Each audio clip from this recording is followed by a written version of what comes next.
All right, we'll get underway. Now, are there any housekeeping matters, Mr. Cleary? Can we start? All right. Now, Mr. Wakefield.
There he is. Hello, good morning. Good morning, Mr. Wakefield. Sorry about that. I couldn't actually hear anything from the meeting room, so I wasn't aware that we're underway. All right, no, that's fine, no problem. Now, have you provided written submissions or a copy for me? Or We haven't, but I do have a copy, and I can email them through to the administrator as soon as this session's finished, if that's going to be more efficient. I was hoping last night that the applicant's submissions would be put onto the website, but they weren't, and so I have prepared some submissions which picked up on the discussion that you had yesterday with Mr. Cleary, but we haven't yet sent them in. Would you like me to do that right now, in case you've got an electronic tablet or computer in front of you? No, I haven't. I have, but I'm not sure whether I've got any battery power in it, to be frank. And in the same way, Mr. Langman has prepared a summary, which is on its way now via email to the administrator. Okay, that'd be helpful. Yeah, without having the written submissions that I can make some notes on, I may ask a few more questions as we go, if that's okay. Understood. Absolutely fine. Thank you, sir. Right. Okay, we can get underway then. That's fine. Thank you. Sure, and in much the same way as we discussed for PC69, Commissioner, we're in an interesting spot where I've appeared before you a number of times now for the Regional Council and the City Council. You're obviously familiar with the concerns that those councils have raised in their submissions on these plan changes, and familiar with the legal argument and the interpretation that's been advanced by CCC and the Regional Council.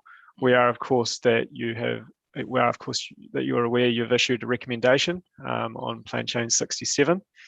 And with that in mind, we're not wanting to go chapter and verse through the same points all over again with you, sir. We're aware that you're grappling with it across a number of different plan changes, and the recommendations are still to be issued. In this case here, the focus of our legal submissions is just to highlight that we have presented legal submissions, fuller legal submissions in other cases. We continue to rely on the interpretation that those submissions have advanced, and rely on that argument to the extent that it's relevant for this context with PC1. And so in order to avoid unnecessary repetition, these submissions have been prepared to respond to certain points made by counsel for the applicant only yesterday, and the questions that you put to him during yesterday morning. Okay, thank you for that.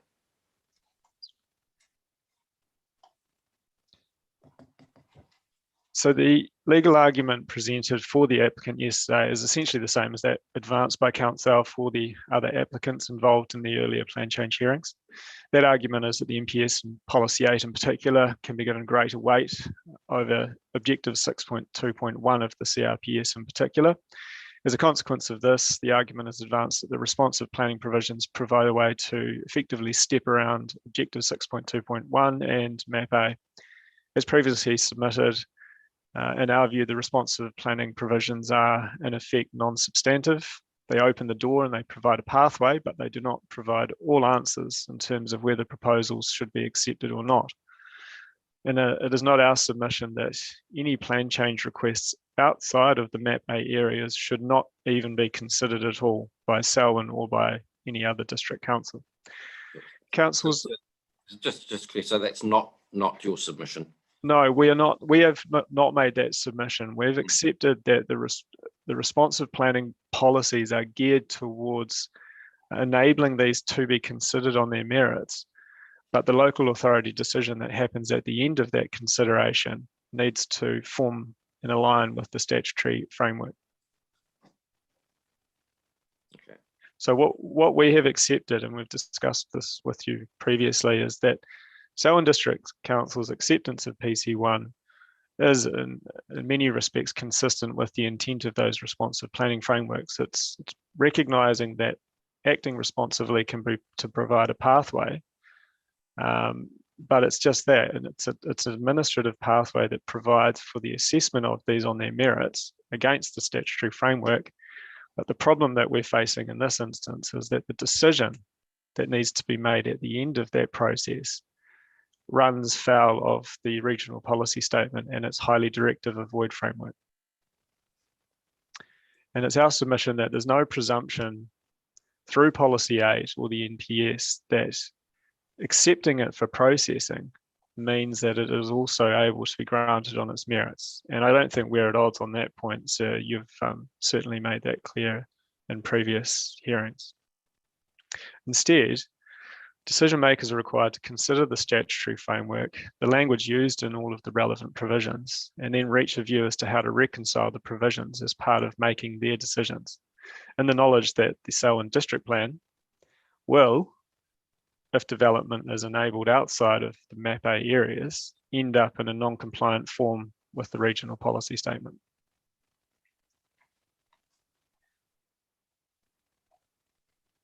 Now, look, we might come back to this point, Commissioner, near the end of these submissions, which I note are relatively brief.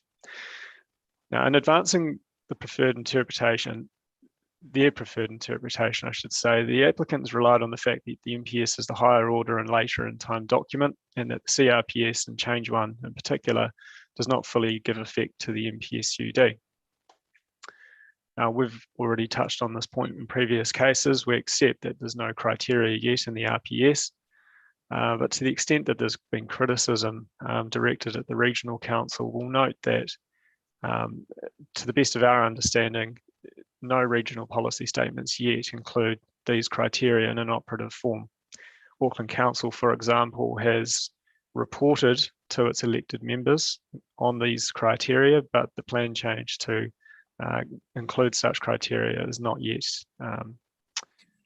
notified. And in much the same way, Otago Regional Council has notified in its proposed RPS criteria that would achieve the NPS-UD, but they remain in a proposed form.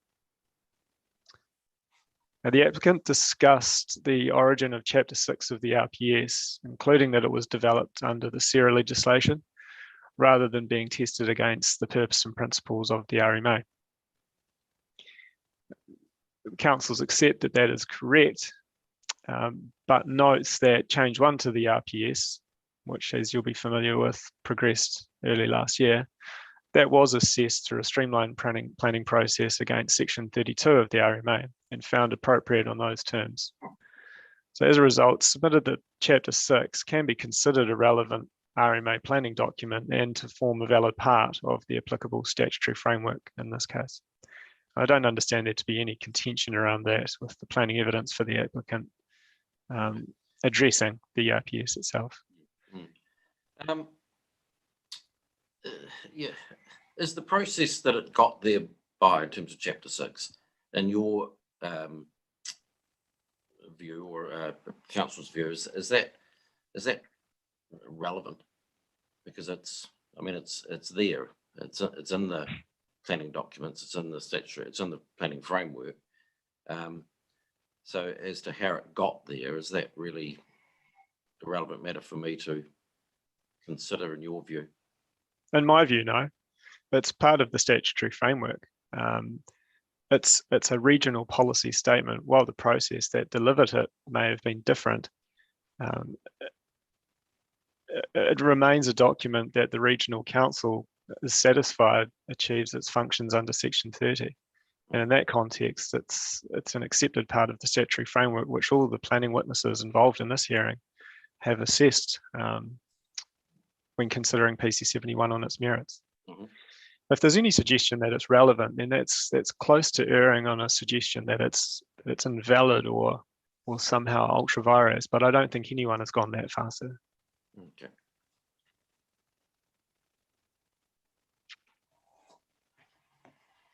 Right, thank you. Now going on, yesterday the applicant, when comparing the NPSUD and the regional policy statement, the applicant's counsel made the submission that the regional policy statement provides the foundation for future growth, but that the NPSUD provides the more fulsome articulation in terms of how urban growth is to be enabled through a range of plan changes and processes. Now, I'm not sure if that was in written submissions. It was certainly a statement made orally to yourself. And in short, we disagree. As we have made submissions on this earlier and discussed with you, the NPSUD is a higher level policy document that is expressed at a greater level of abstraction than the RPS. The RPS provides the more directive regional and sub-regional provisions that deal with the multitude of RMA issues that might be relevant. And it's not only limited to urban growth. So to suggest that the NPSUD provides the more fulsome articulation in terms of how growth is to be enabled is problematic, because it's focused on that one issue rather than dealing with the full gambit of RMA matters that might be relevant. And in terms of suggestion that it enables developments, well, in our submission, the NPS does not direct enablement by way of plan changes or any other processes. Instead, it engages the need to be responsive and provides direction around that, but it then relies on the standard Schedule 1 process to evaluate any such requests and consider all relevant matters. And that's going to be through any regional or district plan change processes.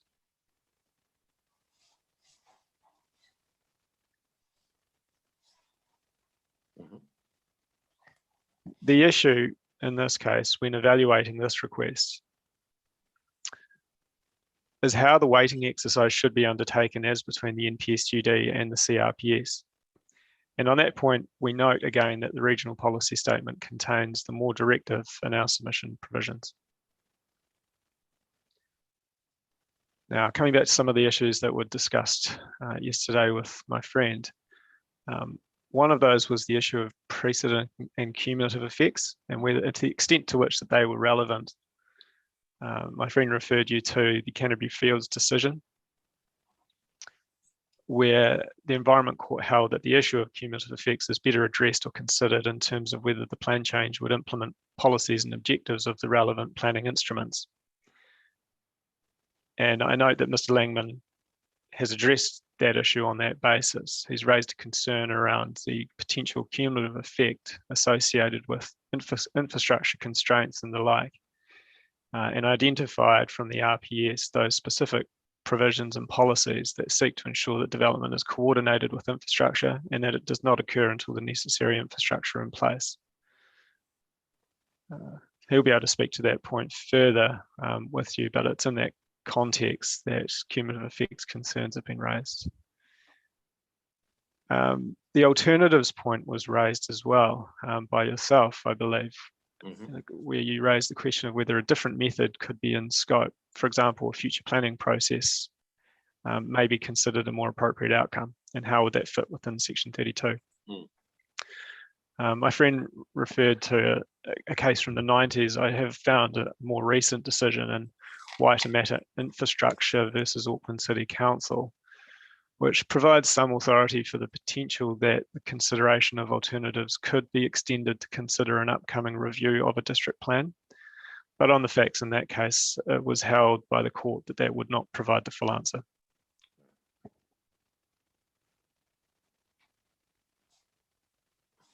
And of course, that'll be cited in your reference in your submissions. That's quite correct, sir. I'll assist by providing you the reference to that case. Thank you. Now, finally, there was a comment made yesterday in relation to the GPAs and the FPAs and MAP-A, and a perceived lack of certainty around the uptake of development within those areas. Now, the councils do query the relevance of that concern as the matter of uptake within a GPA or an FPA, and any uncertainty around that will equally affect zoned land to the same degree. So if you took that perceived uncertainty to its logical extent, then that uncertainty could potentially have a flow-on impact for the capacity assessments in all zoned or land that's anticipated for development. Let's raise this as an observation because I'm not convinced that it adds much to your evaluation of the situation here when those areas are identified in the CRPS as anticipated for growth. Yeah. The MPS, I can't think of the clause at the moment, but that does talk about reasonably expected, or similar words. I could find it if I wanted to, but yeah, is it reasonably expected to? When you're looking at feasibility, just trying to think what clause it is now, sorry.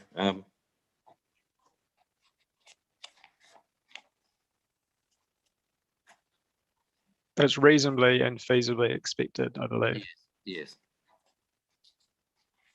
Well, in that context, though, you're well aware that the Selwyn District Plan Review is underway, and there are a multitude of zoning requests that have been lodged, including within the FDAs, which have been notified through MAP-A. Now, I think that should signal a reasonable expectation that through the District Plan Review process, you would see zoning decisions which give effect to the anticipated development that the FTAs provide for. And those decisions, of course, those hearings haven't yet commenced because the panel has decided to press pause because of the enabling housing supply legislation. Yeah. But those submissions have been made. Okay. I don't know whether you can assist me, and I can find out from other sources, obviously, but are there, apart from the plan changes that I've heard in relation to developments within the FDA, is it 76, 78 and that's right, 75? Yes. Are there additional requests in terms of the PDP? Yeah, of the PDP. Do you know? Not off the top of my head, sir. All right.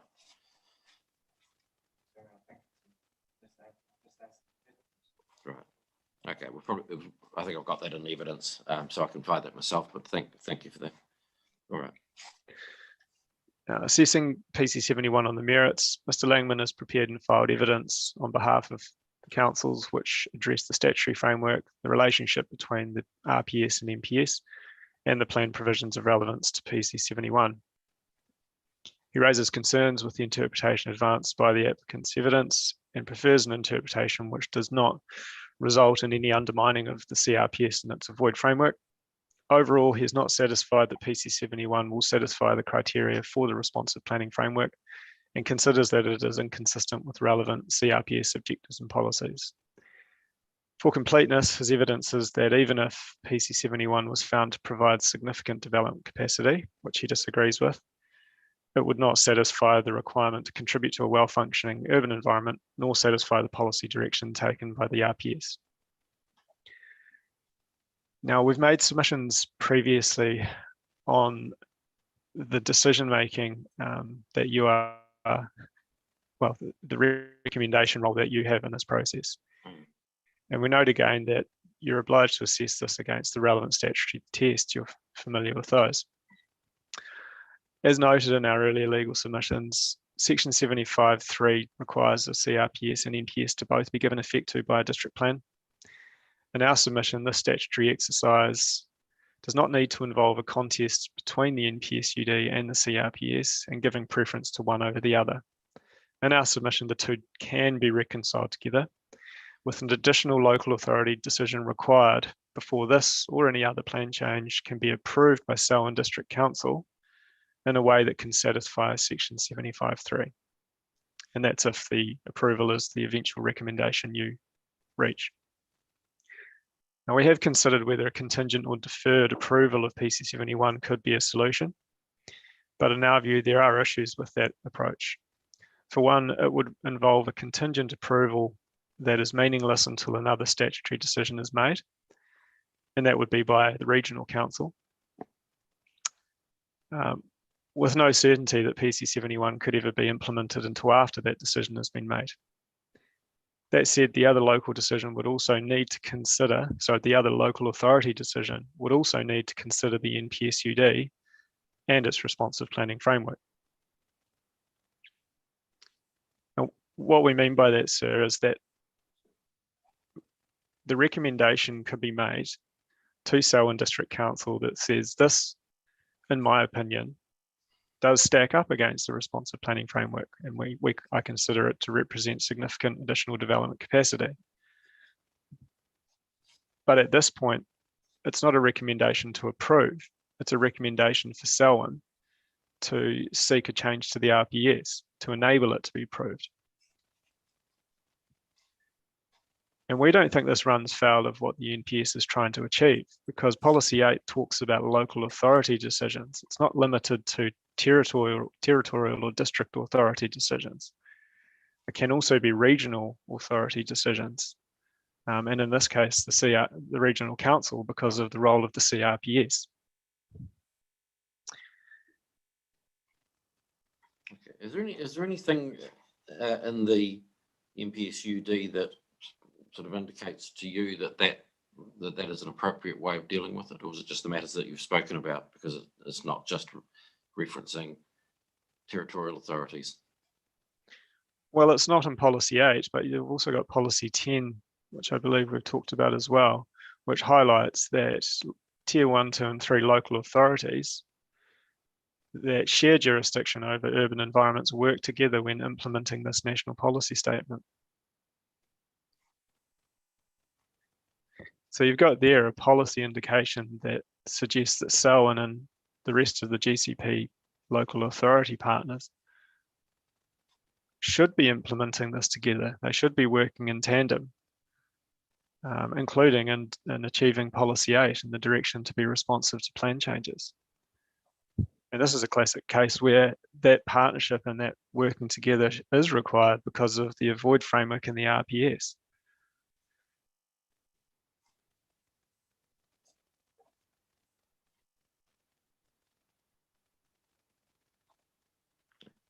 And obviously, I mean, it's a given that that process would obviously entail delay in getting houses or land to market. Would you accept that? Rather. I mean, beyond an immediate approval of this plan change, yes, I would accept that there would be delay associated with that. But Selwyn's in a unique position, I suppose, here, because it has accepted a whole tranche of these plan changes outside of the MAP-A areas for processing. That's been and done, and they're in the system. But they've got a unique opportunity now to hear these on their merits, for yourself and the other appointed commissioners to make recommendations to Selwyn. And the district council could then say, okay, let's wait until we have all of these recommendations, consider them at that stage, and then make a decision around how to move forward with them, knowing that the RPS and its avoid policy is a problem for our plan to remain compliant. Selwyn would then be able to resolve to work with the regional council statement to achieve an amendment to the regional policy statement. And it would be doing so on the basis that the regional council is also under the RMA required to give effect to the NPSUD. That's one of the roles of a regional council policy statement as well.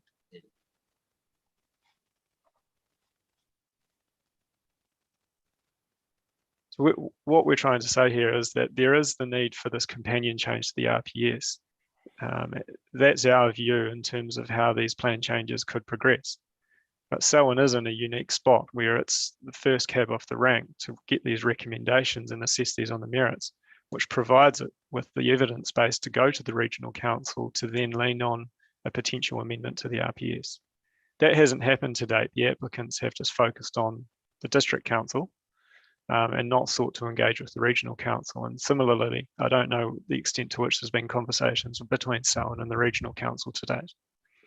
But what we're saying and highlighting is that this is the way we see the responsive planning framework and policy 10 designed, so that there's not just one local authority decision that's relevant, it could potentially involve others.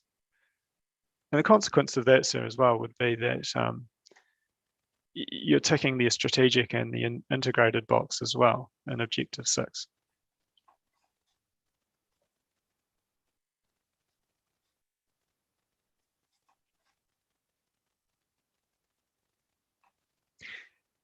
Yes, that's probably, was that a matter that's beyond me, really? I mean, that really is a decision for council, isn't it? My role is to assess on the merits, I guess, and then make my recommendation. And then that next step that you've talked to is certainly not one that is anywhere near my jurisdiction. No, I accept that that's a fair comment. Your role is to assess this proposal on its merits against the statutory framework. But it certainly wouldn't be the first time that a council has received some additional comment from an independent commissioner. But even if that doesn't take place here, the reporting officers and the council staff are able to go to the elected members with a number of options in terms of how to progress. The only, I suppose,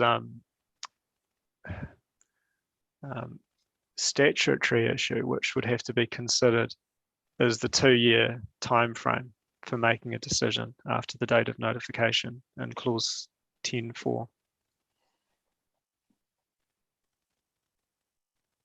But from my understanding here, this particular proposal was notified in March 2021, so you've got another full year from now before Selwyn District Council is required by the RMA to make a decision. And it's probably not strictly relevant, but of course there's the ability to seek an extension. Correct, that's right. Okay. Look, that's my those are my submissions, sir. As I said, we will send these through to the administrator as soon as possible for you. And next up will be Mr. Langman. All right, well, I appreciate that. And if there are any matters arising once I receive your written submissions, and I'll obviously discuss it with Mr. Cleary, I may issue a minute seeking some clarification or otherwise. Summons me back, sir. Feel free to do so. Okay. Well, thank you. Thank you. Good morning, Mr. Chair. Just checking that my sound is all okay. Yes, it's good. Thank you, Mr. Langman. Now, I understand you prepared a summary. I haven't got it at the moment, but. Okay.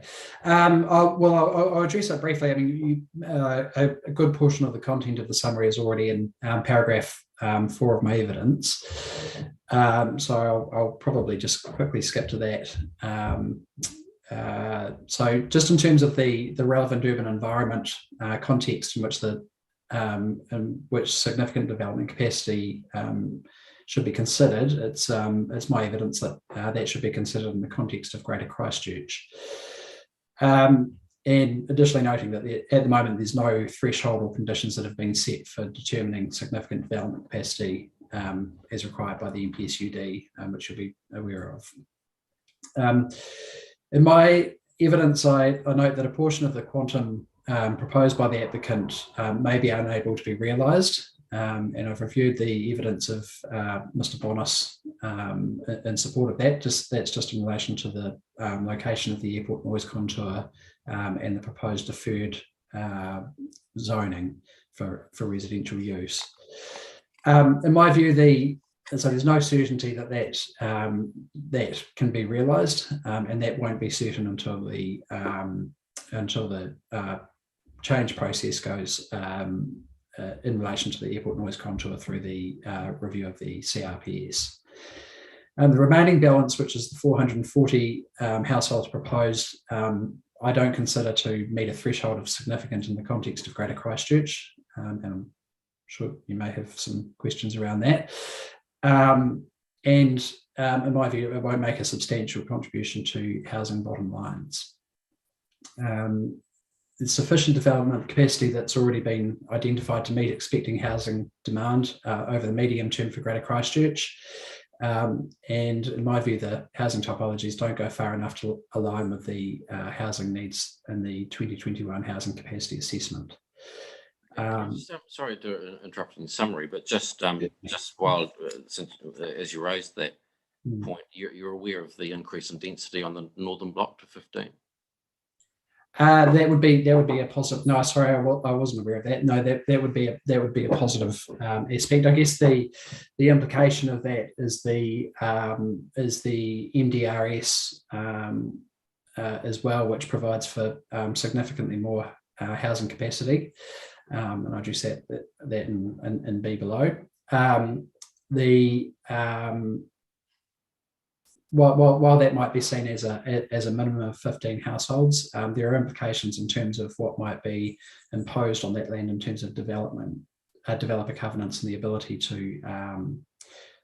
to achieve what's sought by the medium density residential standards. Okay, thank you. Sorry for the interruption. It's just that's all right.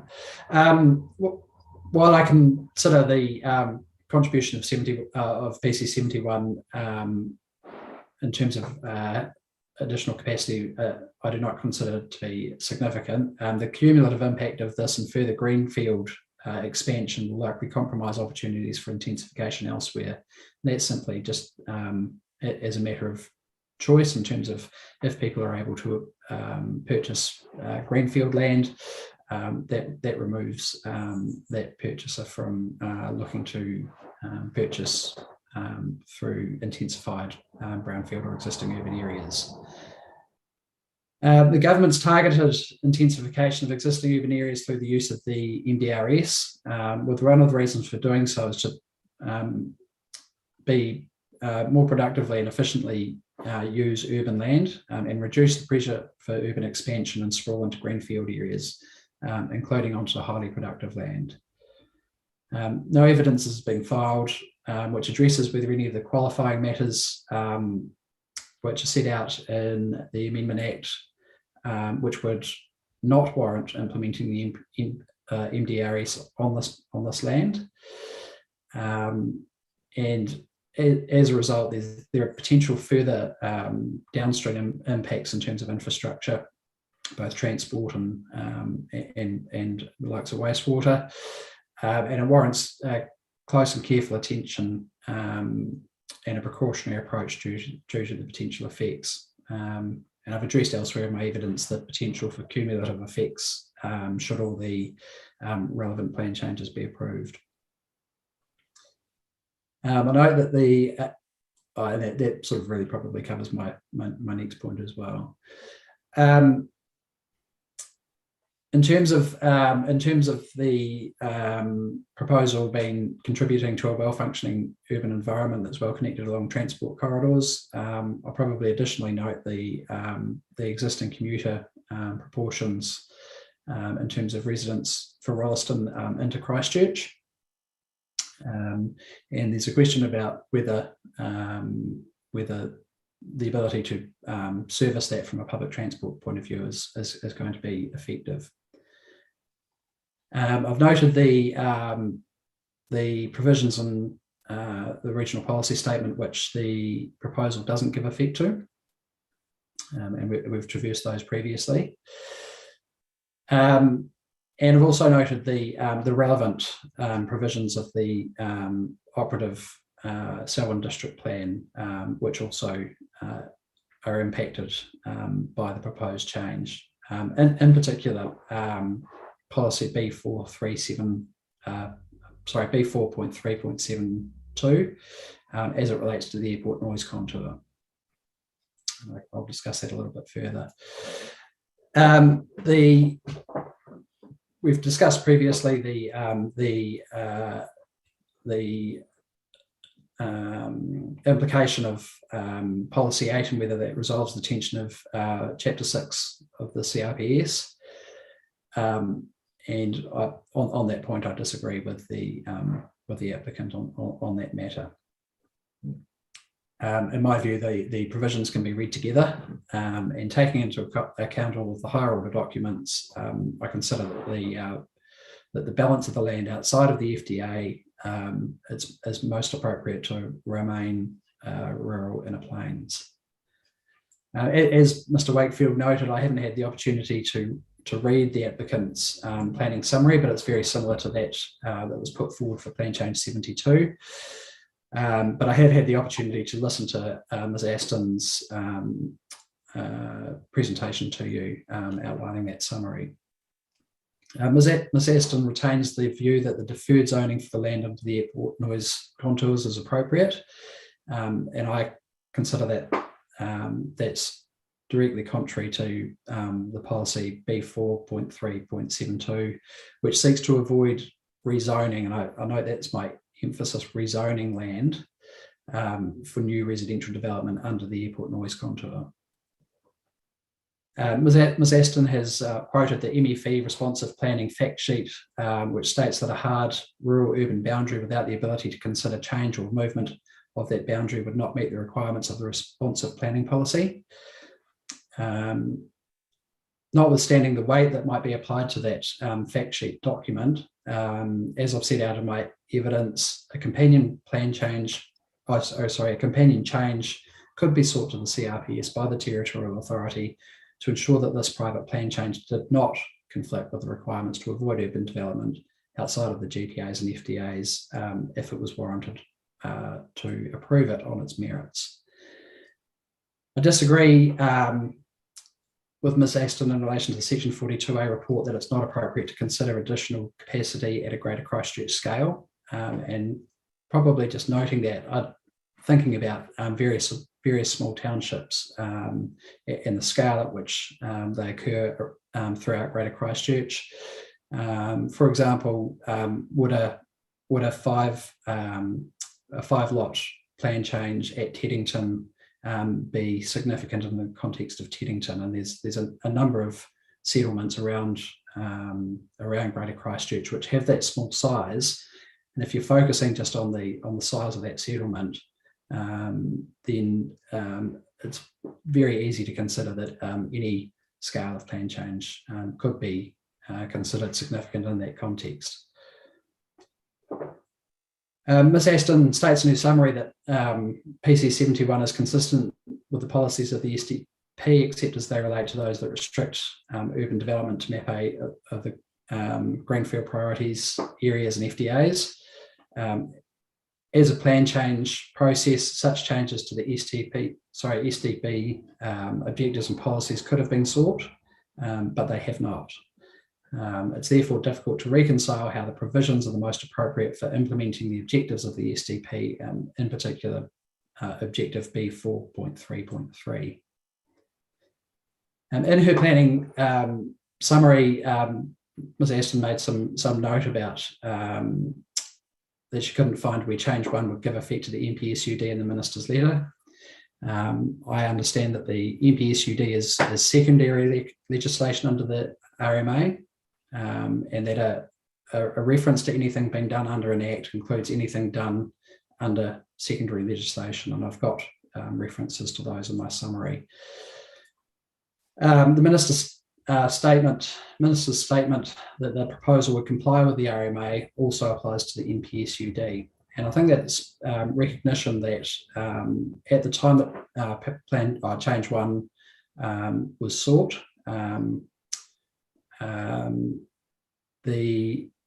it wasn't practicable at that time to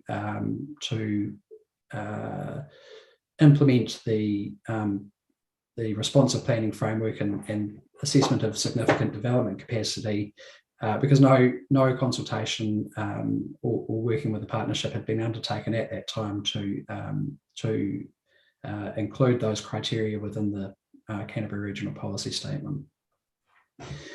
I acknowledge that Change 1 relied on the 2018 Housing Capacity Assessment, but I just further note that proposed Change 1 was notified on the 16th of January 2021, and that was prior to the release of the 2021 Housing Capacity Assessment on 30th of July 2021.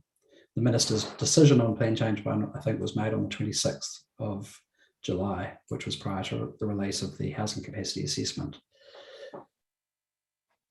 Ms Aston focuses on Objective 3 of the NPSUD as justification for expanded greenfield development outside of the areas identified in Map A of the CRPS.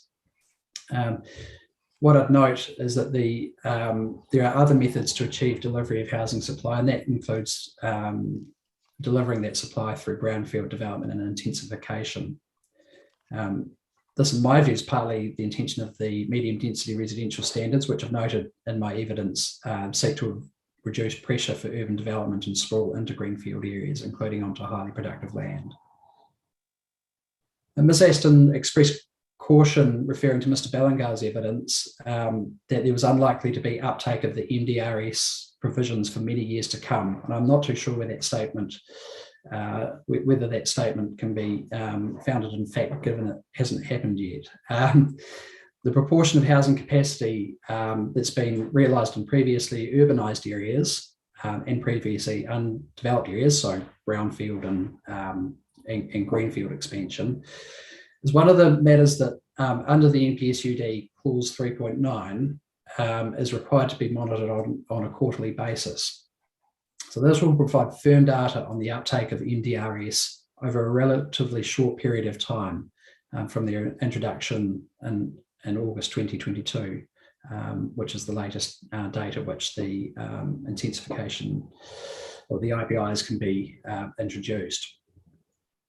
Given that the housing capacity assessment identifies that across Selwyn and Waimakariri there's sufficient development capacity, I consider there would be the opportunity to monitor and be responsive to the need for further greenfield land if required. And I also consider that that monitoring will feed into the spatial planning process exercises as well, and the subsequent review of the CRPS. I maintain my position that there's insufficient information around capacity in light of the medium density residential standards, and what this will mean for development of new residential areas and the subsequent capacity for network infrastructure being put in place. Absent developer covenants, there is a potential for greater levels of development to take place than that's been assessed by both the applicant and the council, which could place pressure on infrastructure capacity, in particular transport and wastewater. So I've noted in your response to the minimum or the 15 households per hectare for the northern block of the PC71 area. But just one thing I've noticed that there's little comfort that the proposal will have or enable a variety of homes that will meet the needs of different households, unless the developers commit to not including developer covenants on matters which the MDRS seek to overcome, including density, building coverage and height. And I've noted in my evidence as well that the government has acknowledged that private covenants are an issue, and it's a work stream that they're currently working on. Ms Aston and I disagree on whether the proposal will support a reduction in greenhouse gas emissions, and that's one of the key requirements in terms of the NPSUD. Ms Aston compares the site with other development areas in the district. However, this proposal is an addition to those areas and it does not substitute them and therefore reduce emissions. There's been no attempt to quantify emissions or comparison made to travel distances within Christchurch, where intensification or significant intensification is provided for. with easy access to public transport. Given additional employment opportunities aren't proposed by this development, it's expected that private vehicle commuting levels will remain the same, if not higher. And I compare this particular plan change to the proposal for PC 67, which Ms. Seaton appeared for. And that proposal introduced a range of sustainability requirements, including minimum Indigenous planting on sites, an equivalent minimum Homestar 6 rating, solar power generation for each residential site, and rain harvesting. All of these can contribute to reduction in greenhouse gas emissions. And while it wasn't quantified in that plan change, those are I acknowledge that those are all positive things that can actually create some contribution to reducing greenhouse gas emissions, and that's a major plank of the NPSUD. Apart from that, there's nothing else in the other evidence at the stage that's altered my position, and I'm happy to answer any questions. All right, thank you. Now, yeah, it's an interesting situation, isn't it, where we've discussed these issues in your evidence previously, and yeah, we're going to have to do it again to a degree, but I don't tend to go through each and every aspect of your evidence. But I'll just start.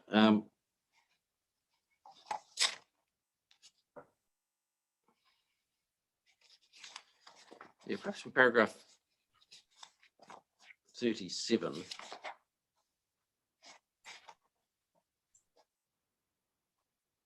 Of your evidence. Now that evidence in PC 69 was a matter we discussed in terms of your identifying particular passages or particular parts as relevant, and I see from looking at that you've probably put the emphasis on the other matters that we discussed in terms of the relative high demand, and in terms of the responsive to significant development capacity proposals and those sorts of things. Yes. Not an issue, but it's a wider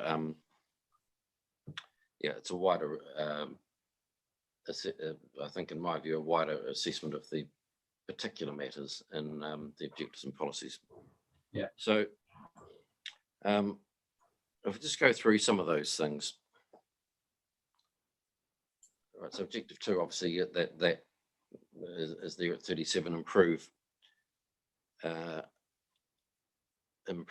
the housing affordability. Mm-hmm. And is it your view that the thrust of the NPSUD in relation to housing affordability is, in essence, to address supply and capacity? Yes. And to make sure that, and to focus on competition? Yes, it is. Yes, yeah, and it does that in a number of ways. So it does that by promoting intensification as well. So there's a number of ways that you can deliver improved housing affordability and deliver supply as well.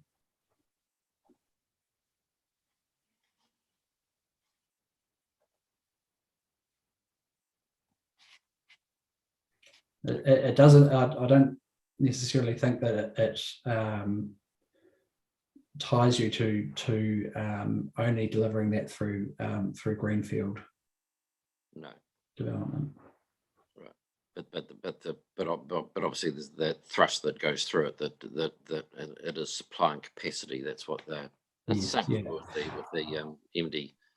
That's right. And I think one of the key things is also meeting. That's sort of spelled out in the NPSUD is that you're meeting an identified demand, and the housing capacity assessment recognises the need for more 1 and 2 bedroom type housing. So recognises that as well. Mm.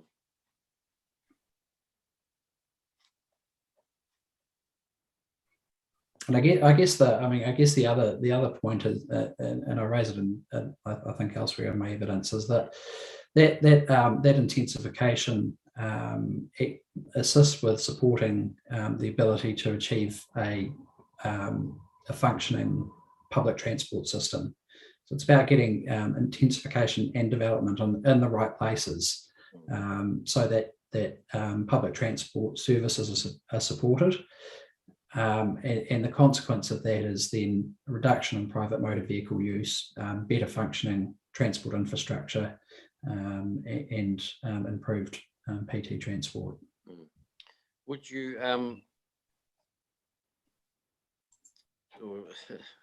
in terms of this plan change and the fact that it is in Rolleston, which the planning framework and various other documents indicate that that's to be the focus, and one of the reasons for that is to facilitate public transport, potentially mass transit, and those sorts of issues. So would this plan change contribute to that in your view? It does potentially, but the mass rapid transport business case, I understand, is currently being worked on. So it's not a certain outcome. So I think that the ratio of private vehicle use and driving into Christchurch at this stage is relatively high. So I don't see that adding necessarily more land is going to reduce that use of private motor vehicles.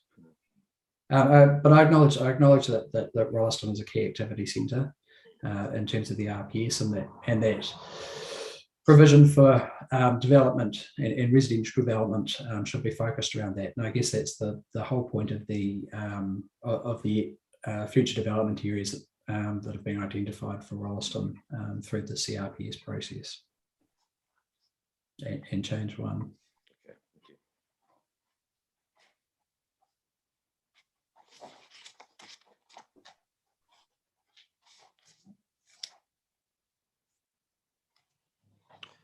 Now, you've confirmed in your evidence and in your summary that the assessment of significance against the greater Christchurch urban area. And again, I'm just looking at the objectives at the moment, and I know you address it separately in your evidence, but looking at objective 3 in particular.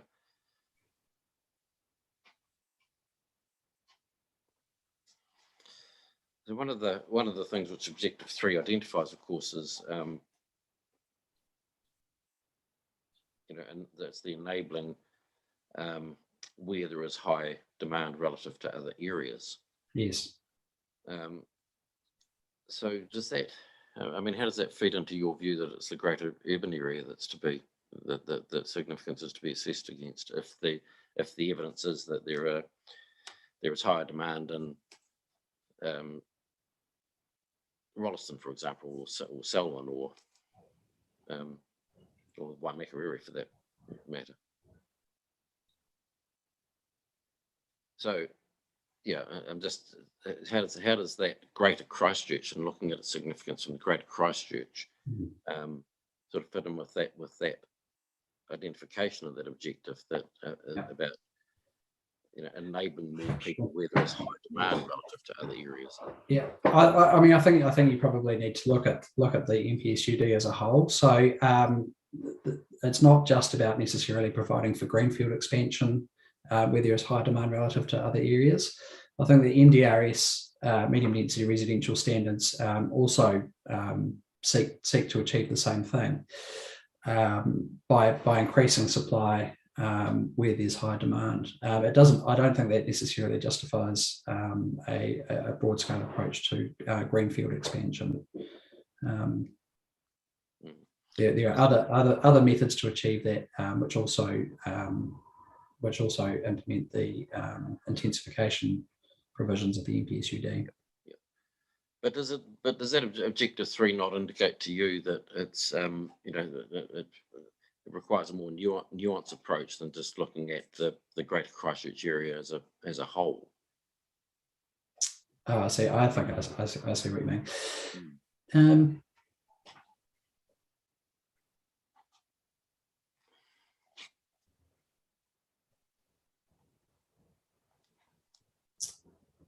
Potentially, I guess what the housing capacity assessment does is it breaks that down to a district level.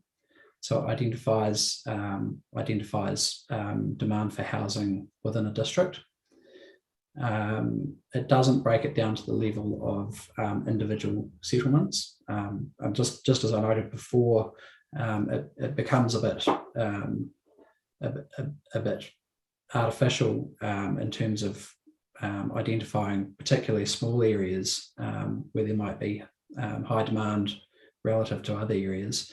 And the example would be, potential for high demand in areas like surrounding Whakaropo, Littleton Harbour. It doesn't necessarily override the need to look at how you deliver the ability to live in or near employment centres.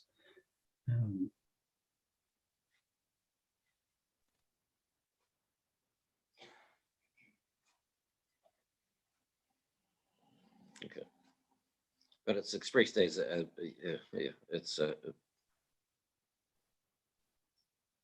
they are expressed in objective 3 separately, aren't they? So it's looking either. Yes. Yeah. Okay.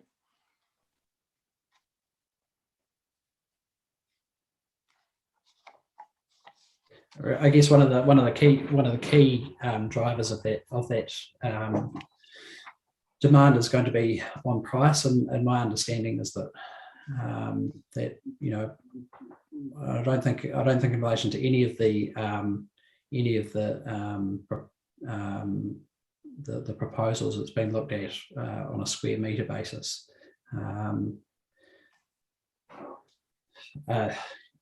I think relative to other areas, the value of land I understand is much higher in Christchurch, and so in that sense, if you're looking at price as a driver for demand, then the demand is potentially higher in other areas. So it doesn't, yeah. It's potentially in high demand in Rolleston because land is relatively cheap because of the extent of greenfield development that's taken place.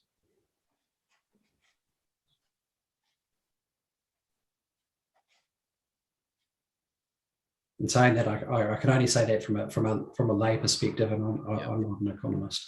No.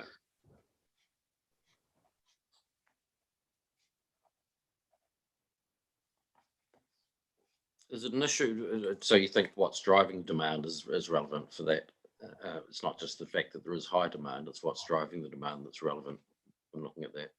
Yes, and it's driven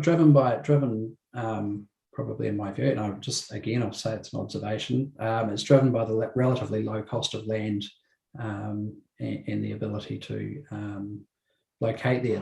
There's a whole lot of externalities involved in that, though, and that's where we look at a well-functioning urban environment.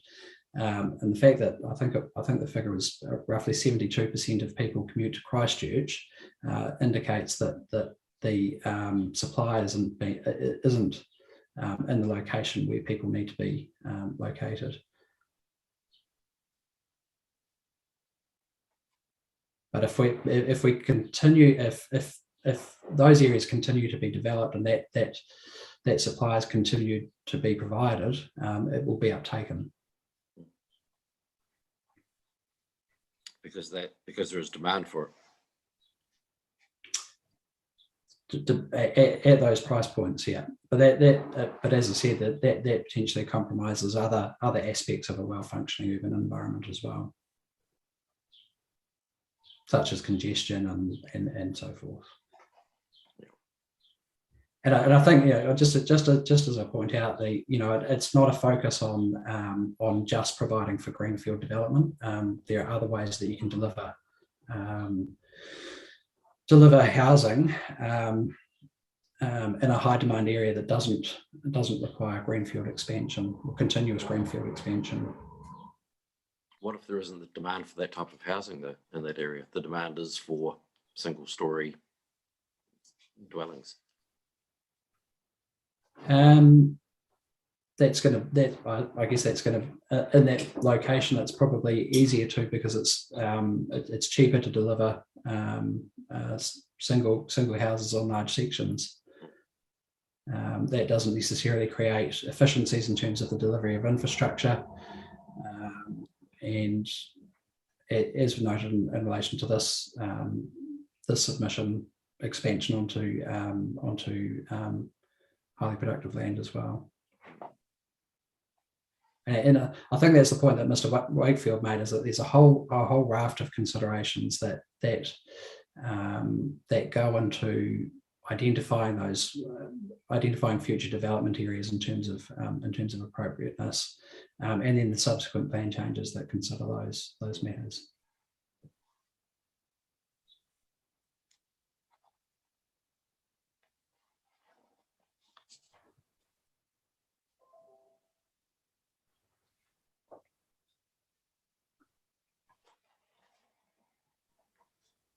Okay.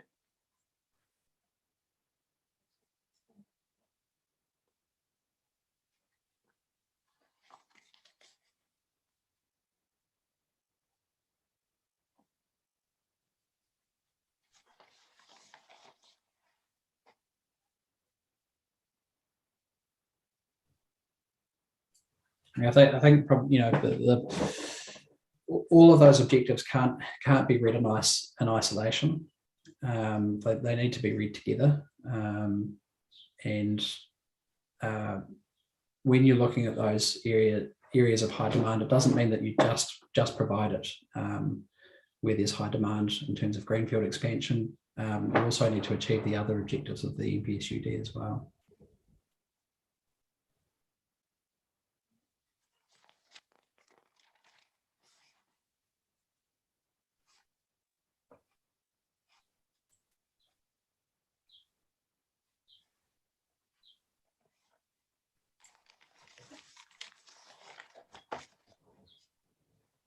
Okay, in terms of waiting, I mean, we've talked before about the objectives being read as a package, and the document being read as a package, as you've said again. But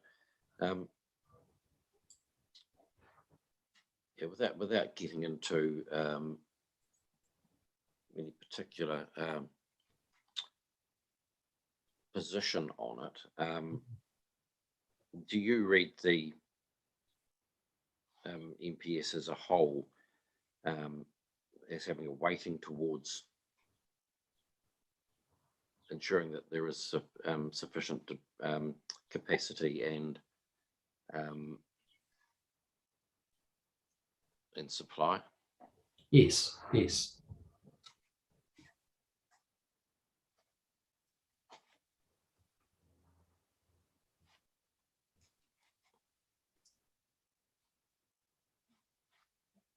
It's also an interesting situation that the demand is being challenged through the housing capacity assessment is being challenged by, I think, every economic witness in these plan changes. When it's something that the NPSUD directs the councils to undertake, and so I think there's got to be the ability to rely on the housing capacity assessments as well. Yeah. And as well, as well an important factor. So it's obviously you can't ignore the HCA. No, but so it's obviously a significant part of that assessment, but it also needs to be evidence-based as well, doesn't it, in terms of assessing what the demand and capacity is. Yeah. Yeah. And that's why there's strong monitoring, quarterly monitoring requirements as part of that to determine how uptake and supply is being met as well. Yeah, it's interesting in terms of that demand capacity. I don't know whether yesterday, I think it was Mr. Kennard was saying that essentially in terms of demand and capacity, it's almost like as soon as you have capacity, it's gone. So it's like it changes from almost on a daily or weekly or monthly basis. Because of the level of demand. Yeah, I think it's a situation if you build it, people will come, and that's one of the, I guess that's one of the interesting aspects, is that might not necessarily always lead to a well-functioning urban environment.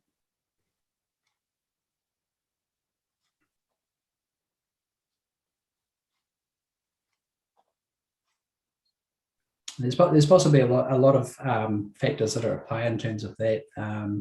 Rising housing prices have led to greater equity for people.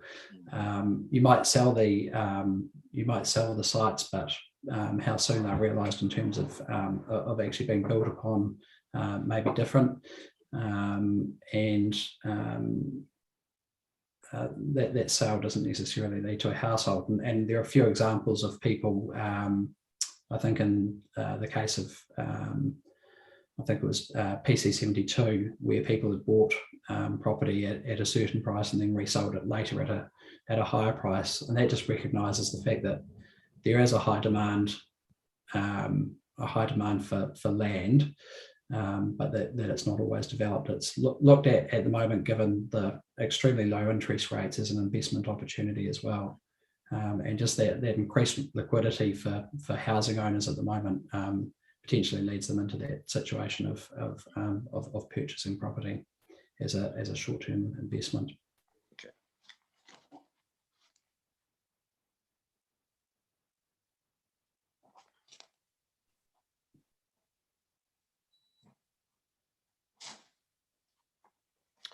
All right.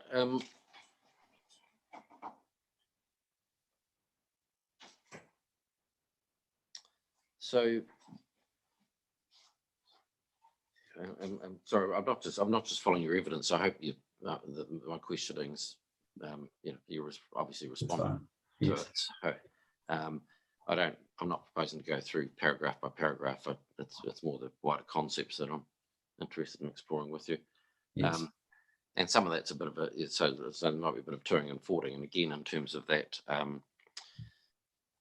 when you're looking at the policies, etc., and this issue of where you determine the significance, and again, if I'm looking at policy 1, which got as one of the factors of a good urban environment is supporting and limiting as much as possible adverse effects on the competitive operation of land and development markets. Mm-hmm.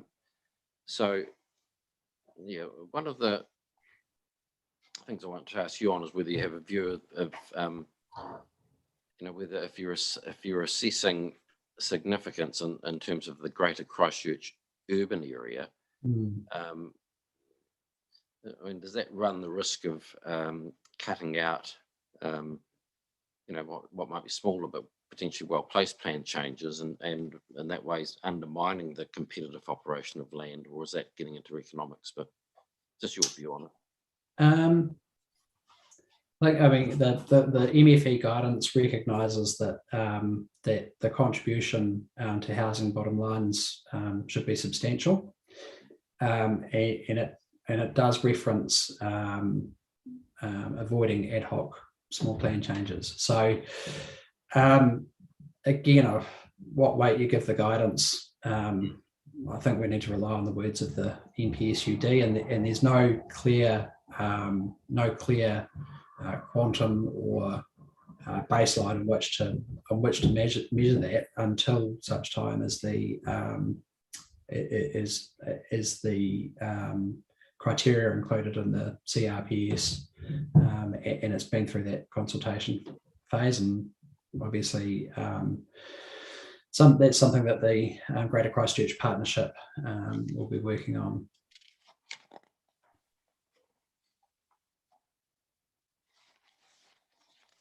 The guidance that NFE have provided does deal with some of the matters that might be addressed in the interim. But again, it doesn't address a quanta or particularly identify how that is to be supplied.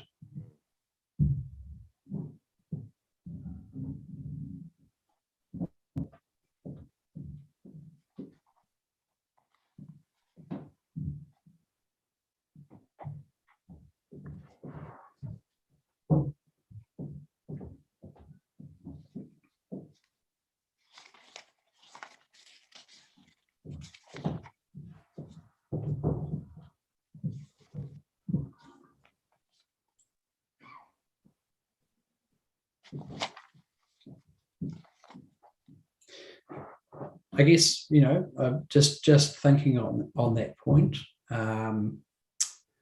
about whether it actually created a real market impact. If you brought 400 houses onto the market, would the price be elastic and the price go down relative to previous?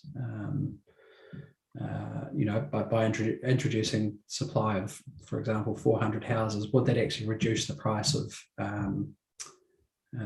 relative to existing sale prices? That supply that did do that probably would be having an impact on market values.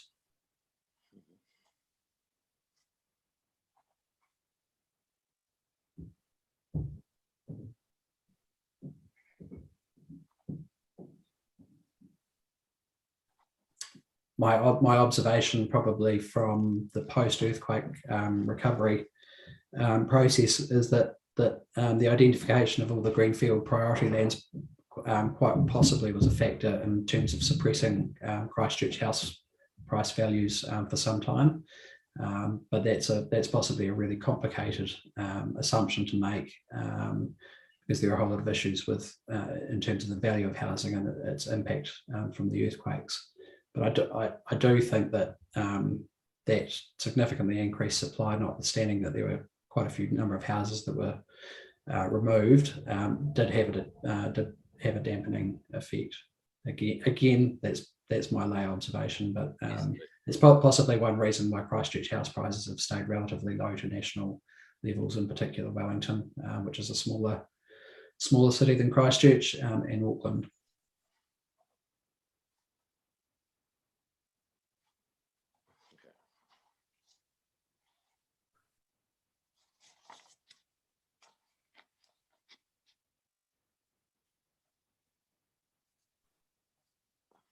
Okay, paragraph 40, and you talk in paragraph 40, you talk about it being important to carefully consider the wording of policy 8 and clause 3.8 and the language it uses, and you're talking about that as part of that comparison between the directive language in the regional policy statement. Yes. And what you say is less directive in the MPS. Yes. The language, yeah. Okay.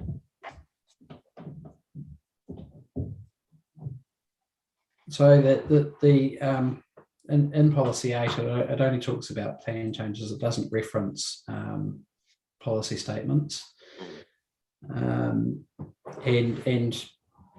similarly, and I think it's clause 3.9, which deals with the responsive planning. 3.8, sorry, the out of sequence development or unanticipated plan changes. One doesn't, 3.8 bracket 1 doesn't talk about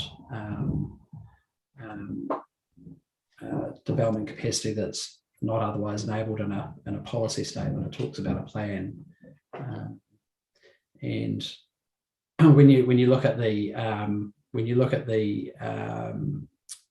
FDA's development capacity within the FDA's isn't yet enabled within a plan. They need to go through a plan change process. They could, whether or not that could have said in a plan or policy statement, they clearly recognise in bracket 3 that the changes are needed to policy statements, but it's not clear there that it was necessarily intended to apply to policy statements as well. I think that's where you get the rub between the provisions of the MPSUD and the CRPS, which are both required to be given effect to.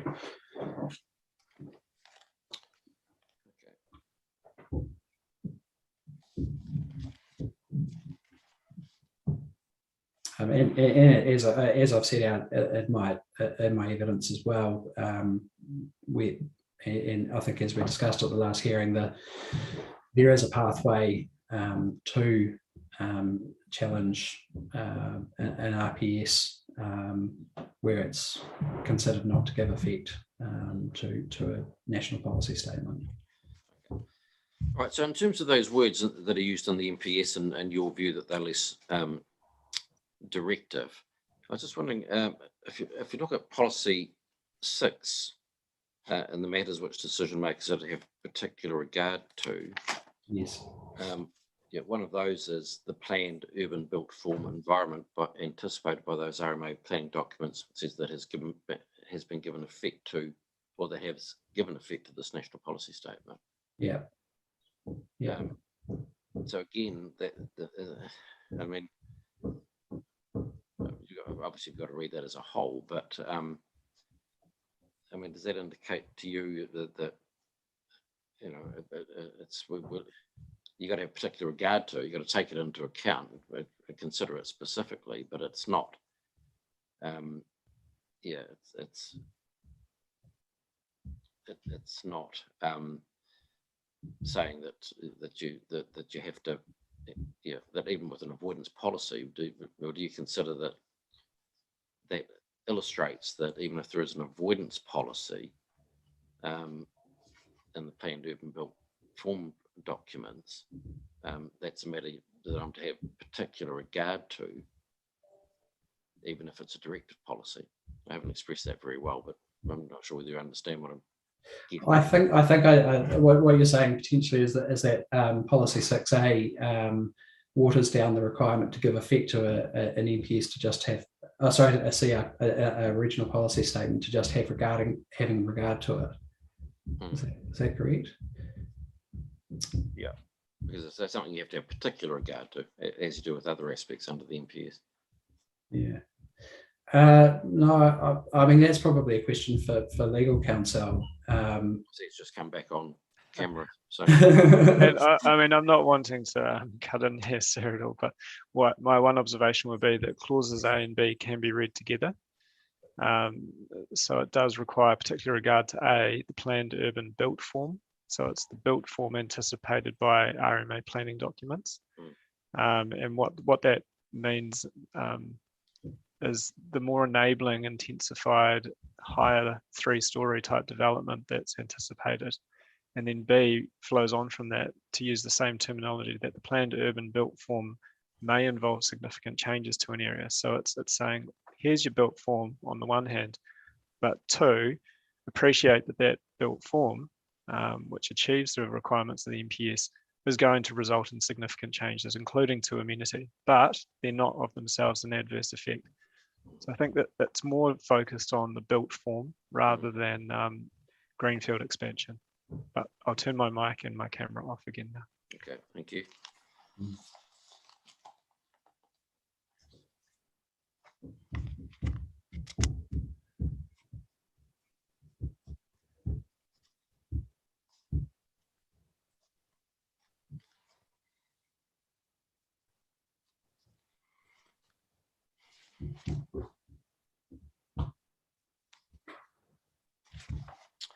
Okay, one of the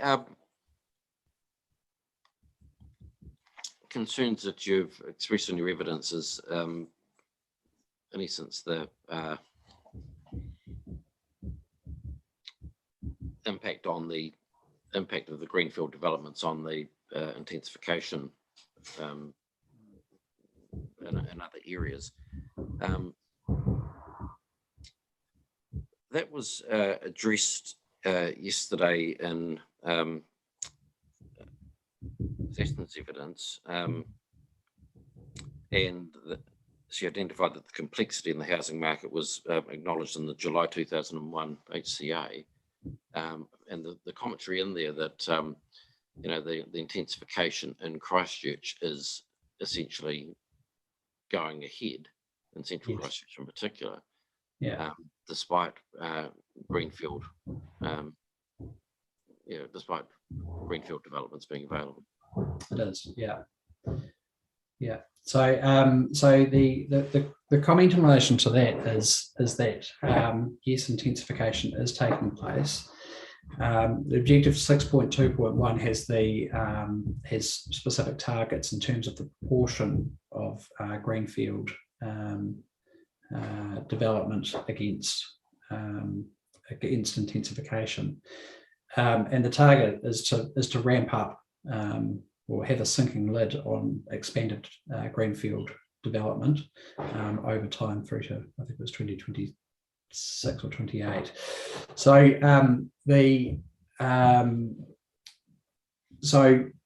by developing further greenfield areas,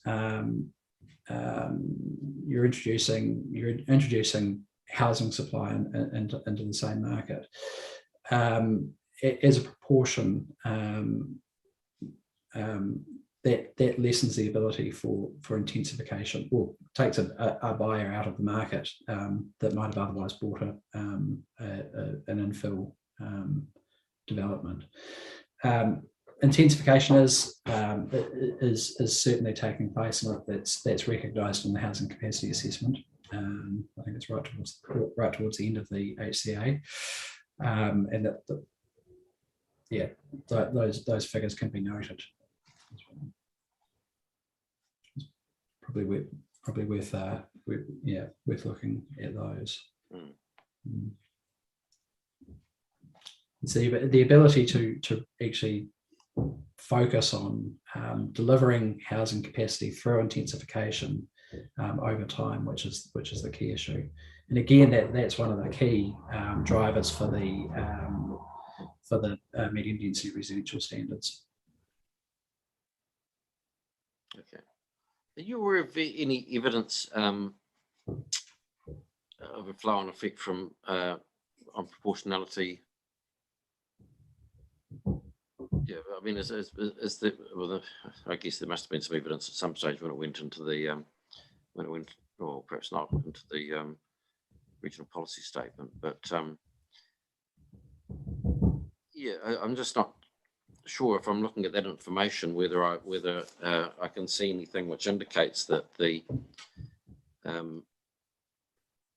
supply of greenfield lands, greenfield sites for housing does impact on the intensification, in the, or whether it has had an impact in terms of those figures and those targets. No, I'm not aware. I'm not aware of that.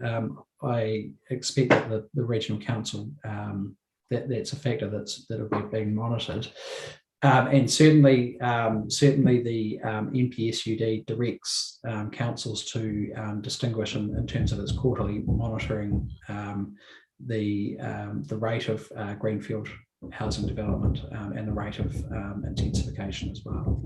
So those figures probably could be collated at reasonably simply.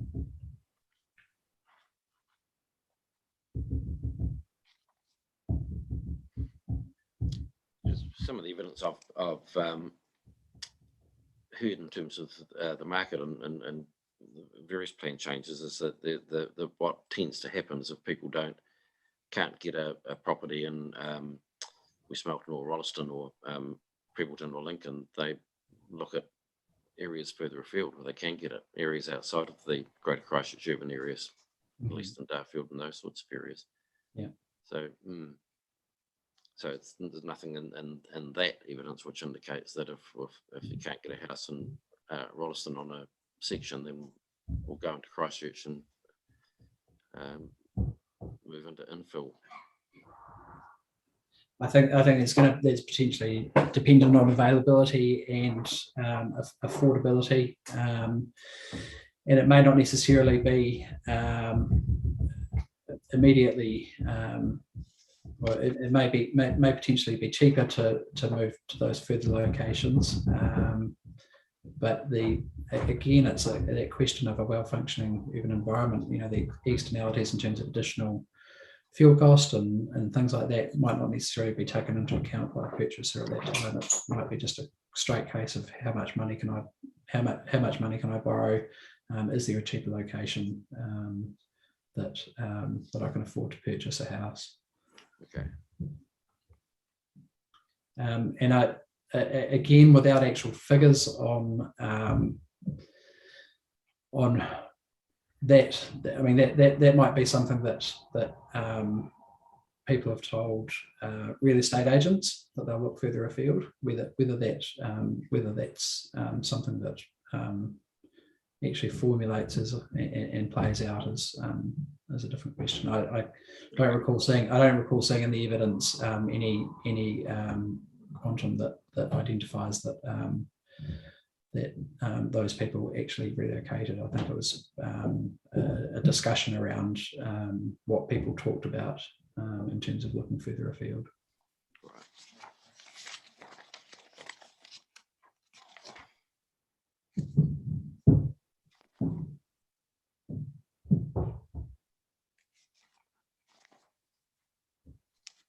Okay, I won't go through the strategic planning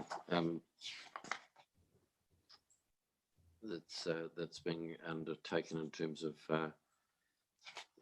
spatial planning and what have you. We've talked about that before, and it's clear in your evidence. Yeah, that's will take time. I mean, that's clear on its face.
Okay, so just in terms of your discussion on the implications of the resource management enabling legislation, and I won't spend any time on this, but Yes. you're noting the benefits noted in terms of the potential reduction for or less pressure for urban sprawl and similar. One of the things that the minister was very, very clear on, for example, and I watched the parliamentary debates on it, but he kept focusing on the fact that this is just enabling. It's not compulsory. We're not saying go in and people have to implement this. Yes. It has to be. It's just creating an opportunity for that to occur. And we've obviously heard evidence in terms of what's what the what people are wanting to buy in places like Rolleston and West Melton and Prebleton, and I heard evidence yesterday in terms of trying to develop more intensively, more comprehensively, and just quite simply there's absolutely no interest in it. And then there's developer covenants again, as you've already commented on. So yeah, it's it's got to go through through subsequent processes yet, and there's a process for variation if this plan change were to be recommended or whatever. There's the variation process to go through as well. Yeah. So I'm just wondering how much of an issue it's likely to be, and I guess it's when you've got that clear evidence that it's just simply not what people want.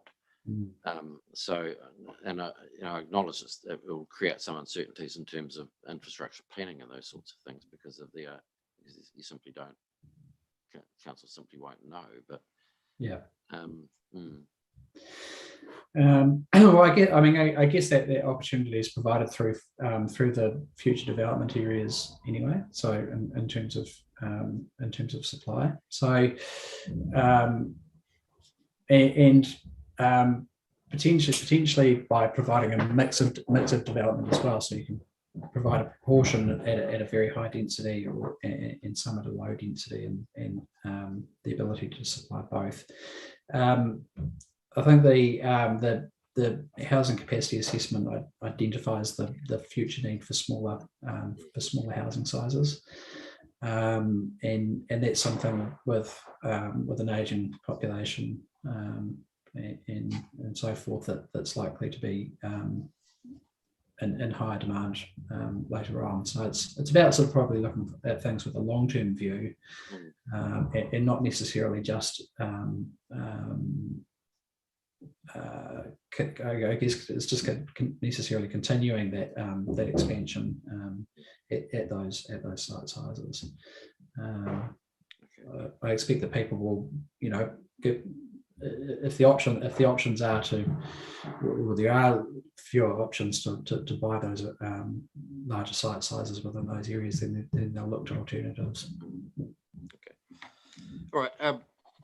Just finally, as I say, I wasn't going to go through paragraph for paragraph of your evidence, but just in terms of the infrastructure issues, and you've addressed these particularly in terms of or it appears to me to be your principal concerns is in terms of the wastewater treatment plant.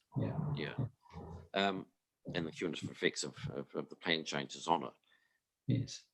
Okay. Right. So the evidence is and the documents show that it's that the expansion is it's anticipated in the LTP. Yes, that's to the 120, and the funding's identified as largely from developer contributions.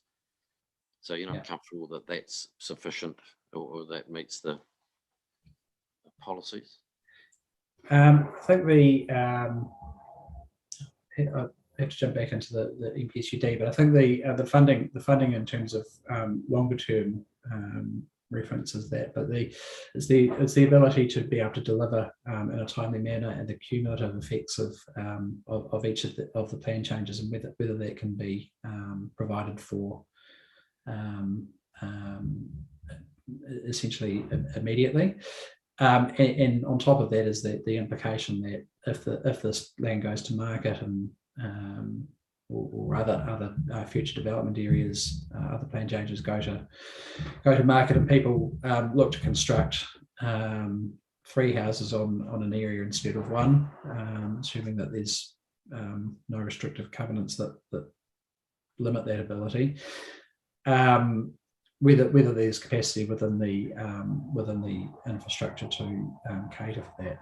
I guess it's just really highlighting that while each of these plan changes, it's been said that yes, there's capacity within the Pines wastewater treatment plant. It's not clear that's looked at the cumulative impacts of all of those developments,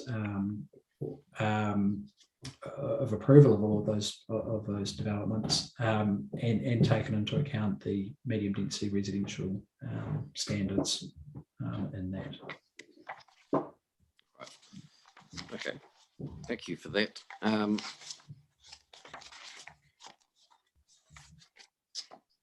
I'll leave my questions there. So thank you for your assistance. Thank you, Mr. Wakefield. Okay. Sorry, might be a question of clarification. Thank you, Commissioner. Sorry, So if you just hold a minute, there might be a question of clarification. sorry, sir. I just wondered if we could have Mr. Langman's opinion on the portion or the component of the FPC on land that is within the FDA, because he doesn't address it in his evidence. All right. Did you hear that question? Is it a question of Oh, so clarification? I think the question was Marcus, Mr. Langman's opinion on the land within the FDA. Was that correct? The deferred area you're talking about. Was No. Stop no. the land. He doesn't address. it was in the FDA. Yeah, in the the land. So in relation to the land within the FDA, I think I noted in my evidence that I'm not opposed to that. Yeah, that was my So my focus generally has been on that land under the airport noise contour, and outside of the FDA in the northern part.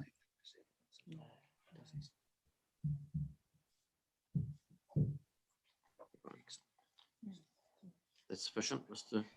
That's more than sufficient, sir. All right. So thank you very much for your assistance again. Thank you. Okay. We'll take a quick break. We had you down for 10:50, but it might be 11:05. Fine, we're all here. All right. Okay. Thank you.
Thank you. Alright. You should have in front of you set of legal submissions and two summaries of oh, sorry.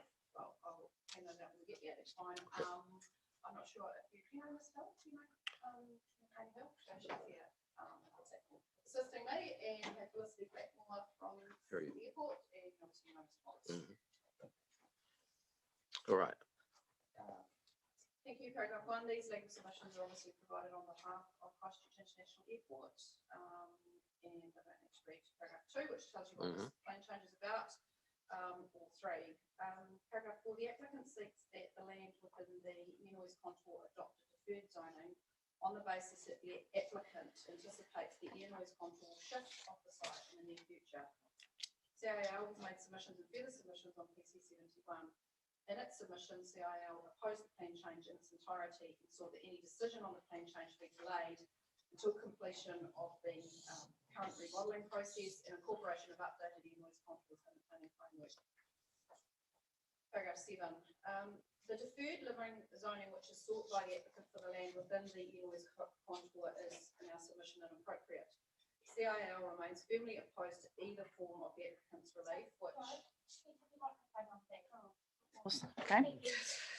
CIL remains firmly opposed to either form of the applicant's relief, which I understand to be deferred zoning or rezoning, but with non-complying or restricted discretionary status for residential activities. CIL seeks that the requested zoning within the Nienoise contour is rejected. A deferred zoning is only appropriate where the event which is in anticipation of which the zoning is deferred is certain to occur or is within the power of the council or the applicant to make happen, for example, future plan provision of servicing. This is not the case here. A deferred zoning would create a clear expectation that residential land use will be established sometime in the future, and that's just a matter of time. It is not the most appropriate way to achieve the purpose of the Act, nor to achieve the objectives of the district plan, nor any higher order planning documents to create this expectation and allow people to act in reliance upon that expectation in a situation where it may not be able to be realised.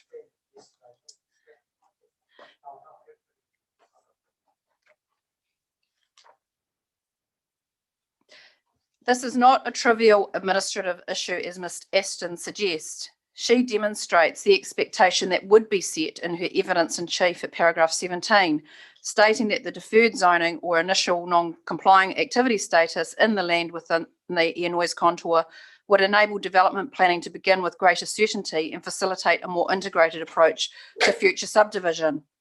The applicant's intention is demonstrably to set an expectation for future development on the whole of the land upon which it will immediately begin to rely. The applicant's second option, establishing a residential zoning now, but with residential activity being non-complying or restricted discretionary until the Nienoise contour comes off the land, presents even more difficulty. Requiring a resource consent will not present any real barrier to residential development, particularly not with the applicant's preferred restricted discretionary activity status. What will the applicant do if the Nienoise contour does not in fact move off this land, or if it only moves off part of the land but remains covering a portion? The expectation for residential development will have been set. That residential development will establish in an inappropriate location with impacts on residential amenity and airport operations following. This issue has been demonstrated on the evidence and planning processes for some decades now.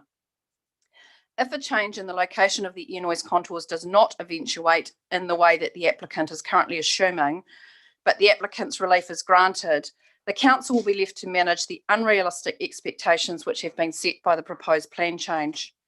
Pressure for residential development would likely be exerted regardless of the outcome of the remodelling if a deferred zoning were put in place. And that pressure will be impossible to resist if the land was alternatively given a residential zoning with a consenting pathway for a residential land use. The applicant asserts that there is certainty that the Nienoise contour will move off the land in question. The airport says there is no such certainty, and CIL has not at this stage represented otherwise to any party. The applicant has decided to preempt the contour remodelling process by bringing the plan change request at this time. That timing issue cannot be overcome through deferred zoning. As Ms Blackmore will explain to you, the process to remodel the air noise contours, which is a process which is required by the RPS, has commenced, but it is still at an early stage. There are draft updated contours which have been prepared by CIL's experts, and that is the first step only in the required review set out in the RPS. That draft modelling work now sits with Environment Canterbury. An independent expert panel will be constituted to peer review the work, including all of the inputs and assumptions. Once the peer review is complete, the final shape, size and location of the air noise contours will be determined. Following that exercise, there will then be a process initiated to incorporate the updated contours into the planning framework. Ms Aston was describing the modelling yesterday as a purely technical process yesterday. She is right that it is a highly technical process which has involved inputs that planners and lawyers are not qualified to peer review. But that does not make the modelling a black and white issue or a black and white outcome. There are a great many inputs or assumptions which have gone into that modelling. Ms Blackmore will explore one key input further when she presents her summary, which is the flight tracks, i.e. where the planes are actually going to fly. The flight track assumptions in the draft updated contours were provided to CIL by Airways. Now, Airways is in this country a monopoly, which has the sole, holder of information about where planes are going to likely fly. So we are completely reliant on that information having been provided to the modelling process by Airways. And none of us are qualified to be able to guess or say that information which we have adopted and put into the modelling is accurate or not. But members of the independent panel, and we would expect there would be technical expertise on there to review the flight tracks, may disagree with the assumption that Airways have been made about where planes will fly, and they may determine that different assumptions should be used about flight tracks. Flight tracks are a key driver of where aircraft actually fly and therefore where noise will be experienced. And importantly, the flight tracks have changed in the past 10 years since the operative plan contours were modelled. The point is that the draft updated contours which CIL's experts have modelled and provided to ECAM for expert peer review are not certain. They are draft. It would be surprising if a full panel of independent experts did not find a single thing that they considered, sorry, I've missed some words there, should be questioned. Mr. Cleary is correct that this plan change must be determined based on the evidence available.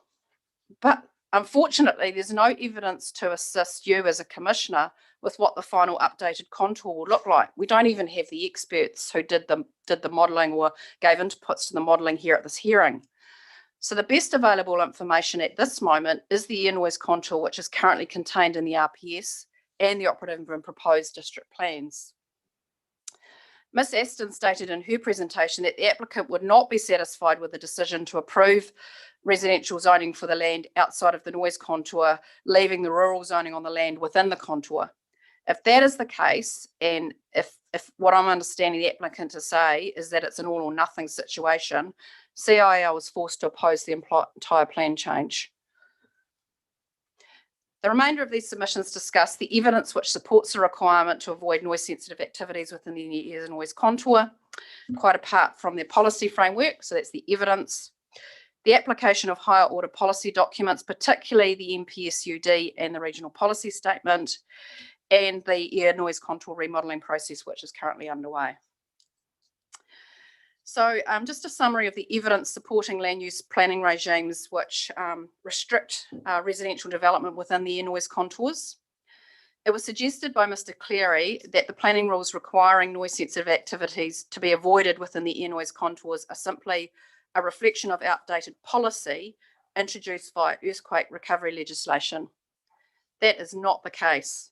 The air noise contour and associated land use rules have been enshrined in the regional planning framework for many decades.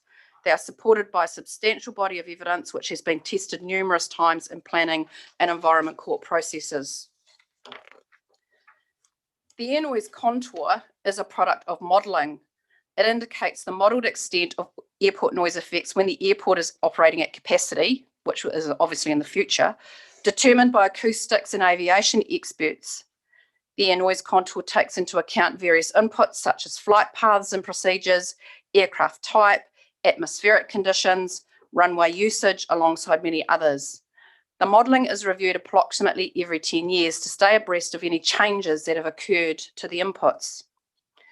Residential activities are noise sensitive. It has long been established that residential intensification is inappropriate and should be avoided within the 50 LDN noise contour. This has been confirmed by the Environment Court a number of times, and I've just picked two here.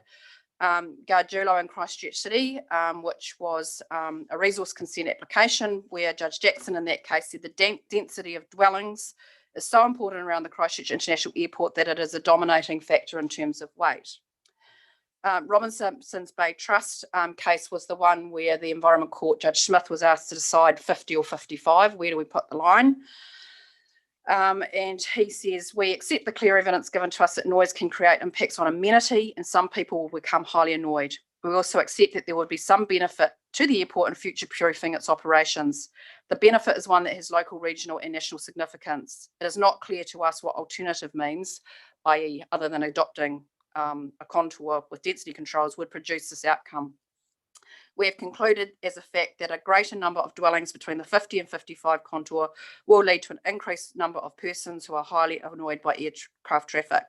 This effect is one on the amenity of those persons who may reside under the flight path, and accordingly is an effect which we should properly take into account in terms of Section 5. However, it is also an effect which has a cost in terms of its effect on the local amenity. It is an effect which is not internalised to the airport and its land, and is therefore shifted to the owners of land under the flight path. Thus, although there is no prospect of a curfew on the airport at this time, there is likely to be an adverse effect on the amenity of those people living within the 50 contour, and thus an environmental cost imposed. And then the court has concluded that the 50 line is better for the following reasons, and I probably don't need to read those two there, but and I suppose that the issue here is that in many cases I hear that it's just about reverse sensitivity, and the likelihood of the airport being closed down or curfewed is remote. Therefore, we don't need these restrictions. What this case was about was, yes, that is a risk. There isn't a risk of an impact on the airport, but actually what we're worried about is the amenity of people. It's an amenity issue, and it's an effect on people who go and live there and then experience the noise. So it's not so much about the effect on the airport, it's the effect of the airport on the amenity of people. Paragraph 25, the applicant has not brought any evidence which disproves those findings of successive environment courts, nor has it brought evidence which establishes that the long-standing planning approach of avoiding noise-sensitive land uses establishing within the contour should be abandoned. It remains the case that a greater number of residential homes within the air noise contour will lead to an increased number of people exposed to undesirable aircraft noise levels. This in turn will have adverse effects on the efficient operation of the airport. Where there is land available for residential growth in areas that are not covered by the air noise contours, and you have a large number of plan changes in front of you on land that is not constrained at least by the contours, it is more appropriate to locate residential development elsewhere to avoid those negative planning outcomes. Now, just touching on the higher order planning documents, which I've talked to you about in a number of other hearings, but what I haven't talked to you about is how the NPSUD deals with strategic infrastructure. The other plan changes, I suppose, the state highway constraint is the analogy. The airport status as infrastructure of local, regional and national importance is recognised in the definition of nationally significant infrastructure in the National Policy Statement on Urban Development 2020 and the Canterbury Regional Policy Statement and the objectives and policies of the Selwyn District Plan in both the operative and the proposed versions. The NPSUD has recently been amended by the what I call the Enabling Act or the Amendment Act. The Ministry for the Environment website indicates that the NPSUD document itself is in the process of being updated to align with the Amendment Act, but we understand that process is not yet complete. But the analysis below refers to the NPSUD as amended. The NPSUD directs that local authority decisions on urban development are integrated with infrastructure planning decisions, and that planning decisions contribute to a well-functioning urban environment. Policy 1 lists features of well-functioning urban environments, but that list is expressed as a minimum. CIL submits that a well-functioning urban environment is one in which infrastructure, particularly infrastructure such as the airport, is not adversely affected by incompatible activities, and in particular residential activities. And urban growth is planned with infrastructure provisions in mind, recognising that the two need to run hand in hand. The NPSUD requires a balance between the need to provide for urban development capacity and other important countervailing issues such as the protection of significant infrastructure. NPSUD Policy 4 acts as a caveat on the application of Policy 3, which provides the core direction in the NPSUD. Policy 4 requires that regional policy statements and district plans applying to Tier 1 urban environments modify the relevant building height or density requirements only to the extent necessary to accommodate a qualifying matter. A qualifying matter includes, relevantly, any matter required for the purpose of ensuring the safe or efficient operation of nationally significant infrastructure, which the airport is. The definition of nationally significant infrastructure includes any airport used for regular air transport services by aeroplanes capable of carrying more than 30 passengers. The provisions in the RPS and operative and proposed district plans applicable to the 50 contour are in place for the purposes of ensuring safe and efficient operation of the airport. This squarely meets the definition of a qualifying matter. The NPSUD therefore requires councils to account for the requirement to avoid development of new noise-sensitive activities within the contour when implementing the NPS and identifying areas for urban development. The treatment of qualifying matters is reinforced in the new sections of the RMA introduced by the Amendment Act, which takes the same approach to incorporation of qualifying matters into the intensification planning instruments, which territorial authorities must now introduce.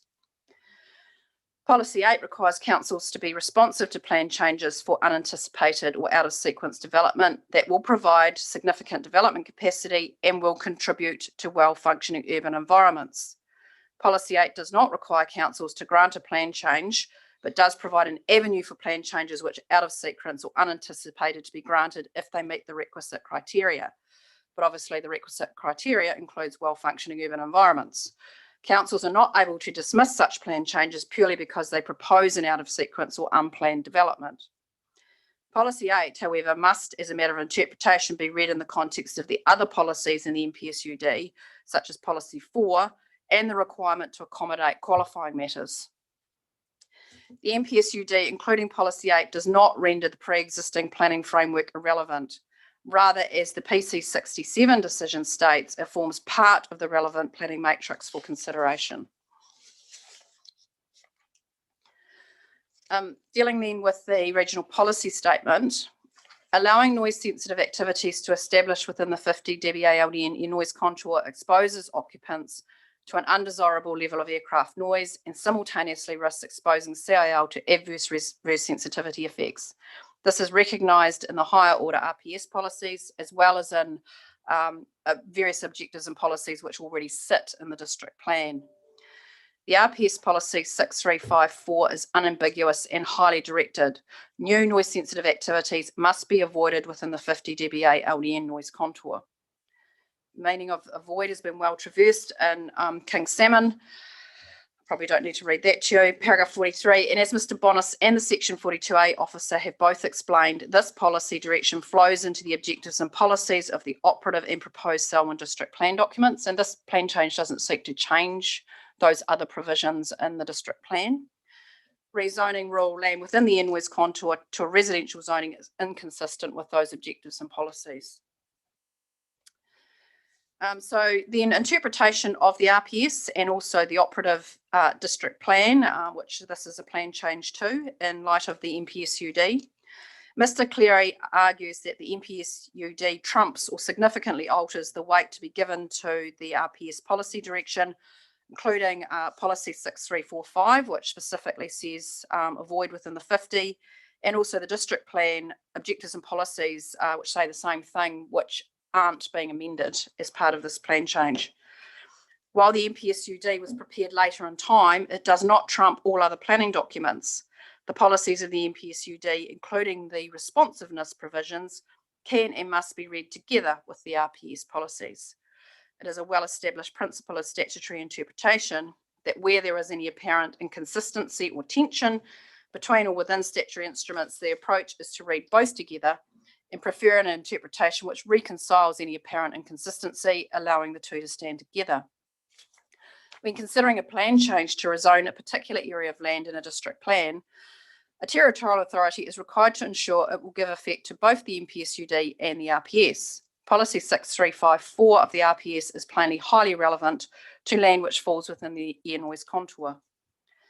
The proposed plan change seeks to provide for urban development in an unplanned way or in a way that is out of step with provision in the planning documents.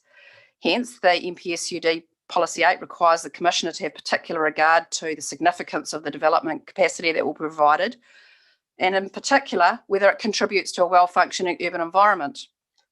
As noted above, CIL submits that a plan change which proposes urban development or intensification in an area under the 50 LDN contour would not contribute to a well-functioning urban environment. And then just a brief summary of the current remodelling process and where that's up to. Policy 6311.3 of the RPS requires certain processes with respect to remodelling the noise contours as part of any review of Chapter 6 of the RPS. As Ms Blackmore explains, the process has commenced but is only partway through. Just to explain here, what all CIL has to do is do its initial modelling and present that for peer review. The time in which that was to be presented to ECAN was at their request. They gave us a date by which they wanted the draft contours delivered to them, and we met that date. The process is now theirs. We are completely hands-off. We're not involved in the peer review, obviously.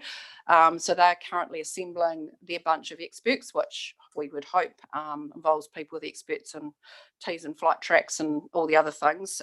So we are currently out of the process and in the hands of ECAN. Does that go to a hearing? Or is it? Yes, well, it will. So it will inform the RPS. So there will be a notification process. Change the RPS. For the panel's information, Ms Blackmore's evidence attaches the draft model contours that have been submitted to ECAN. However, the current air noise contours in the district plan and in the RPS remain in the planning framework. Environment Canterbury, as I've just said, is currently in the process of appointing an independent expert panel. I think they've gone out publicly on SEEK, haven't they, asking people with expertise to put their names forward. That will peer review the remodelling of the updated contours. The independent panel will confirm what they say are the final updated contours. They have not yet commenced this work. Only after the expert panel has determined the final contours can they be incorporated into a review of the RPS and introduced into the planning framework. Furthermore, it is only once the final shape, size, form and extent of the contours has been set by the independent expert panel that they can be used reliably as a matter of evidence. It is possible that the independent panel will identify changes to the inputs or assumptions which would result in the shape or extent of the updated contours changing compared to what was modelled by CIL's experts. Ms Blackmore will explain this when she gives her summary using the flight track assumptions as an example. If planning decisions which allow for residential development are made before the final updated contours are determined, there is a real risk that development may be enabled, which is subsequently shown to be inappropriately located. The better course of action is to wait until the updated contours are finalised before attempting to make planning decisions in reliance on them, particularly decisions that would enable high-density residential development. Any development enabled in this interim period would be, in my submission, pretty much impossible to unwind. Conclusion: until the independent review panel has reviewed and finalised the revised contours, it will be inappropriate for a private plan change to preempt any outcome of a process still in its early stages. Doing so would inevitably create an expectation within the public that residential development on the site will be enabled in the future. At this time, the current air noise contour, and therefore I say the best information available to the Commissioner, remains applicable as shown on Map A in the RPS. CIL therefore seeks that the Commissioner rejects the aspect of PC1 that applies to the land under the contour, and if, as the applicant puts it, it's an all or nothing, rejects the entire plan change. And if it's not an all or nothing, but it's just in relation to the land under the contour. But that I've made that comment on the basis of what I understood the applicant's position to be, and also some evidence from the urban designer. Was it Amy? You can comment on this as well. You'll watch that evidence Yeah, we understood from the summary presented by the council's applicant's urban design expert yesterday that she wouldn't be happy having a permanently rural patch, I suppose, between two residential areas. Right, I'll look at that transcript or notes. Right, so okay, it's just clear that you wouldn't oppose it if it's not an all or nothing. Yes, the opposition that's would correct. be in terms of just that. And area. if that's not the applicant's position, well then that's what I understood it to Okay, be, but if it's not, then we're relaxed. Yeah. I'm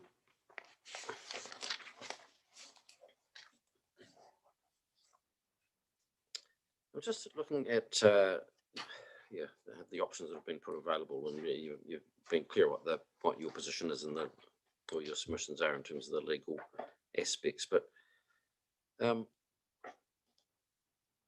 the second option that you discuss in paragraph 12, which is the non-complying or restricted discretionary activity, you're saying requiring consent will not present any real barrier to residential development. Is that your view in light of the policy framework? I mean, Well, we need to have some policy in the zone, which is going to, which kind of renders it a rural zone, because that's what it is at the moment. It's non-complying in the rural zone. Okay. In terms of Christchurch, that's the non-complying activity status is the method for addressing. Yes, what? the avoid, and that's below 4 hectares. It's the same here. Yeah. So it's rural zoning, and avoid within the 50 policy, and non-complying if you're seeking to subdivide below 4 hectares. That's right. There's some areas I think of 20 hectares. Matt's going to cover that on his summary. Yep, probably addressed in your evidence. Yeah. Okay. All right, and that's been that method has been pretty successful from the airport's perspective. Oh, it's been used for ever and a day. Where we got into trouble, I was talking about this on the way out, was that for years the city plan accepted the airport submission and just zoned land rural as the mechanism for keeping density down. But then we used to face resource consent applications for people wanting to go below 4 hectares, but we didn't have any policy that said, well, the reason why this is zoned rural is because of the airport. So the city for years said, oh, you've got rural zoning, what's your problem? And I said, well, the problem is when we come to a resource consent hearing, we haven't got any policy to rely on that says for a section 104D. So that's what triggered the change to the city plan to introduce the avoid within the 50 policy. And it actually went into the city plan before it went into the RPS and then into the other district plans. And that was Judge Jackson saying we need some specific directive policy that in the rural zones that explains why they are a rural zone. So it's not versatile soils or some other reason. Was that plan change 23? Oh, you've got better memory than me. Plan change 23. I think one of the things we've always struggled with, I think Mr. Bonas has always struggled with is, and this is getting off track a little bit, but avoid doesn't mean avoid, it means avoid below 4 hectares, and how can that be right? So it's not a prohibition, but we've always sort of had to make submissions about what avoid means in that context. Doesn't mean no houses within the contours. Okay. It means keep the density to a level in which the noise effect in terms of percentage of people annoyed is at a level that is acceptable in terms of numbers of people annoyed. And the airport's position is that it's not comfortable with a non-complying activity status here, even given that there's no change. No, because the primary mechanism that we've used is not non-complying status, it's rural zoning, and that's what this land is. Okay. So when it's not non-complying status, we're relying on it's rural zoning with non-complying status and a set of policies. And that's not what's proposed here.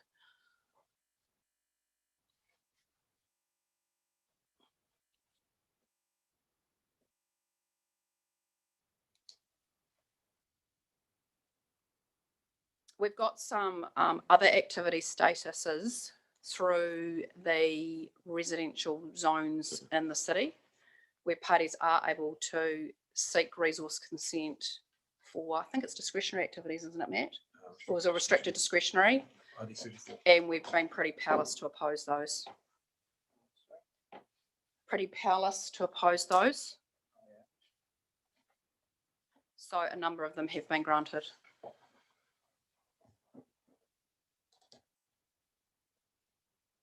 Okay, that's for established zones, is it? Yes, that's in the residential zones, existing residential zones, but it's the same, you know, we've got a policy that they've got the policy, and then we've got a restricted discretionary activity. When people come along on a one-by-one basis saying we're not going to be the one that tips the airport into a curfew, it's pretty hard to say no.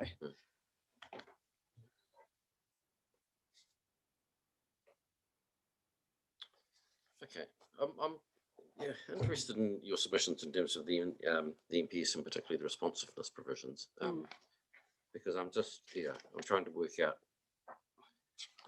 Well, I want to be clear on what you're saying.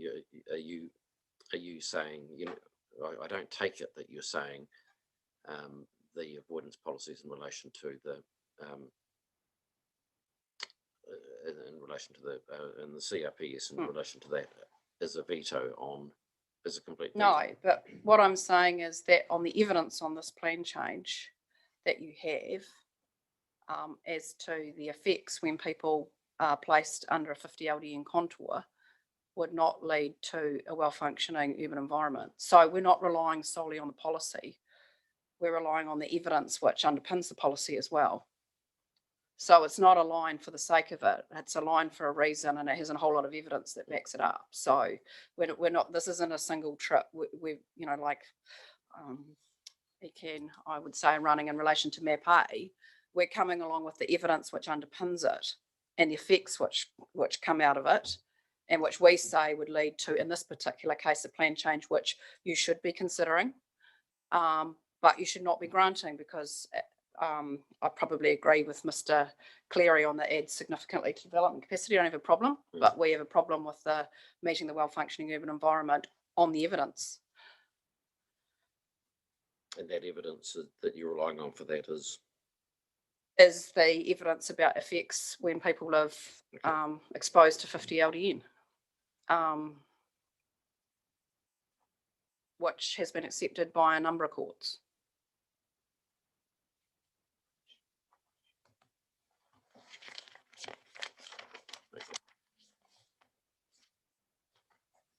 Yeah, so I guess what I'm saying is, unlike the ECAN and CCC's argument on MAP-A, yes, we are relying on the policy, but we're also saying, but the policy's here for a reason, and here's the reasons, and so it's evidential as well. It's not just the line is there, so you can't do it. Well, that seems to be what ECAN's have done. I mean, it's developed a bit, but yeah, because that was one of the issues I think Mr. Langman was raising, that it's you know, you've got to look at why it's in there. Yes, but they should come along to hearings and give their evidence and say, well, the line is here because there's a state highway here, or the line is here because there's a floodplain here, and bring their evidence instead of relying on a policy line and not coming along evidentially to say this is why in this particular place it would not contribute to a well-functioning urban environment. And they don't come along to these hearings with that evidence, having done that work. They just say the line's the line. So there's not an inconsistency between the argument you've been running for residential. No. We've been pretty careful about that. We're saying that the reason here we're relying on the 50 LDN contour and the evidence that underpins it.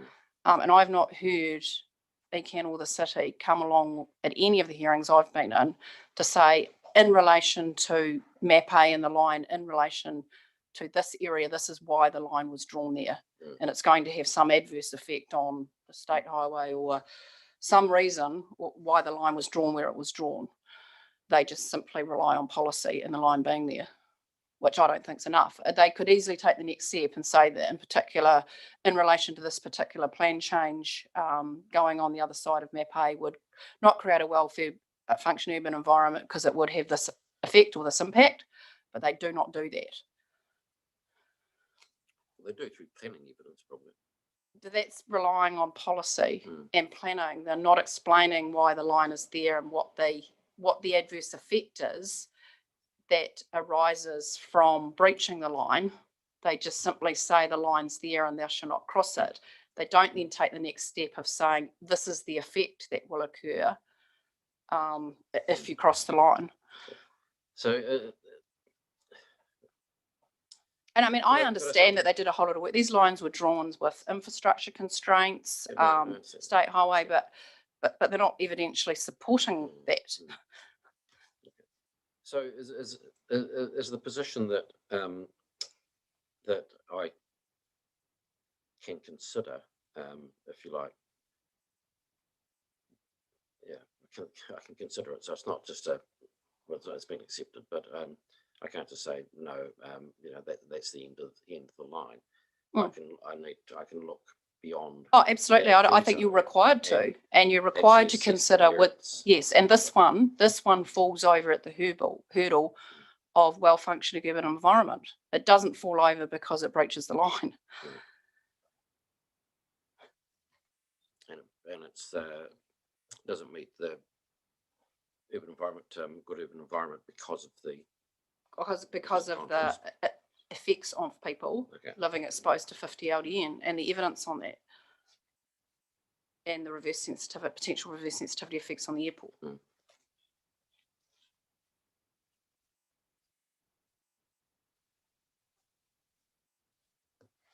Okay.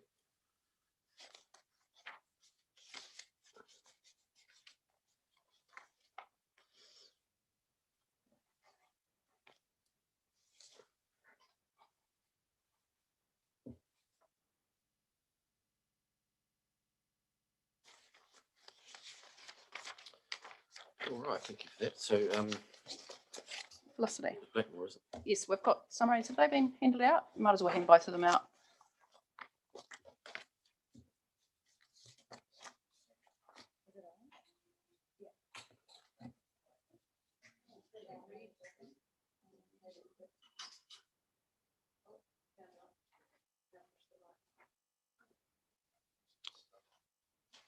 Just before you start, just is it the same guy? Yeah, you hearing right? In the background? Okay, good. That's excellent. Okay, thank you.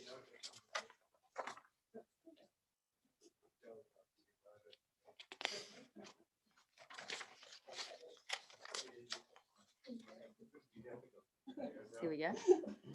Gary and Lindsay are on. All right, welcome, Ms. Blackmore. I've read your evidence and I've been provided with your summary. So if you can just commence reading that at paragraph 2. Cool. Thank you. The airport is a significant intergenerational asset in national, regional, and local terms. It connects Canterbury and the wider South Island to the rest of New Zealand and the rest of the world. The airport and the associated infrastructure is a significant physical and economic resource which must continue to provide for the people and the communities it serves. PC 71 proposes a brand new residential zoning for land that is currently rural, which will attract sensitive activities that are incompatible with the noise environment within the 50 LDN air noise contour. This development potential is much better realised in locations that will provide residents with a quiet noise environment. CIA remains opposed to any residential zoning for land within the 50 LDN air noise contour, including PC 71.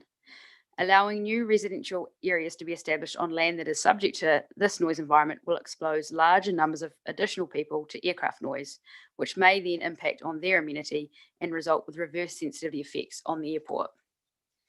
The ability for CIA to operate with no curfew or other restrictions is fundamental to maintaining and growing existing passenger, freight, and aircraft maintenance services that are scheduled during periods likely to be subject to a curfew.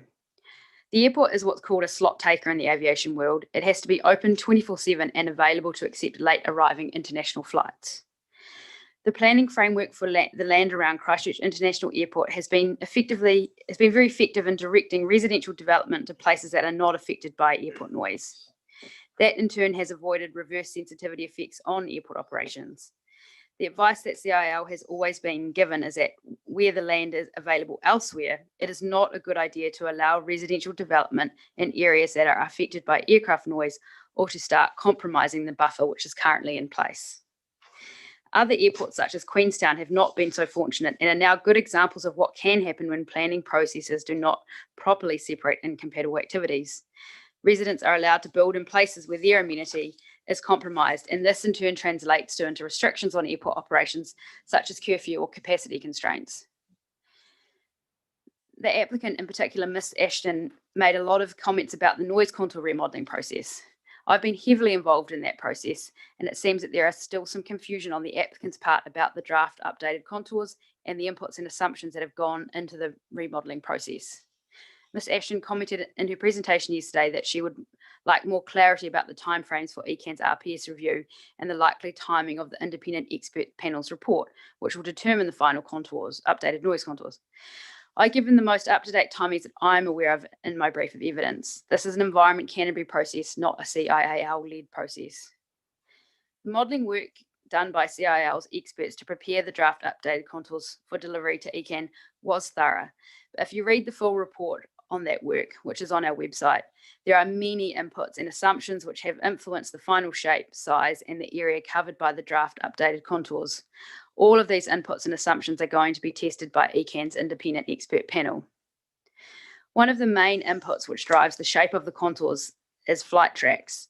Slight changes in flight track assumptions can move the contours, particularly at the scale of particular parcels of land. The modelling, which was done by CIL's experts, was based on flight track assumptions that were provided by Airways, the National Air Traffic Controller, based on the tracks which are being flown at the moment, such as known as PBN tracks. The operative contours, which currently sit in the planning framework, were modelled using straight flight tracks, were used by aircraft in 2008. Airways may decide to change flight tracks again in the future, and the independent panel could also disagree with Airways flight track assumptions, or the panel might decide to change the inputs and assumptions to account for a potential future change. If that happened, then it would have a potentially dramatic effect on the contours.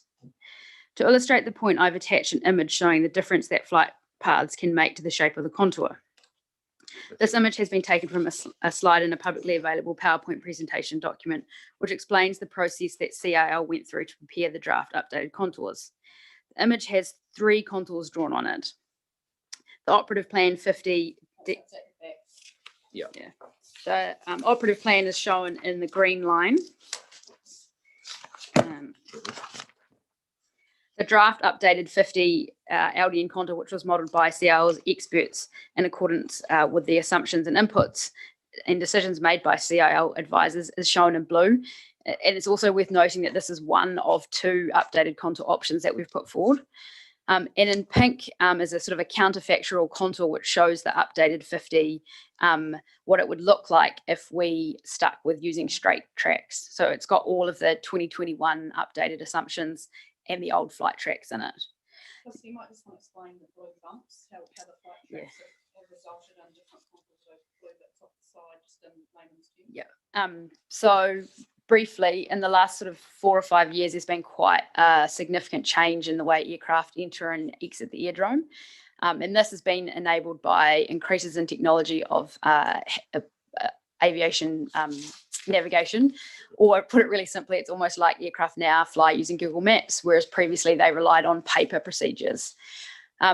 This has been implemented through what's called R&P arrivals, which is essentially aircraft turn closer into the airport and have a more direct and consistent arrival path, and they all essentially follow this Google Earth line. More recently, another flight track's been introduced called DMAPS departures, and this is a similar sort of procedure, except it has modified how aircraft take off from the airport, and that when they get to 2,000 feet, they immediately do a 15-degree divergence turn to the west, and that's to enable the incoming aircraft behind it to in the event of a missed approach, to do a 15-degree divergence to the east and allow that factor of safety. So it means that these aircraft movements can happen closer together, which increases efficiency for the airlines and for the airport, and also increases safety because you always know where each aircraft is going to be. So if you look at the map, if you look at the two blue bumps and you explain how that, what you just explained drives those. Yeah, so both of those flight paths have essentially resulted in a significant change of aircraft being pulled over the western side of the airport, which is quite clearly reflected in that blue, the updated blue lines. And you can see the around West Melton, there's that funny kind of thumbs up image. The thumb is actually showing you where one of the RMP flight tracks is. So it's when you overlay the flight tracks, you can quite clearly see how they've amended the shape of the contour. And the bump at the top, sure, DMAPs. Yeah. Your departures. Yeah.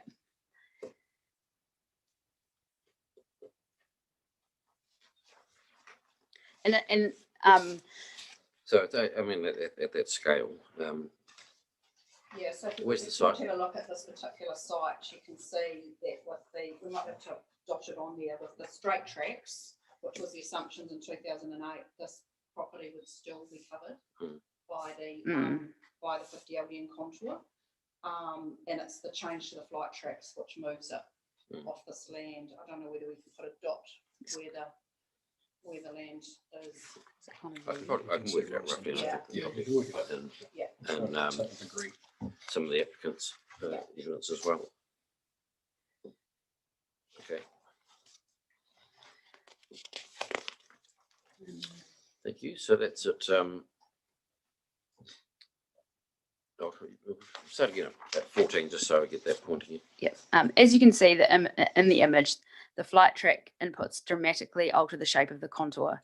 If the independent panel does not agree with the flight track assumptions that have been made in CIL's draft updated contours and decides it's better to adopt a different assumption, then the contour could look quite different. The draft updated air noise contour must therefore be treated with caution. There is simply not enough evidence about where the final confirmed contour will lie to support any residential zoning decisions after the independent panel has done its peer review. Until after, sorry. At paragraph 38 in my evidence, I respond to matters raised by Ms. Ashton. I would like to reiterate, it is certainly not inevitable that the contour will shift off the PC 71 land, and there are other potential scenarios that could come out of the expert panel review, including the contour moving in comparison to where it is currently on the operative planning maps, but not completely shifting off the PC 71 land. At no point has CIL represented to the applicant that the contour would come away from the site, nor that CIL would support any residential plan change in this area. The contours which CIL's experts have modelled represent our best efforts, but they are subject to testing of all their inputs and assumptions, which has not occurred yet. Okay. All right. Thank you for that. So it's been, I mean, getting to the stage where that information has been provided to the regional council. Obviously, there's been quite a process getting there, and a lot of input from various experts. Yeah, it definitely has been. Yeah, and a lot of so inputs from various experts, a lot of consideration in terms of alternative flight paths and those sorts of matters. So it's not, I mean, what's gone to the Canterbury Regional Council is basically, from the airport's perspective, the best that it could do. Yeah. Through the use of its experts and its its experience. Yes, and to add a bit more to that, the experts are Airways, who are the traffic controllers, Airbiz, who are international aviation consultants, and they're experts in understanding what will be flying where and how to plan for an airport, an airfield.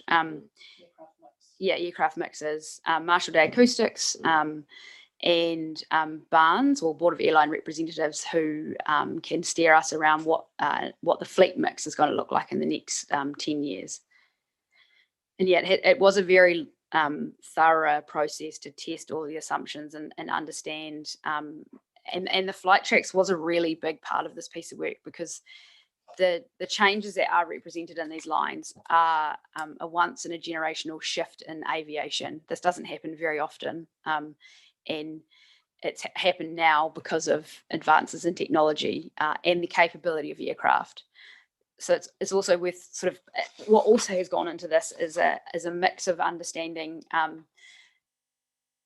what aircraft will be flying on what flight path and at what capacity of the airport do different aircraft need to be flying on certain flight tracks, and also which aircraft have the right technology to enable aircraft to fly on those flight tracks. And an example of that is R&P arrivals require certain navigation that the aircraft must have, and it's only in the last sort of 2 or 3 years Air New Zealand's rolled that out to increase the navigation technology on its fleet of ATRs and Q300s. So there's just a lot of complicated factors that go into determining what flight tracks are and then which aircraft will be flying on what flight track. Are there still planes that fly in, passenger planes that don't have that appropriate navigation system? Yeah. So what do? They revert back to the old like straight in, and they have written procedures. And we've learned a lot about this over the last 2 years. Pilots can also request to cancel the SID, is the short term for it, which basically means there's not much aircraft around them. It's really clear skies. They can land on their own piloting skills, basically, and just follow a flight path that's one of the older flight paths, which is on a bit of paper, which is using land-based navigational tools, as opposed to relying on a computer that's showing you a line on a map. And pilots do like to be able to do that when they can, because they enjoy being able to fly. Yeah, exactly. I think you've explained it as a paradigm shift in airspace Yeah. management. And Yeah. this was not something that was just seen in 2008. No, not at all. And there is a process when Airways put forward flight tracks updates that we model and we try and understand the noise effect of those updates. And as a global standard, airports and noise is very well understood. That's an effect that needs to be managed. So the air navigation sector, as a starting position, will always try and design flight paths to alleviate noise. And that's quite clearly evident in the design of these flight tracks, and that which we've proactively tried to move the noise off the eastern side of the airport where there's more dense residential development, and we've pulled the aircraft over to the more rural zoned areas, essentially. So what the CIA will have the ability to influence the flight paths? No, Airways as a starting position. I guess it's when they're designing flight tracks, they have an understanding of what the purpose of the flight track is, and obviously safety is one of them, increasing efficiency, and then noise is another one. Okay. And that's kind of just standard practice for air traffic controllers. And So they you- consult with you though. Yeah, So yeah. you have input. Yeah. Right. Yeah, they consult with us on it.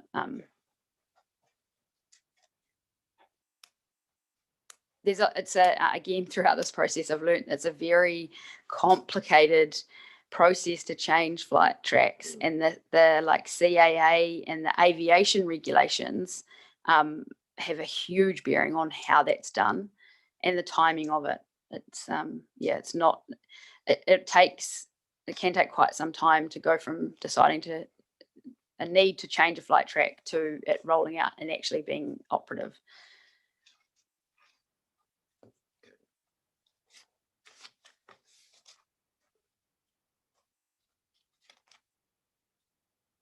We've done during the process, like I'm going to say gazillion sensitivity runs. And the things that I hear at hearings about we're wildly inaccurate on our aircraft numbers and our flight. Sorry. The sensitivity analysis indicate that a lot of those things, when you model sensitivity, aren't the things that make a lot of difference. So the things that you might think make a lot of difference, like have we got the number of planes right and we got the mix right in that, playing with those in sensitivity analysis isn't the main driver for changes in the contours. The flight tracks are, and that makes sense that the noise is going to be experienced when the planes are flying. was a bit more in terms of the exceptions, if you like. We've talked about the pilots might want to fly on because it's a fine day, they can see everything, there's no traffic and those sorts of things. Yeah, well, I mean, what's the frequency of that? It's obviously not enough to concern you in terms of noise contours. No, I don't know the frequency, but the general, I guess, principles are when there's more aircraft and the airport is getting busier, then the pilots just simply don't have the capacity to do that. Sure. So, I mean, a good example is during lockdown, when there's not much aircraft, the Lufthansa repatriation flight was able to take off, do a loop around the city, and they did this a couple of times, incredibly close. From a noise abatement perspective, I was sitting at home going like, oh no, we're going to get so many complaints. And then they flew back around and essentially buzzed the runway to say thank you to everyone to enable that repatriation flight to happen.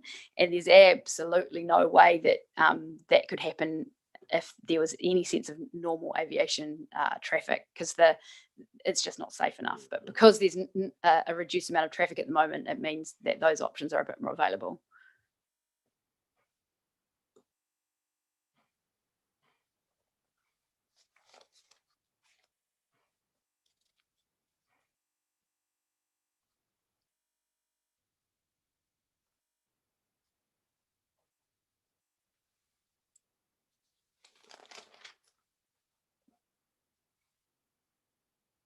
So you describe it as a sequencing problem in your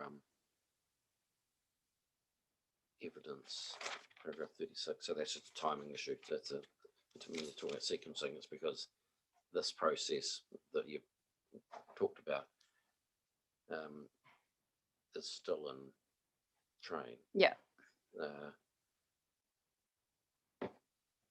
Is there any sort of indication as to when, not in terms of the ultimate outcome, which is in CRPS's hands, but CRC's hands, but the yeah, I mean, is it you might have covered it, is it like a staged approach? Is it that once the independent panel has addressed it, then they will make their recommendation? Will that be public? Yeah, I mean, it's ECAN's process, but my understanding is that the independent expert panel will do the review, and then their report will be made publicly available. Right. Okay.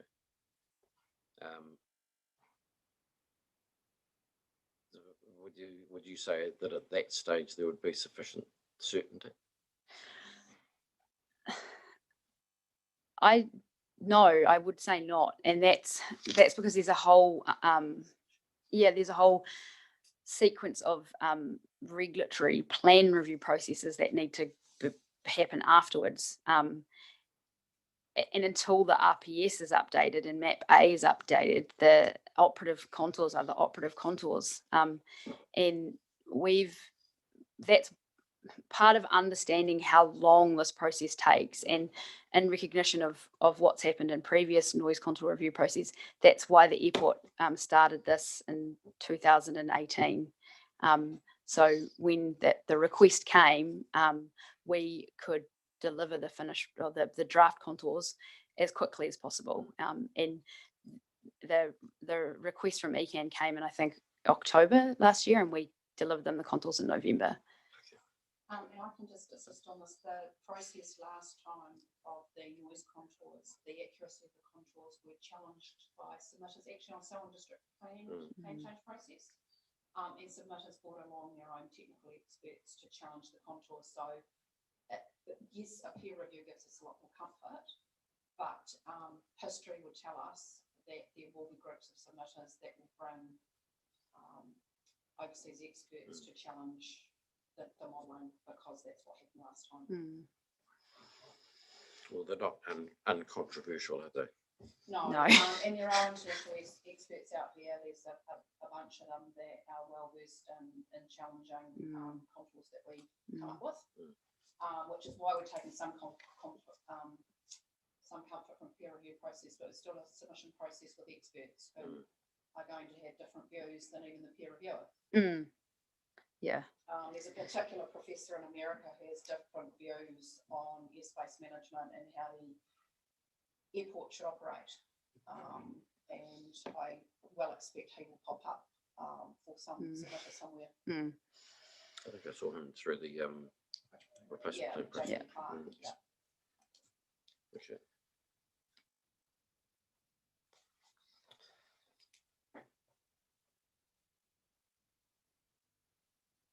I'm conscious of not speaking with you as a panel at the moment, but yeah, and I have no problem with the input that you're contributing. Do you have a view on deferred status? Yeah, I also think it's not appropriate. And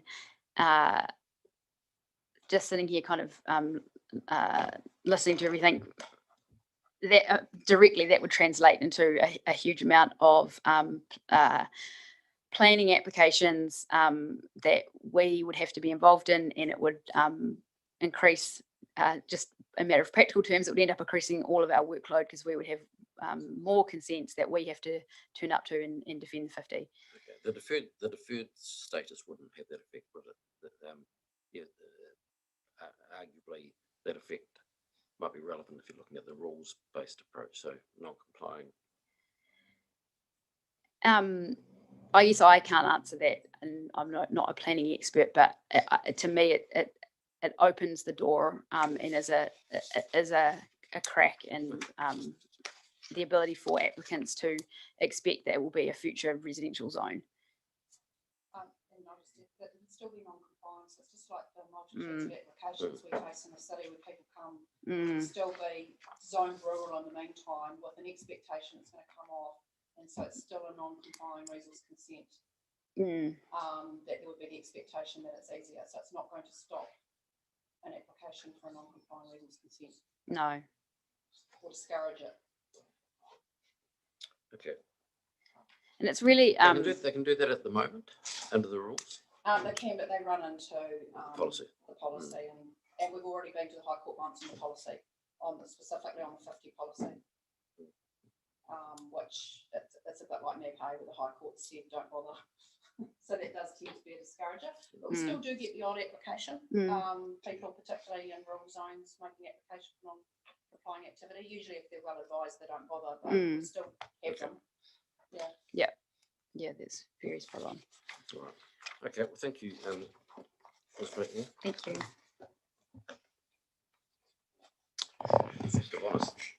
Sir, I'll try and be brief. I won't read this in its entirety.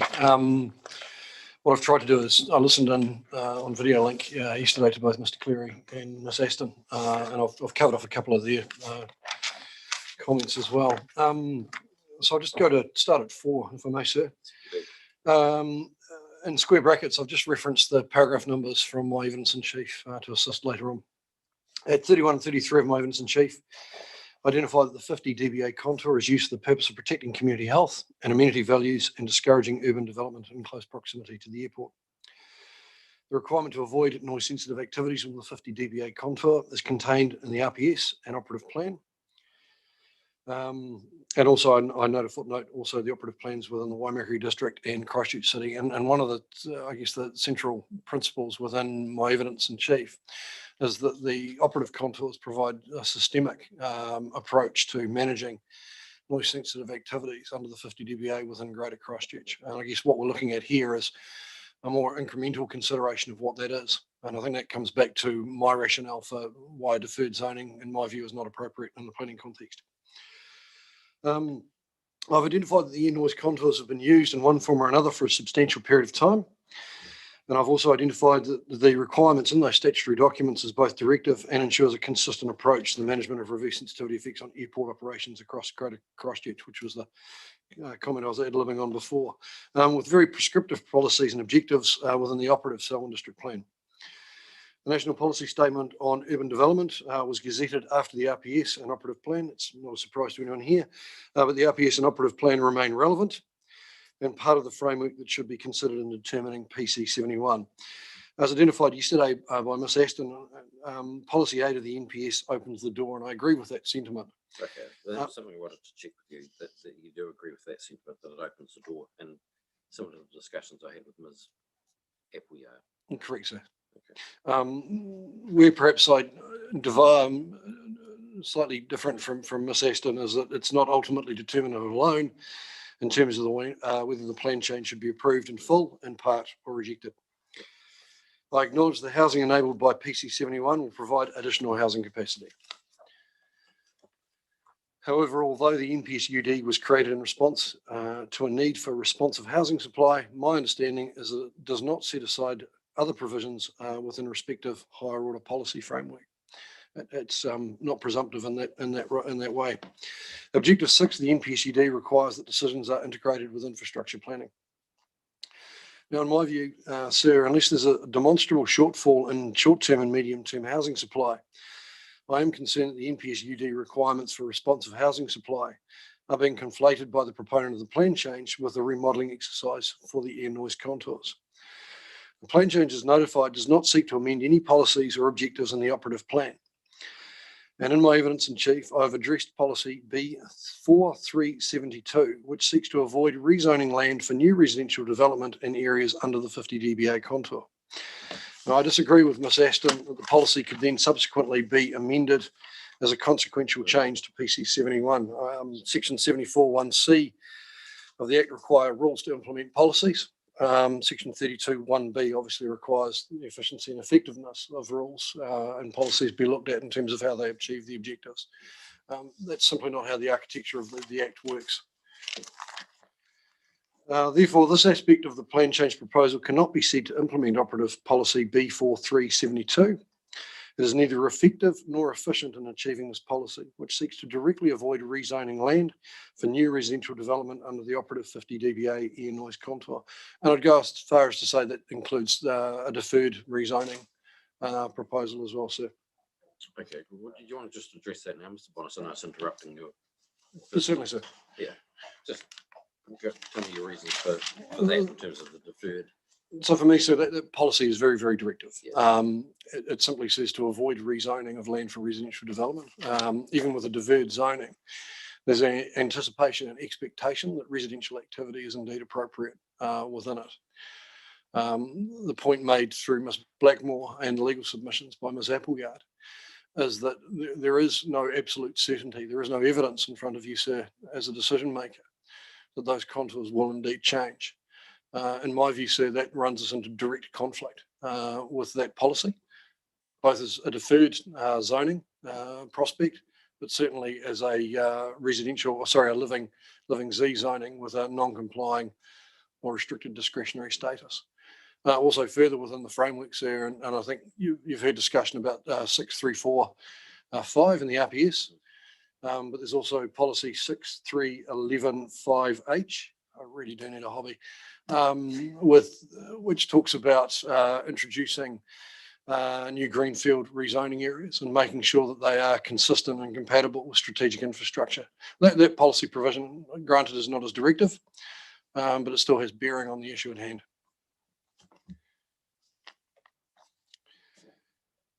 And sorry, well, yeah. I'll say it. I hesitate to interrupt, but I will. No, please. It's. Yeah, I'm just. It's that whole issue of the responsiveness provisions, and you know, those policies which are you know, those policies are avoidance policies, and accept that, and they're very clear. But it's the point I'm sort of mulling over, and we'll need to mull over in some detail, is whether the responsiveness provisions enable me, because they're the thing that stops the, you know, they're the things that makes it's those policies which render the this unanticipated, or whatever you want to say it. So Yes, the out of sequence nature of yeah. what's in front of us. Is there? I'm jumping all over the place, and I'll ignore that element and cover it off on its face now. I've been giving that quite some thought over the last couple of days, and I guess the resource management planning approach that I've considered in terms of, as Ms. Appleyard said, can you reconcile the NPS with the RPS and the operative plan. I believe in this instance there is certainly a way through that. I think that the starting points there in making a decision is the household capacity that would be provided for this plan change necessary in terms of responsive planning for providing for short to medium term housing supply. Looking in the wide, I accept, in fact, I entirely agree with Ms. White's point that it's not at a greater Christchurch level. You've got to look more spatially defined than that. I think that's an appropriate interpretation of the NPS. But I think the starting point there is to look at whether or not there is actually a capacity shortfall based on the evidence that you have in front of you. And I acknowledge that I haven't provided any of that evidence. What I have provided in my summary is that I understand that there is a number of plan changes, and in fact 4 were added this morning while I sat here, that look at promoting 10,900 households within the greater Christchurch component of the Selwyn district.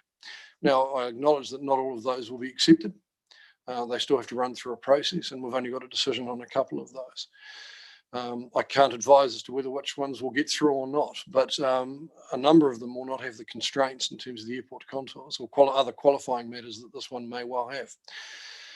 So in my view, sir, if the issue at hand is there a shortfall, and you find looking at the evidence in front of you and the other plan changes and the FDA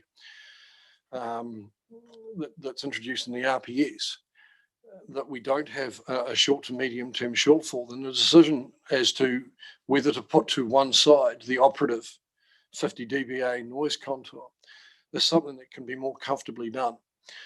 And I think regardless of that overall decision, which is wrangling your way through the higher order policy documents, you're confronted by the immediate issue in terms of the architecture of the plan change put to you in the first place. It simply has not amended that very directive objective B4372. So in terms of the colonial vineyards test of is it more appropriate, is it effective, and is it efficient, you're confronted with that head on, sir. And I do not agree with Ms. Aston that you can reconcile that by moving up the framework. I've probably covered off most of my summary now, sir, but is that helpful, or are there any questions? No, I mean, I'm not going to just ask questions for the point of it. So, when there are questions, then that's one of the issues that I really wanted to hear from you on, because in your evidence, you essentially said, I think you didn't really get into that assessment of policy A, but you clearly have given it some thought. I've certainly turned my mind to it, sir. Okay. Because it's that relationship, and I mean, it's the issue on all plan changes, but and the difficulty is not just the remodelling exercise being done now. There's a number of incremental plan changes in front of the Selwyn District Council. A number of them could provide for quite large-scale yields. Yes, it's unhelpful. Just turn to 13. In response to Ms. Aston's criticism, my evidence did not set out the process by which the remodelled contours will be embedded in the statutory framework. I note the following from the Canterbury Regional Council website. Updated air noise contours requested from CIL have been received by the Canterbury Regional Council. The council review of the drafted noise contours report will now be peer reviewed by a panel of independent technical experts. And I've got this bit in italics, it's a direct quote. It is important that a peer review is carried out to ensure that the noise contours align with good airport noise planning. The review is likely to be completed early next year, 2022. While we have received the new noise contour modelling, nothing will change immediately. There is a process for considering the changes and how they should apply.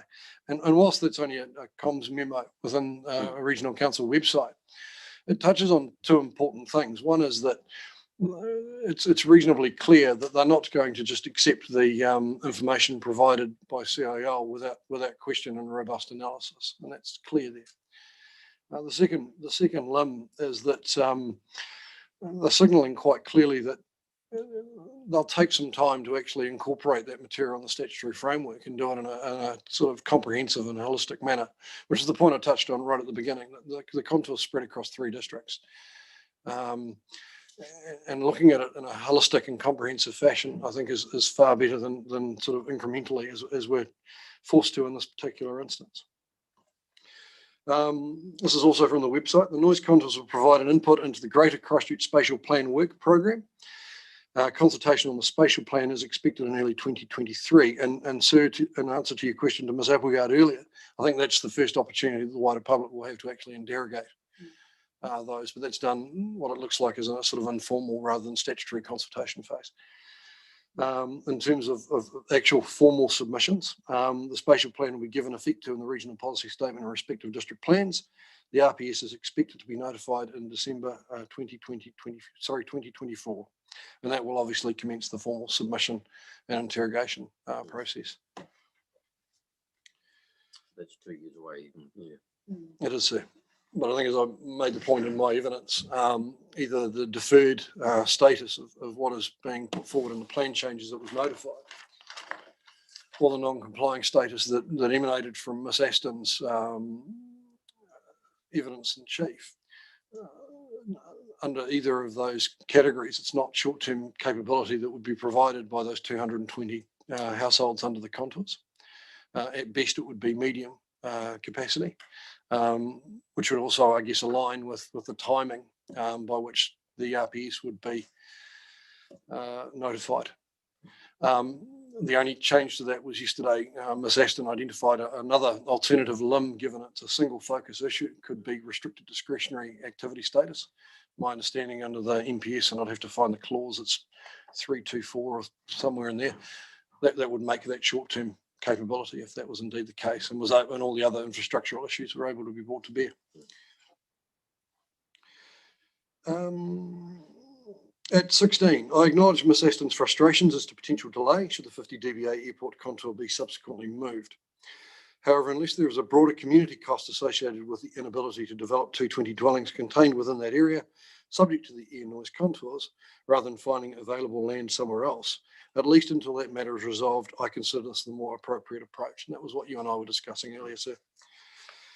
I also note, and this is the 10,900 additional homes, again, being very, very clear to say that they're not realisable. They've still got to go through quite a clear process. At 18, deferred zoning is a mechanism. I acknowledge that deferred zoning can be a valid resource management method. I have no issue with that at all, and is used in district plans across New Zealand. However, I remain of the view that it's not an appropriate planning response in these circumstances. In my experience, deferred zoning is used as a mechanism to where there is essentially agreement in principle that the zoning is appropriate. It doesn't exist here, but a hurdle to more immediate development exists. Now, the key matter in this instance is where the final revised contours will indeed lie, which requires a high level of certainty. Unlike Ms Aston, I don't think it's inevitable from the numerous hours that I've spent in a room looking at modelers come up with various assumptions that move the dial a little bit. But we're, I guess, in terms of the CIL contours that with ECAN, we're right at the apex of where that curve is. It would not take much to change the dial to bring this area in or out. And Ms Blackmore's covered the ongoing remodeling process in her summary. I consider that deferred zoning is not the appropriate mechanism to account for any potential revised air noise contours in the RPS, as the outcomes are not yet known, and neither the applicant nor the District Council have any control or discretion over those outcomes. Lastly, this is just in terms of the alternative to a deferred zoning, which you discussed with Ms Appleyard this morning. There was an alternative suggested by the applicant whereby restricted discretionary development on the site could be undertaken. Ms Aston referred to provisions in the Christchurch District Plan of the same status to resolve a single issue focus. Now, I consider the reference to restricted discretionary activities in the Christchurch District Plan to be contextually incorrect. There are residential in areas in Christchurch City where residential activities within the contour have restricted discretionary status. This is due to pre-existing residential land use as already established or already zoned residential at the time that the operative contours and restrictive policy were put into the CRPS and the Christchurch District Plan. RD34 and the low density zone is the bane of my existence on some days. A number of applications for residential development in those parts of Christchurch City Council were generally approved. pursuant to a restricted discretionary role. The purpose of the rule, as I understand it, is essentially to provide the input for CIL where breaches of other rules could lead to increases in intensification under the 50 dBA contours. It is extremely fraught in terms of planning merit to try and actually determine when that would actually occur or whether or not you're getting a better urban outcome. It has caused consternation. It really was a. We didn't ask for it. We didn't ask for it, and it was a recognition by the AHP that the horse had already bolted in residential areas. So that different to applications for rural land to be zoned residential. So this related to existing residential areas. And by contrast, in the rural urban fringe and rural Waimakariri zones in Christchurch, the more stringent non-complying activity status applies to both subdivision, which is under the allowed rural density, and noise-sensitive activities under the 50 dBA air noise contour. I'd also make the comments in terms of the dialogue that you had with Ms. Appleyard. There's not just one or two provisions in terms of those. There is a package of very directive policies and very clear rules that go with the air noise contours within Christchurch City, and they all work together. Unlike here, where the option being put forward is essentially just a rule or a deferred zoning, which doesn't appear to hang in terms of the architecture plan of anything with great clarity or would provide certainty in terms of when you would uplift the deferral, or indeed when you would go about declining an application. I heard the prospect yesterday that it may require a resolution of council to uplift the deferral. In my experience, there, I've not heard of that before. That's not to say it doesn't exist, but it seems unusual. Where was I? Bottom of paragraph 23. Resource applications made under those rural provisions as a non-complying status are consistently refused. The decisions typically reflect that incrementally individual proposals may only result in minor effects, but granting consent would severely impact on the integrity of the many provisions in the RPS and operative district plan, seeking avoidance of noise-sensitive activities under the 50 dBA air noise contour. Cumulatively, this sort of incremental development could result in adverse planning outcomes. Essentially, the purpose and the integrity of why the contours are there in the first place. Simply the rules in those areas, this is where the restricted discretionary activity status is, reflect the fact that there is a certain amount of residentially zoned land use within the contours that cannot be undone. PC 71 proposes a new development on land that is currently zoned rural inner plains and is to be measured against the statutory framework accordingly, which is a fundamentally different scenario. And I've just mentioned again, sir, that I'm unaware of deferral being uplifted through council resolution. So in conclusion, in my view, rezoning that area of PC 71, which is subject to the 50 dBA air noise contour from rural inner plains to living Z deferred, is not the most appropriate way to achieve the purpose of the Act, as prescribed by both the operative Selwyn District Council plan provisions, which give effect to the RPS as this relates to noise sensitive activities within the 50 dBA air noise contour as shown on map A and explicitly stated in policy 6354. I'm happy to answer any further questions, sir. Okay, thank you. Let's have a look at the notes. I did ramble across. I went off piste on several occasions.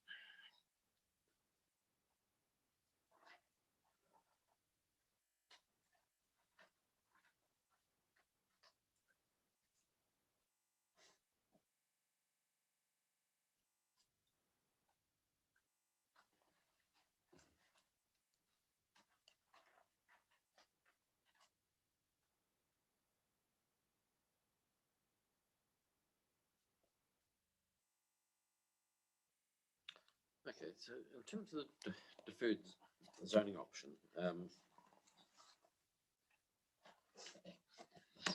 right, so from a planning perspective, you have concerns about that in terms of uncertainty and in terms of creation of expectation. That's your concern too.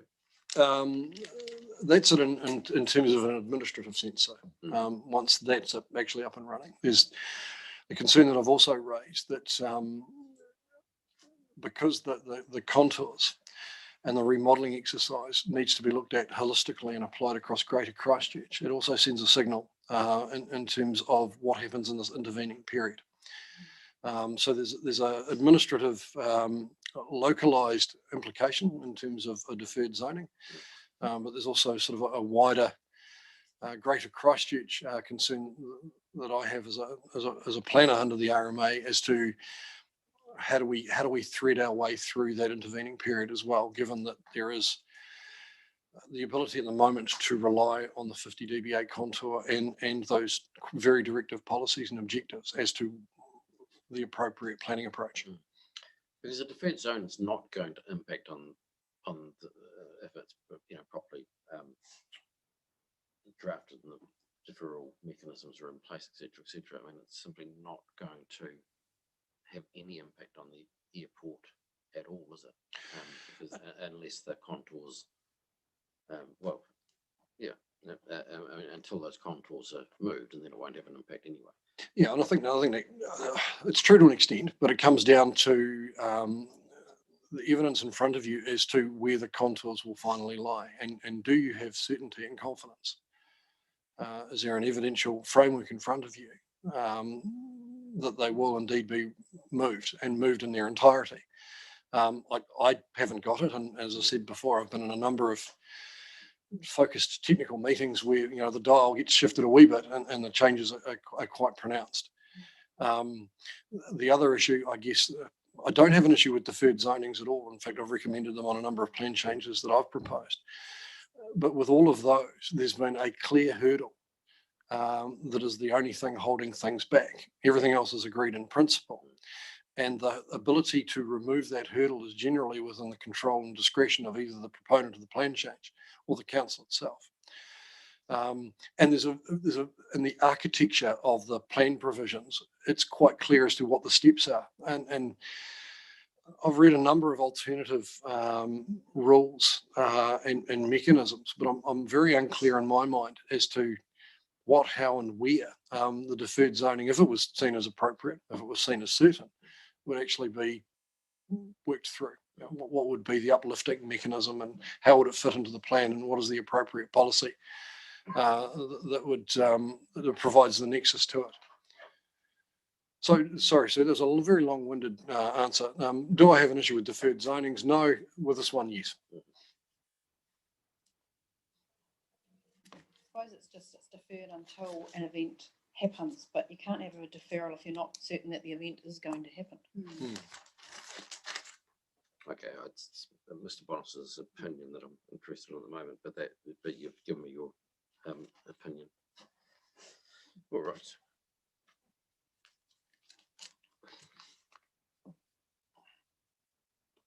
And you don't consider your concern, or do you consider your concerns could be addressed by appropriate drafting?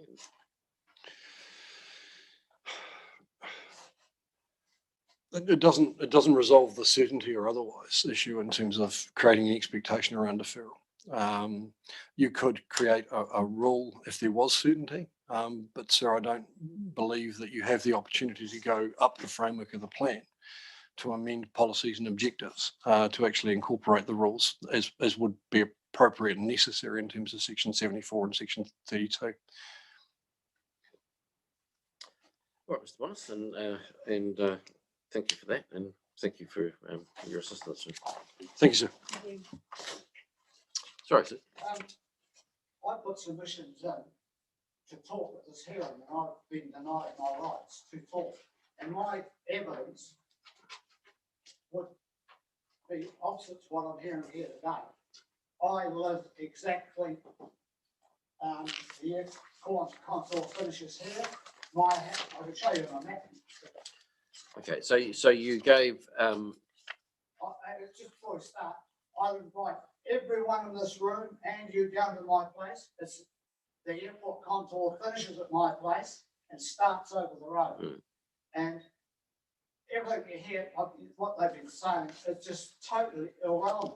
I've even the planner here brought her baby into a house going back when we're doing the plan change. I'm not a planner. What's your name, sir? Sorry, what's your name? I'm in court. Yeah. Okay, and you're a submitter on this Yes, I've had an and request to be heard. And anyone here, I'd invite the whole audience down to my house, and I could explain it. It's only 3 minutes drive from here, and how you don't hear the airplanes at my place. My house was built in 206 and all the subdivision was there. I won arguments here with the council, and in the end, the commissioners of two commissioners at Lincoln finally listened to me. That's why there's about 1,500 houses on the area that I was involved with, a joint submission. Mhm. And on the whole lot is there. You can even put test equipment in our bedrooms that will show you do not hear the aeroplanes. The only time you ever hear an aeroplane at night time is if the airport big freeze planes fly over. Well, that's a space model. And the two types of airplanes, you've got ones like Emirates, they glide in about lunchtime every day, and that was my clock when I needed to go for lunch. They glide in, but Jetstar, their old ones, they come in faster. Mm. And there's no, here's the plane here where I live. Okay. Do you, yeah. It's crying here to hear all this. No, I appreciate that. And if you've given in your submission, you've No, I didn't put it, I asked to speak. In my submission, I asked to speak. yes, indeed. Yeah. So you've asked to speak. So you filed a submission and you have asked to speak. Yeah, and I've been denied. Okay. You have liaised with the council staff at all about potentially getting a hearing? Well, I think they're just trying to, I'm a nuisance too, just like the last time when we're doing plan change, I think it's page 2, and all the people were 32 10-acre blocks, and I won't go into the whole story of it, but they tried to shut me down, but we put 32 joint submissions in, and when we finally went to the commissioners at Lincoln, he made the whole area Living's Head deferred to the year 20, and the earthquake came along, and Mr. Brown and his team took the word deferred off it and became Living's Head from about the year 14. I'm not a planner. I've something I've picked up and had to go through the High Court systems in Dunedin with Mr. Withnell QC. I learned off that. Okay. And I'll invite the whole audience to my place. I'll show you, and you can put test equipment there that shows these decibels and all that is just a load of crap. The wonderful word. Okay. And I can't be more honest than that. Right. Do you want a form? I've heard what you've had to say, but do you want to have a formal opportunity to come and sit at that front bench there and be heard? Okay. Well, I'm invited into my house. Yeah. No, that's fine. How long would you anticipate that you would? Well, I've just about said it all. I've said it. All right. And another thing the council did, which with their water, they were going around asking people could they test their bores, and some of them said no. I allowed the council to use my bore to test the fall of the water when they put their 200-metre bore in. So a person can work with anyone. Okay. They're quite welcome to put their equipment into my house. All right. Will show that what they're saying here now is simply not true. There's neighbours over the road from me. I was going to buy some of these places that come up to Sale South, but I can't do it because of my old house. I'm a terminal person. And I like to see some of these things done before I want to avoid move on. Okay. All right. Is there anything else you want to add? Because I've made a note and it's being recorded, so I've heard what you have said. I want to set it all, and you're invited to come down and put any equipment you like in my house. Right. The flight plan finishes here, and our house you can't hear the aeroplanes. This is how stupid your plan is. You cross the road here, and you've got all this drama just crossing the road. Right. What's your address? Or actually, no, I'll get it from the documents. If you're a submitter, it'll be in the documents. This here shows you.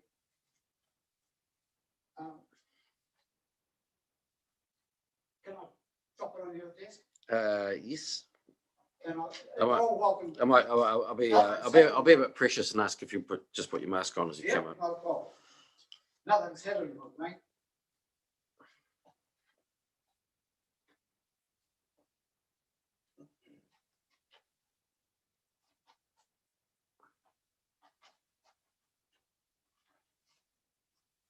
Well, that's when I put my submission in.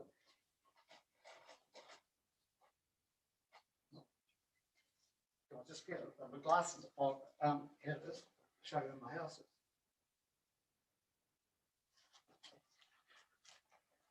Right there where my thumb is, under the word Lincoln, is my land. Oh, okay, yeah.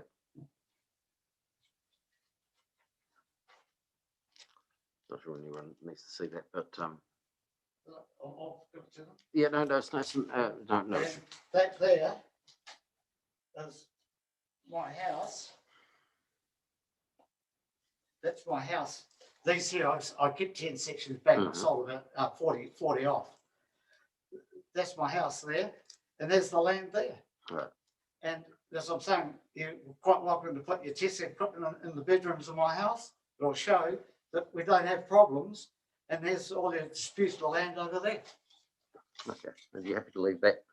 I've taken a photocopy. Yeah, Certainly. No, no urgency. But if you could make that available through Ms. Hatfield, probably, yeah, and then that'll form part of the record. Yes. Yeah. Okay. All right. So I'm sorry if you feel you've been denied a right to speak, but you've been heard now. I'm sorry. I'm sorry. You feel that you've been denied a right to be heard because you haven't. Yeah, what you've said now obviously will form part of the record and form of the part of the decision-making process. Yes. Yeah. And yeah, I'll be considering what I do for a site visit. And when I did the High Court thing, went 3 days before Judge Willie Young, the plan department was found negligence, and I'm not a planner. Yeah. All right. Okay. Well, thank you very much. Okay. Thank you.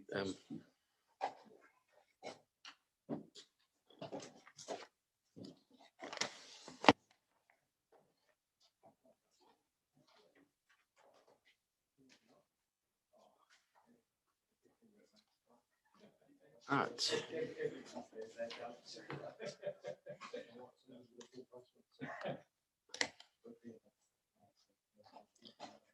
So we've got Mr.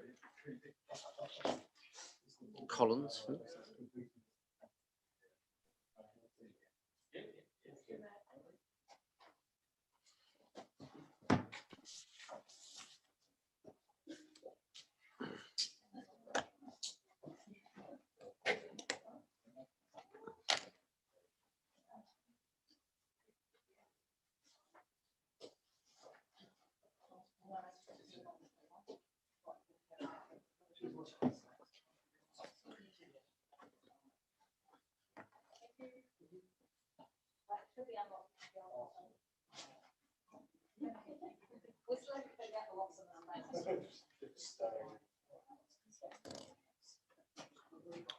Here's where I applied for my,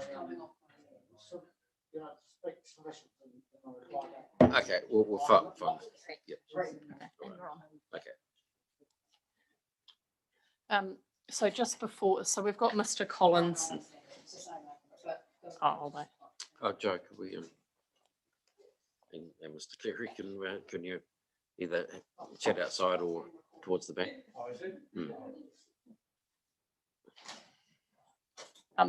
So I've got Mr. Collins on Zoom presenting his as part of the Section 42A report for transport. I just need to sort of explain about the documents before he starts. So I've got a written summary statement from him that I'll circulate. That does include, he has referred to an attachment. The attachment's quite large, so I've only printed 2 hard copies of that, one of which I'll give to you and one of which I'll give to the applicant. Oh, thank you. So if you give one to David and one to that. In addition to that, so in order to print the summary statement, it was as it was yesterday evening. In addition to that, as a result of some of the matters raised yesterday afternoon by Foodstuffs Limited, Mr. Collins does have some other comments specifically on that. So we don't have a printed copy, but he will also read from what we've referred to as an addendum, which again is a response. So we will provide a written copy of that electronically afterwards. But for now, when he gets to that part, he'll obviously just be reading that. Sorry, that was a long-winded summary. Summary of the summary. Yeah. All right, Mr. Collins, welcome. So I've got the written part of your summary statement here, and the model, the attachment, the model outputs. I'm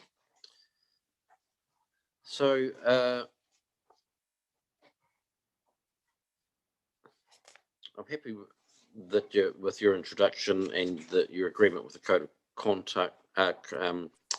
conduct. So I think you can start reading at 3.1 if that's okay, unless there's anything that I've missed in the first part that you would like to expressly raise. No, I'm happy to start at 3.1. Thank you, Commissioner. So I have reviewed the statements of evidence and summaries of evidence from the applicant, being Lisa Williams for transport and Fiona Aston for planning. And my apologies, Ms. Aston, for incorrectly spelling your name in my summary. I've also reviewed the following evidence from submitters: Marcus Langman on behalf of Canterbury Regional Council and Christchurch City Council, and Mark Allen and Rebecca Parrish on behalf of Foodstuffs. I've reviewed the following summary statements from other specialists acting for council: Liz White for planning and Hugh Nicholson for urban design and landscape. Unless otherwise discussed below, I consider that matters identified in my transportation hearing report have been resolved through evidence from the applicant's experts. In my view, the following transport matters remain in contention and or require further consideration. First matter being transport connectivity to Levi Road. The timing of the connection of Broadlands Drive extension with Lincoln Rolleston Road, provision of a shared use walking and cycling path along the frontage of ODP Area 14 with Lincoln Rolleston Road, the cumulative effects on the wider transport network, and finally the transport connectivity between ODP Area 4 and ODP Area 14. I'll discuss these matters in the following sections of my summary statement. So the first matter being the transport connectivity with Levi Road. In paragraph 3.2 of the Urban Design and Landscape Hearing Report, which is on page 3, Mr. Nicholson recommended that a second road connection to Levi Road be shown on the ODP. In paragraphs 33 to 34 of her evidence, Ms. Williams discusses this connection and recommends that if a second road connection is included, it be located to the east of Gold Rush Road, and that it be designed to discourage through traffic. I support Ms. Williams on this matter. Levi Road is a critical through movement corridor between Rolleston and Christchurch, and its importance will only increase in the future. I therefore support the location of the secondary road connection shown in Figure 2, Revision 1 of Mr. Nicholson's summary statement. In addition, I consider that the ODP narrative appropriately identifies the through movement function of Levi Road, and that the second road connection can be provided without compromising Levi Road's primary function. The second issue is the timing of the connection of Broadlands Drive extension with Lincoln Rolleston Road. In section 5.1 of the Transport Hearing Report, and that's reference page 16, I recommended that a planning mechanism be included requiring the formation of a roundabout at the intersection of Lincoln Rolleston Road and Broadlands Drive, and the extension of Broadlands Drive over area 4 into ODP area 5, that should say ODP area 15 as it's now being referred to. In paragraph 24 of her evidence, Ms. Williams supports my recommendation and puts forward a threshold of 490 dwellings, at which point the roundabout and connection are required.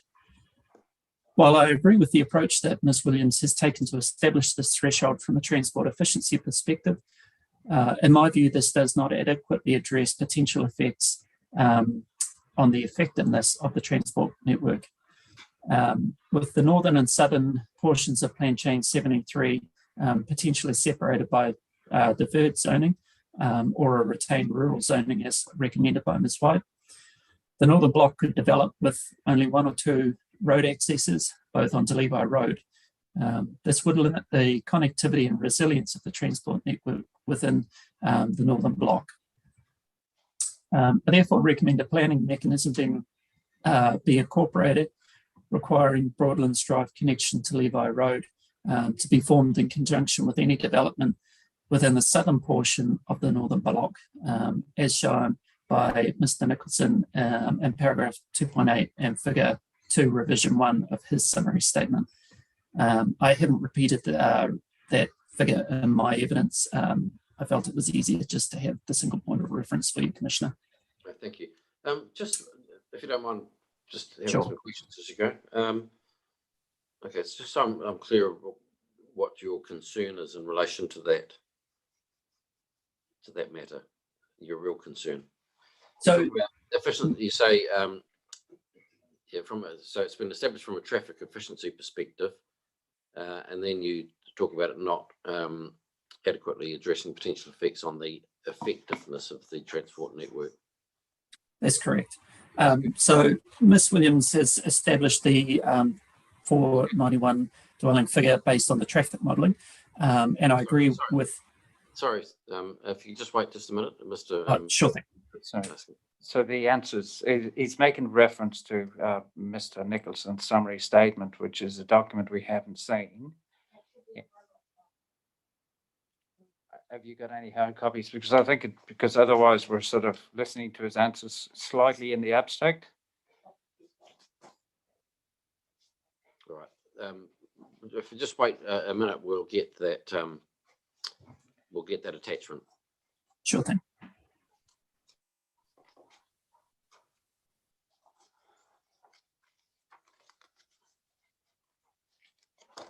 Thank you.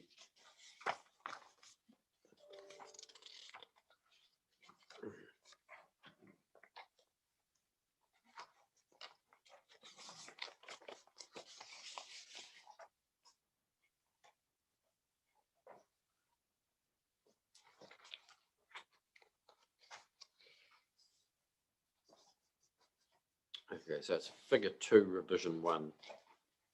Correct. Right.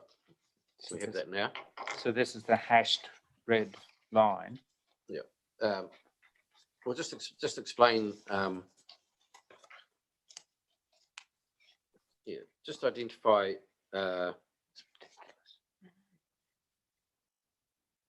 What you're talking about there.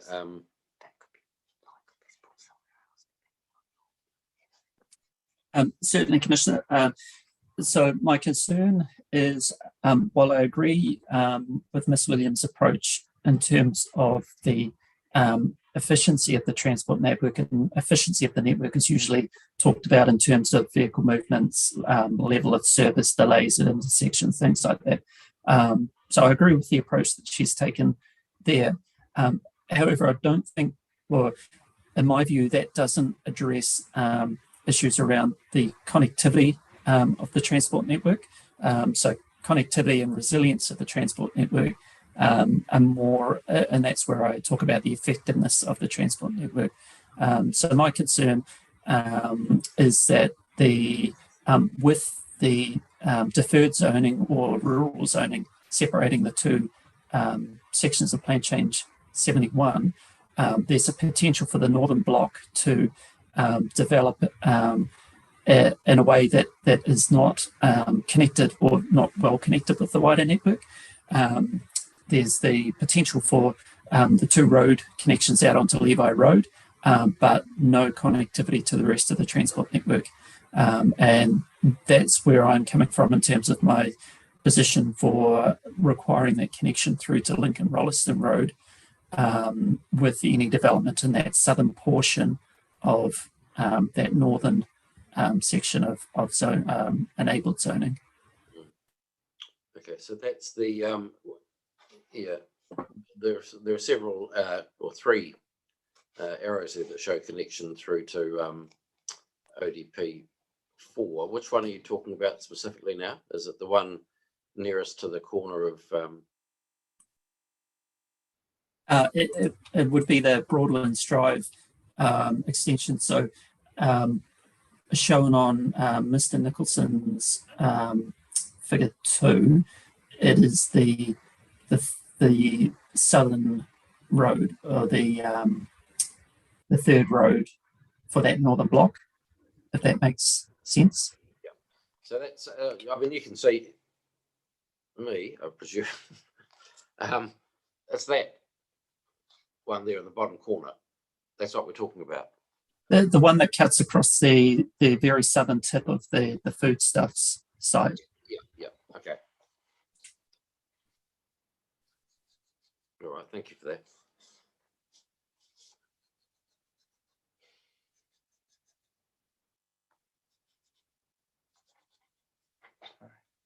Okay, so that's to improve the, in your view, to improve the effectiveness of the transport network by providing another ingress and egress. Correct. Yeah, and to connect that northern block to the existing urban area around Lincoln Rolleston, to the west of Lincoln Rolleston Road, in terms of all transport modes. So it's likely that that connection would serve pedestrian, cyclists, and general traffic. Does that have the risk of creating the rat run type effect that was discussed by Ms. Williams and other? No, I don't think so. I'm comfortable that the design of the roads internal to Plan Change 71 can be addressed through the subdivision process. I think it's important that we're clarifying that secondary connection onto Levi Road is intended to be a local access road only and not encouraged through movement. But I'm comfortable that the other roads within the Plan Change 71 area, the detailing of that can be addressed at subdivision stage. I don't think a road connection, I don't think the Broadlands Drive connection will create a rat run as such. It's I guess there is the potential for a rat run through Plan Change 71 for people trying to avoid the Lowe's Road, Levi Road, Lincoln Rolleston Road intersection. If that was a particular concern during the subdivision stage, it could be relatively easily addressed with traffic calming measures on that primary north-south connection road that's going into Levi Drive and Ruby Road intersection. Okay, thank you.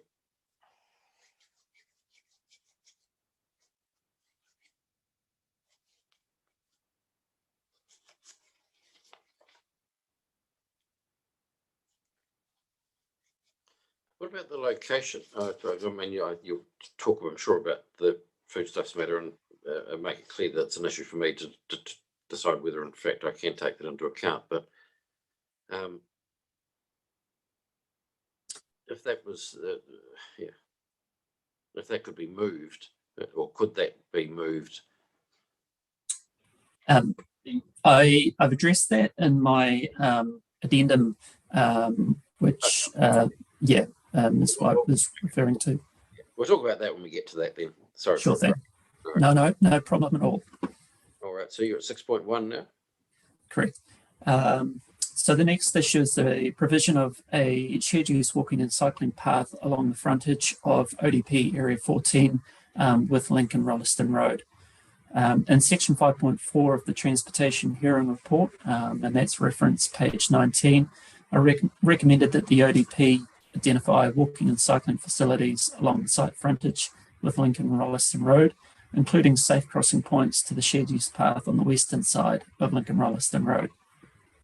In paragraph 26 of her summary evidence, statement of evidence, Ms. Williams considers that the existing shared path on the western side of Lincoln Rolleston Road, along with crossing points at new intersections, are sufficient as the existing shared use path allows for two-way cycling movements.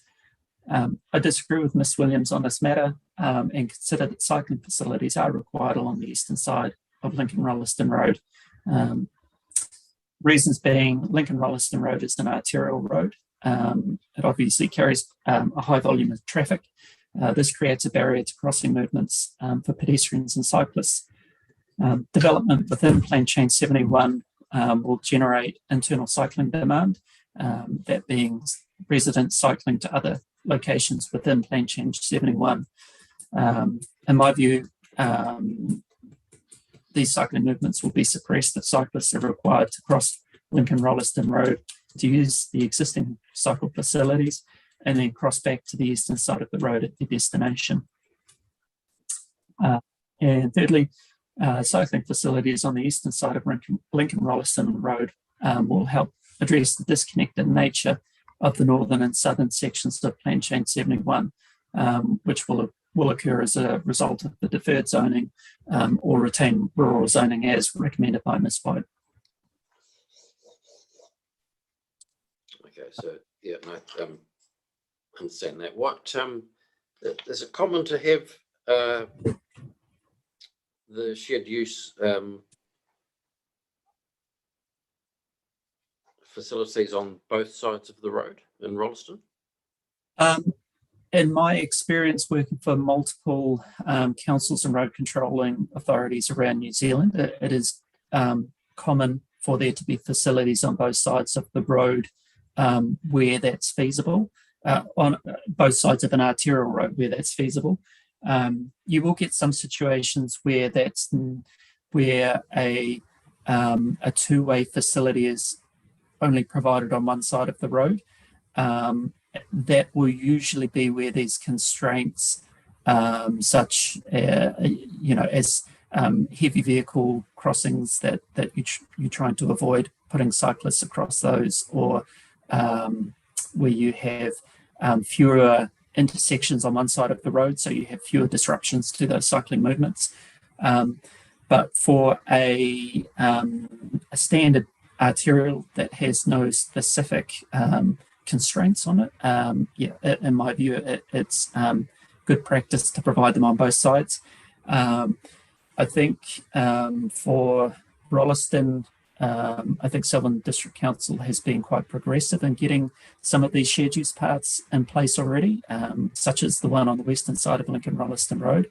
I don't think that, I think that the facilities that are in place form a good basis to build from, and don't present the ultimate solution for a cycle network as they are. They should be expanded on as urban development occurs. Mm-hmm.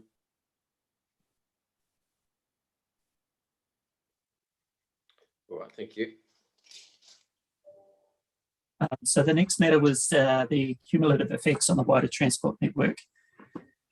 In paragraphs 127 to 136 of his statement of evidence, Mr. Langwell discusses his concern with the cumulative effect that multiple plan changes within the Selwyn district could have on the wider transport network, particularly for key commuting routes between Rolleston and Christchurch. In my experience, out of sequence development, as referred to by Mr. Langman, creates complex challenges for councils and road controlling authorities. Assessing the effects of such development on the long-term planning and funding commitments associated with bulk transport infrastructure is complex and requires the assessment of multiple land use scenarios. Helpfully and independently to the multiple plan changes within Selwyn District, Council has engaged QTP to assess the transport effects of 2 future land use scenarios.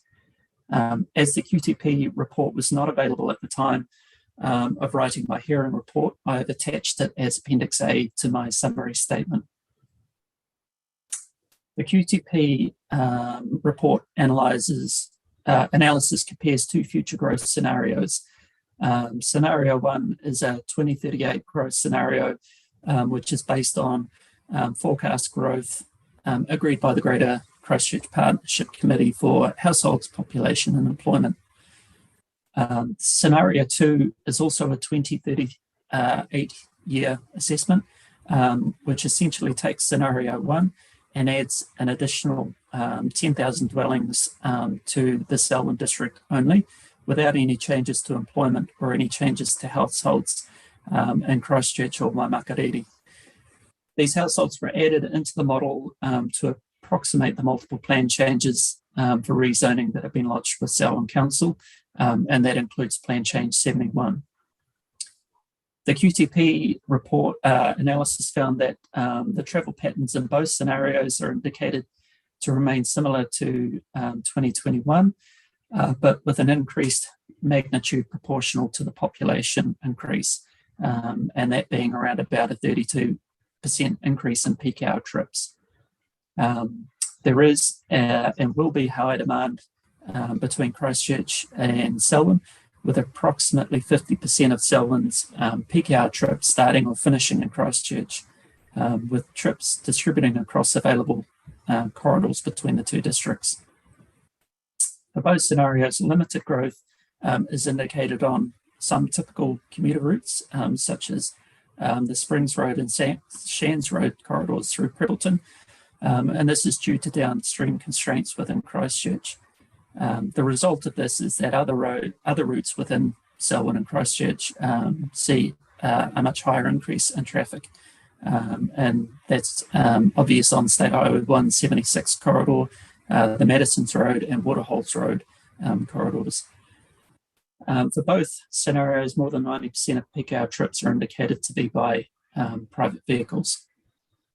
The figure overleaf plots the difference in scenario 2 peak hour traffic flows compared with scenario 1. And in that image, Commissioner, I've just added a few call out boxes for some of those corridors that I called out in paragraph 7.5. The QTP report supports my commentary on the potential effects of Plan Change 73 on the wider transport network, which I discussed in section 4 and 7 of my hearing report, and I summarise these below. Should Plan Change 71 affect the quantum of residential growth within Selwyn without a corresponding increase in local employment and access to services, additional impact on the greater Christchurch transport network can be expected as additional residents in Selwyn travel to access services and employment. However, the effects of an out of sequence plan change such as Plan Change 71 may not be overly apparent in a macro scale regional traffic model, as the movements generated by a plan change distribute over the wider transport network. They become a smaller and smaller proportion of the total trips on the network. And figure 1 overleaf demonstrates this, where as the additional 10,000 dwellings, the trips generated by those disperse over the network, you can see the volume of those movements on any particular corridor become less and less. Just to help you interpret the figure, Commissioner, the width of the blue banding on any particular corridor gives an indication of the magnitude of difference in vehicles per hour. So, for example, Waterholes Road is anticipated to have around about a 500 vehicle per hour increase, whereas something like State Highway 75 to the right of the image, it's sort of around about 100 vehicles per hour. So just picking up from paragraph 7.8, I'm therefore of the view that while Plan Change 71 will have effects on the wider transport network, beyond those assessed by Ms Williams, these effects, including cumulative effects of other plan changes, are more appropriately addressed at a regional and or district level. And what do you mean by that last bit, more appropriately addressed at a district or regional level? By that, I mean cumulative effects on key corridors, and whether that be increasing capacity on existing roads or upgrading intersections and the like. Those are better addressed through the Regional Land Transport Plan or through developer agreements where there may be multiple developers contributing to the need for an upgrade of an intersection, but council takes the lead on coordinating that upgrade and getting various developers to contribute to that. Okay.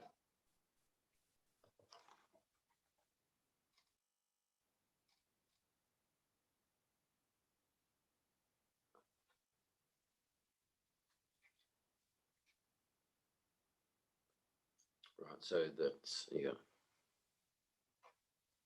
not likely to be, as you say, and as you said in your evidence, not likely to be overly, or may not be overly apparent at the macro scale. That's correct. And so that figure 1 that we're looking at there, that is for, it doesn't, it's not a representation of all the current plan changes lodged with Selwyn, but it's indicative in that it's 10,000 additional dwellings roughly in the locations where some of these plan changes are. So if we isolated that out to just Plan Change 71, and I did that at a Rolleston level in my hearing report, the proportional contribution of Plan Change 71 to those congestion effects is, by the further you get away from the plan change area, the more and more minor that contribution is. Okay, thank you. All right, then that takes you to 8. Yep. Section 8. Correct. Transport connectivity between ODP Area 4 and ODP Area 14.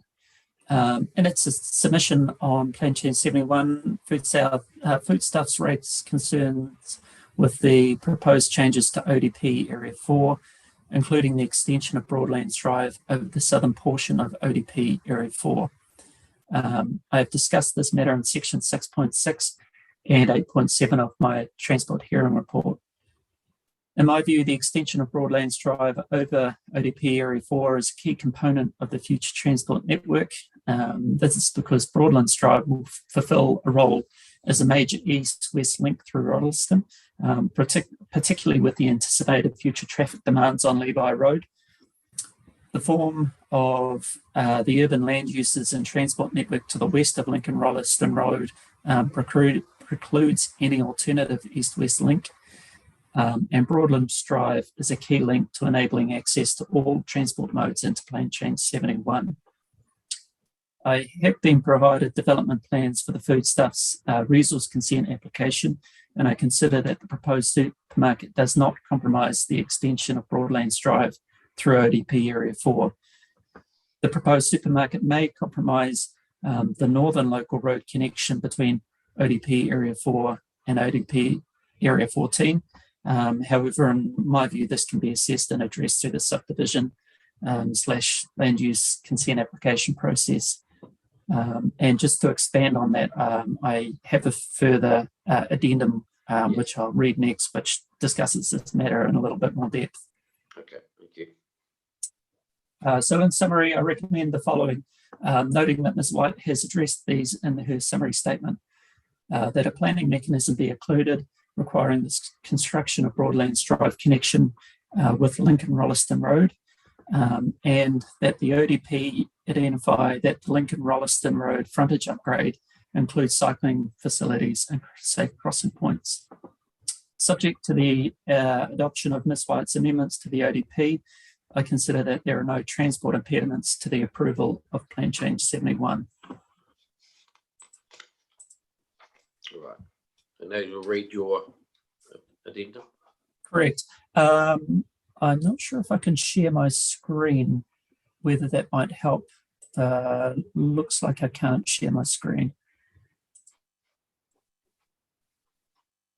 I'm afraid I can't. Okay. I have a couple of figures included in my summary, and I'll do my best to talk you through those as I go.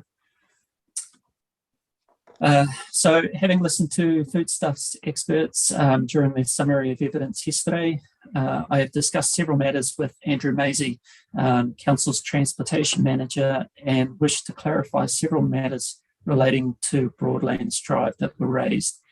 And that includes the long-term plan funding for Broadlands Drive extension and the relocation of Broadlands Drive extension southwards to avoid foodstuffs land. So the first aspect was the long-term plan funding for Broadlands Drive extension. Ms. Booker correctly identified that the LTP includes funding for the extension of Broadlands Drive, and that this is only for the section west of Lincoln-Rolleston Road. I'd like to clarify that new collector roads to serve urban expansion are typically funded and delivered by developers.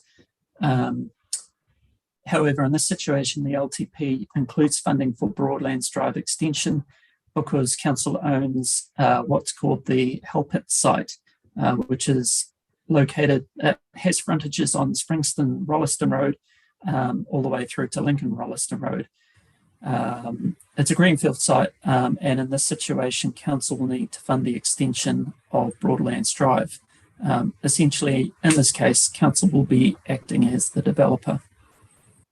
I further discuss the alignment of Broadlands Drive through the Hellpit site in section 5.1 of my transportation report, and I have shown it indicatively in figure 1 of my addendum, which unfortunately I can't present on the screen. But Liz, perhaps if you could point out the Hellpit site.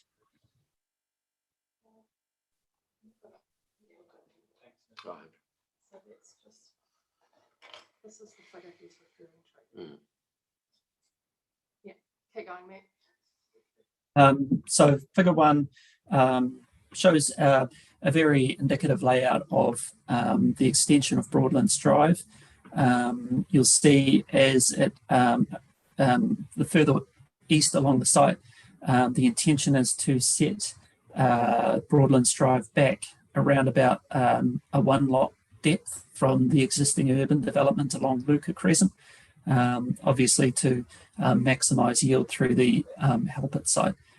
And to the right of the image, you can see indicative location of where the Broadlands Drive would then extend through towards Plan Change 71. And I've also marked out the southern portion of the foodstuff site in that image. Okay, so the roundabout, the roundabout at the bottom of that, or at the bottom of the foodstuff site. Correct. And the road through. Okay. Yep, thank you. So the other aspect that Ms. Booker raised was the relocation of Broadlands Drive extension southwards to avoid the foodstuffs land. In my view, this is not feasible for several reasons. The alignment of Broadlands Drive west of Lincoln Rolleston Road cannot be moved further south due to existing urban development on Luca Crescent, and that's shown in figure 1 above. The southern boundary of the foodstuffs land extends further south than the existing urban development on Luca Cres, and again that is shown in figure 1.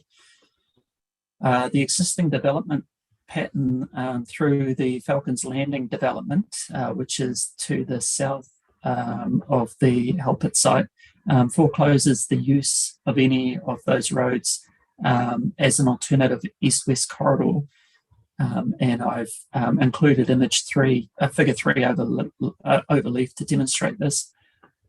And finally, the closest east-west corridor that could act as an alternative, or not as an alternative, but the next east-west corridor that's available other than Broadlands Drive is the Kretz Collector, which is being formed by Shillingford Boulevard and Ed Hillary Drive, which we've discussed through the Plan Change 75 process. And that's approximately 1.3 kilometres to the south of Broadlands Drive, measured along Lincoln Rolleston Road. So figure 2 shows a little bit more context for the Helpit site and the foodstuff site, in particular demonstrating that the southern boundary of the foodstuff site extends beyond the existing urban area along Luca Crest, which forecloses any opportunity to move Broadlands Drive further south to avoid the foodstuff site. And figure 3 is just a little bit further zoomed out. The Falcons Landing subdivision sits to the south of the Helpit site.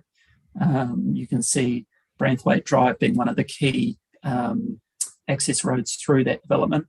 And with the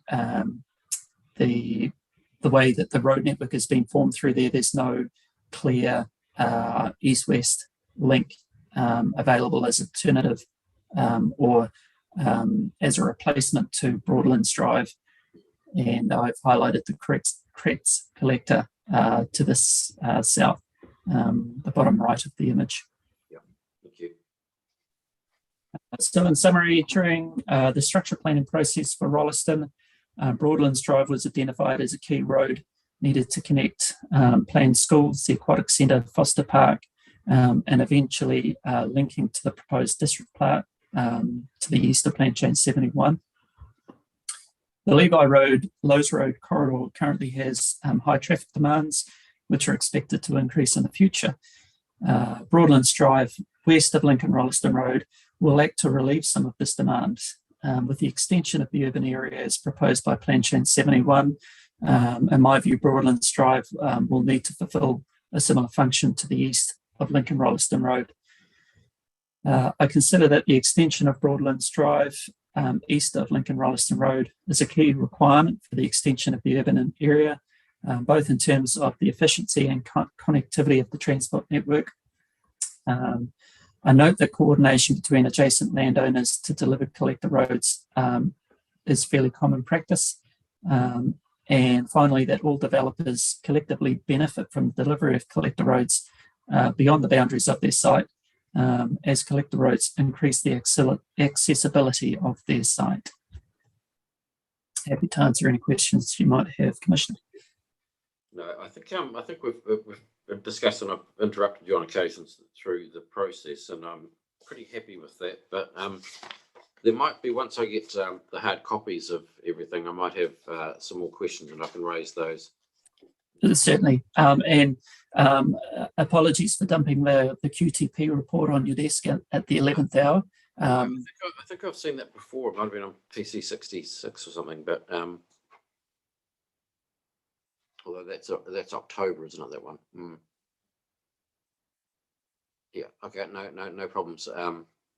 Is there anything in there in particular you want to identify now? I've pulled out what I think is the key matters that will be of interest to you in my summary statement.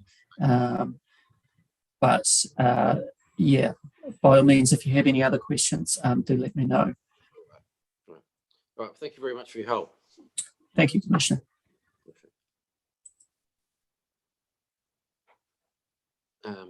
Well, break.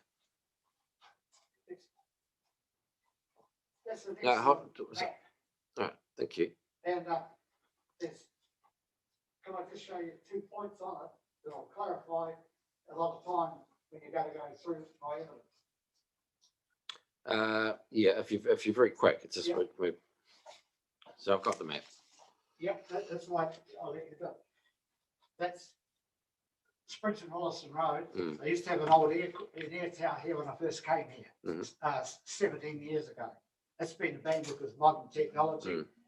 And where I've got the dot there, Hmm. that's where my place is there. Oh, okay, so, No.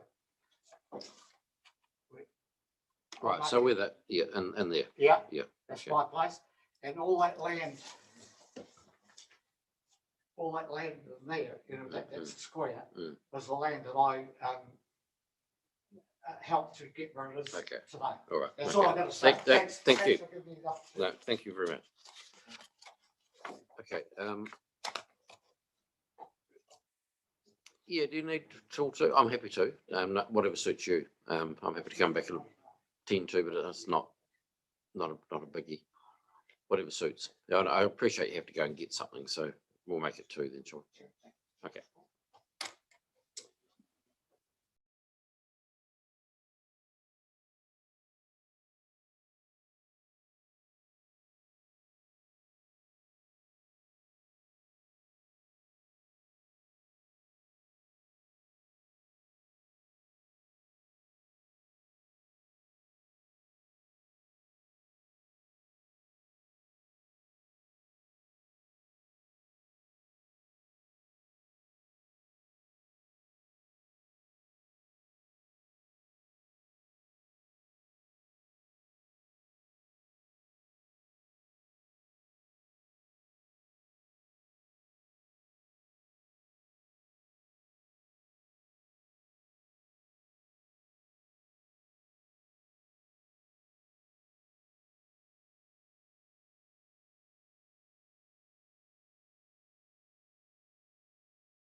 All right, Mr. Nicholson, thank you. Now I've read your report that formed part of the S42A report, and you've prepared that summary. So if you can just take me through that from 1.2.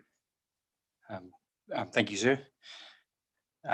In general, I consider that if the CL 50 decibel noise contour is removed, the proposed plan change area would be an appropriate location for urban growth, linking the existing Rolleston township with a proposed district-wide reserve to the east and rezoning a block of rural land which has existing residential land uses to the north and the west. If the CL 50 dBA noise contour is not removed, I consider that the remainder of the site is still suitable for urban growth, given its proximity to the centre of Rolleston and adjacent residential areas. In general, I consider that spatial planning exercises allow a more comprehensive range of options to be considered, together with the relevant costs and benefits. They also allow for more meaningful public engagement to be undertaken to inform the spatial planning exercise.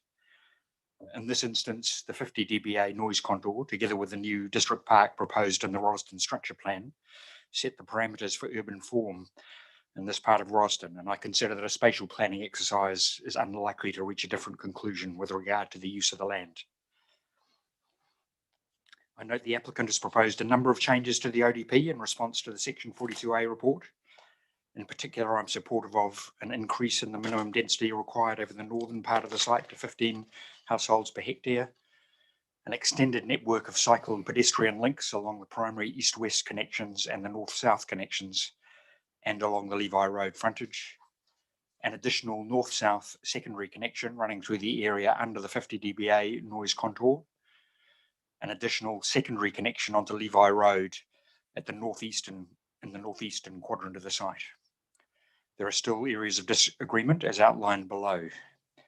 The revised ODP proposes a park in the area under the 50 dBA noise contour, together with a pocket park to service the northern half of the site with open space.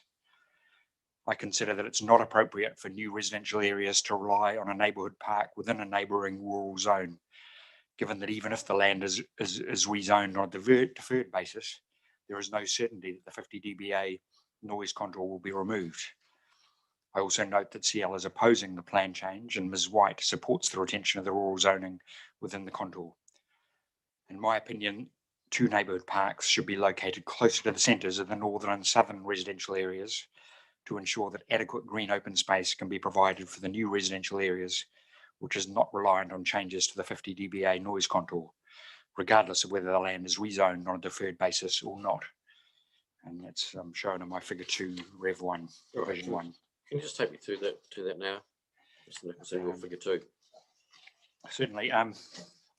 So I've suggested that really a reserve is should be sited on the primary road, north-south road in the northern part of the. There's a green square shown on the primary road north-south in the northern part of the northern residential area, and in the southern area, I've shown the green square quite close to the crossroads of the primary and the secondary road. Okay, so just that one I'm not quite clear of. That's the again, that's the rectangular shape, is it? A green rectangular shape. Yeah. Okay. Thank you.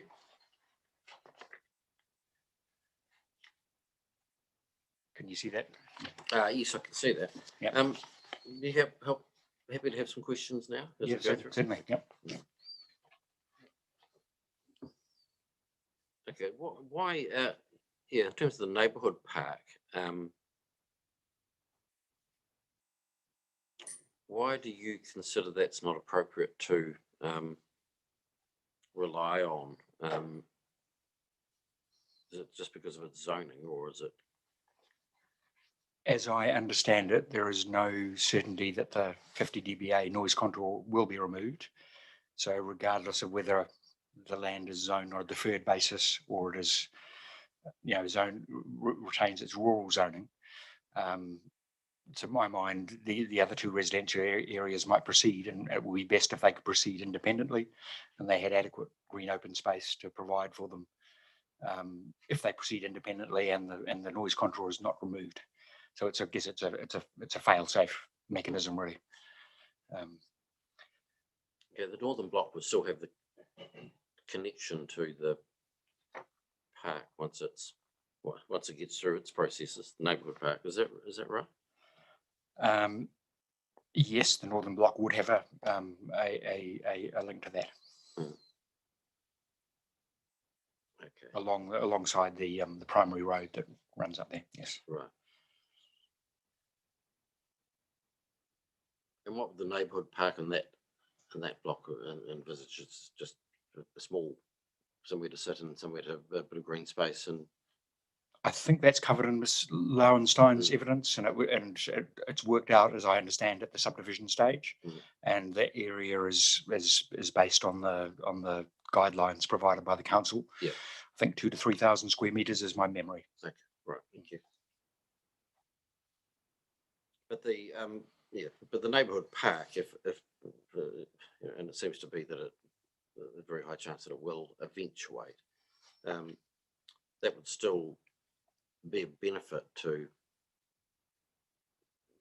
those residents in that northern block in particular, do you think? Do you mean the original neighbourhood park, which is on the deferred zoning, or the one that I've proposed in the centre of the block? Oh no, I'm sorry. I'm talking about when I'm talking about the neighbourhood park. It's the wrong use of language. I'm talking about the district park. Yes. Yeah. Yes, the district park would provide a large, area of open space if it's approved and completed. At the moment, we have no certainty as to what form it will take, or what will be included there. I mean, it's shown in the Rolleston structure plan, and certainly, I mean, no sports fields or large extensive areas of reserve. I wouldn't recommend those in this location, given the district park next door. But one small neighbourhood reserve, I think, will be appropriate in this area. So they obviously serve different purposes. Yes, they do. Yes. Okay. All right. Thank you.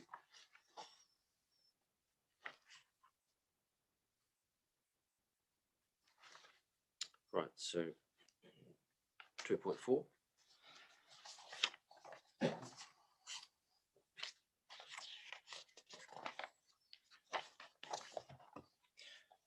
While a separated shared pedestrian cycleway is proposed along the Levi Road frontage, the ODP does not include a similar facility along the Lincoln-Rolleston Road frontage. I acknowledge that there is a shared pedestrian cycle path on the western side of the Lincoln-Rolleston Road. However, in my opinion, expecting pedestrians or cyclists to cross a busy arterial road in order to reach a safe facility signals that they have secondary status and does not encourage or support alternative transport modes. I consider it is not appropriate to rely on alternative pedestrian cycling routes under the 50 dBA noise contour, and recommend that a separated shared pedestrian cycleway is provided along the Lincoln-Rolleston Road frontage as part of the ODP in order to provide high quality pedestrian and cycling opportunities for future residents of PC 71. And I think here, in part, I see this as a result of the lack of certainty about the 50 dBA noise contour as well. If, for example, we were confident that land would be developed as part of this, very at the same time or close to the rest of the development, then you could probably rely on the north-south cycle connections within the the deferred area to provide an alternative. But certainly best practice would, I concur with Mr. Collins, the best practice would be to have a cycle facility on both sides of a busy road such as the Lincoln-Rolleston Road.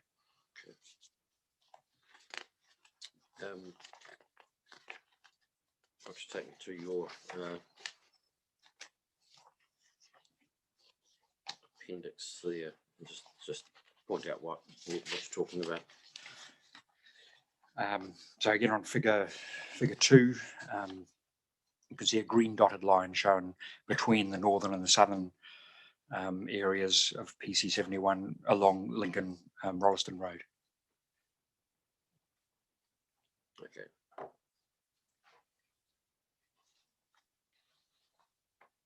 As I understand it, that would be within the road corridor, and It may not be on the final ODP. I think I'd have to ask Ms. White for advice as to whether it's shown on the ODP or mentioned in the narrative.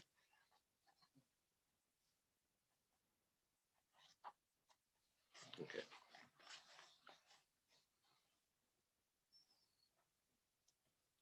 Where does it start and finish? I mean, what happens at the, say at the, I don't know, was it the southwestern end or whatever, but at the, with the southern block, when that's shown to that, yeah, running along the frontage there, but when it gets to the end, what happens? Does it just come to a, finish?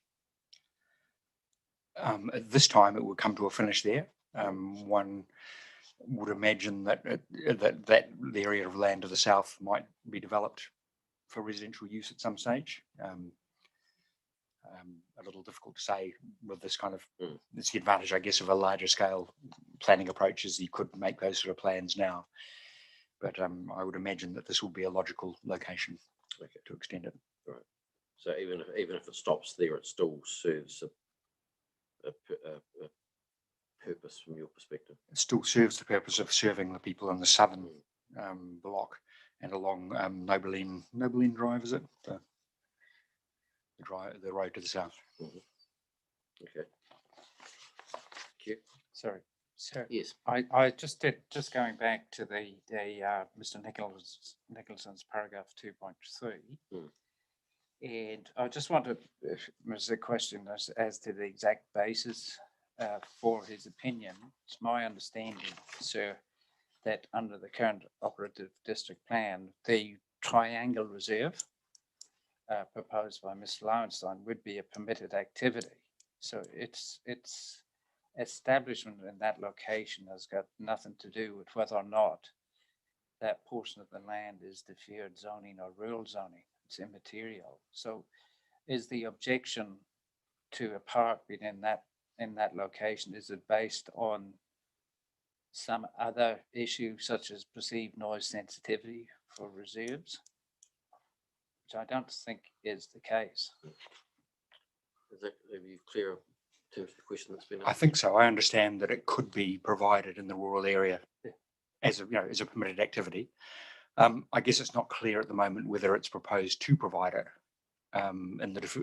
now as in conjunction with stage one. And even if it was, I guess I'm of some concern that it's not in a very good location to service the people who are living in the northern part of the site.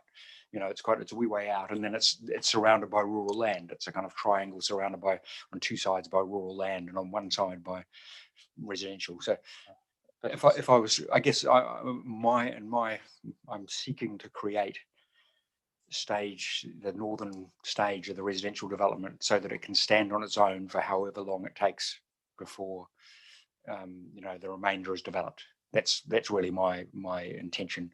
Also bearing in mind that perhaps the park in ODP 4 will not be developed if foodstuffs proposal goes ahead. Yeah.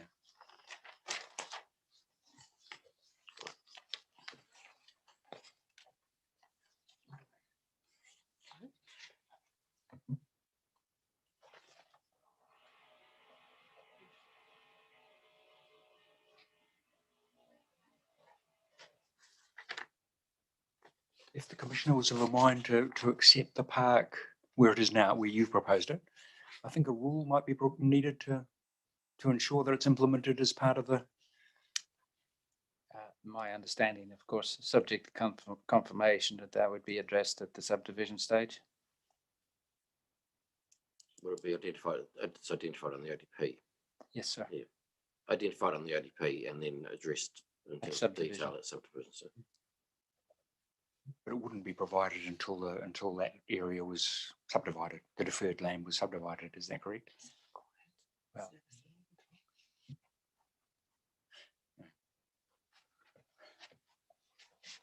right. I think that's taking that issue as far as we can. Really. Thank you, sir.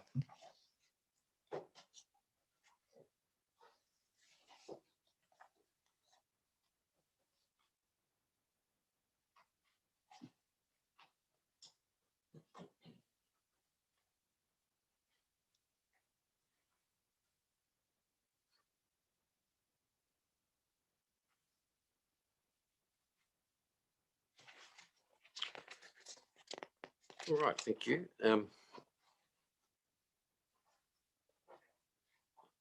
2.5. The plan change area is separated from the wider Rolleston Township by two arterial roads, Levi and Lincoln Rolleston roads. Providing an acceptable level of accessibility for pedestrians and cyclists requires the provision of safe crossing facilities over the arterial roads. I recommend that the narrative to the ODP should include the provision of safe pedestrian and cycle crossing points at the intersections of the primary roads, including Broadlands Drive, with Levi or Lincoln Rolleston roads, and if the 50 dBA noise contour is removed at the intersection of the central east-west road with Lincoln Rolleston Road.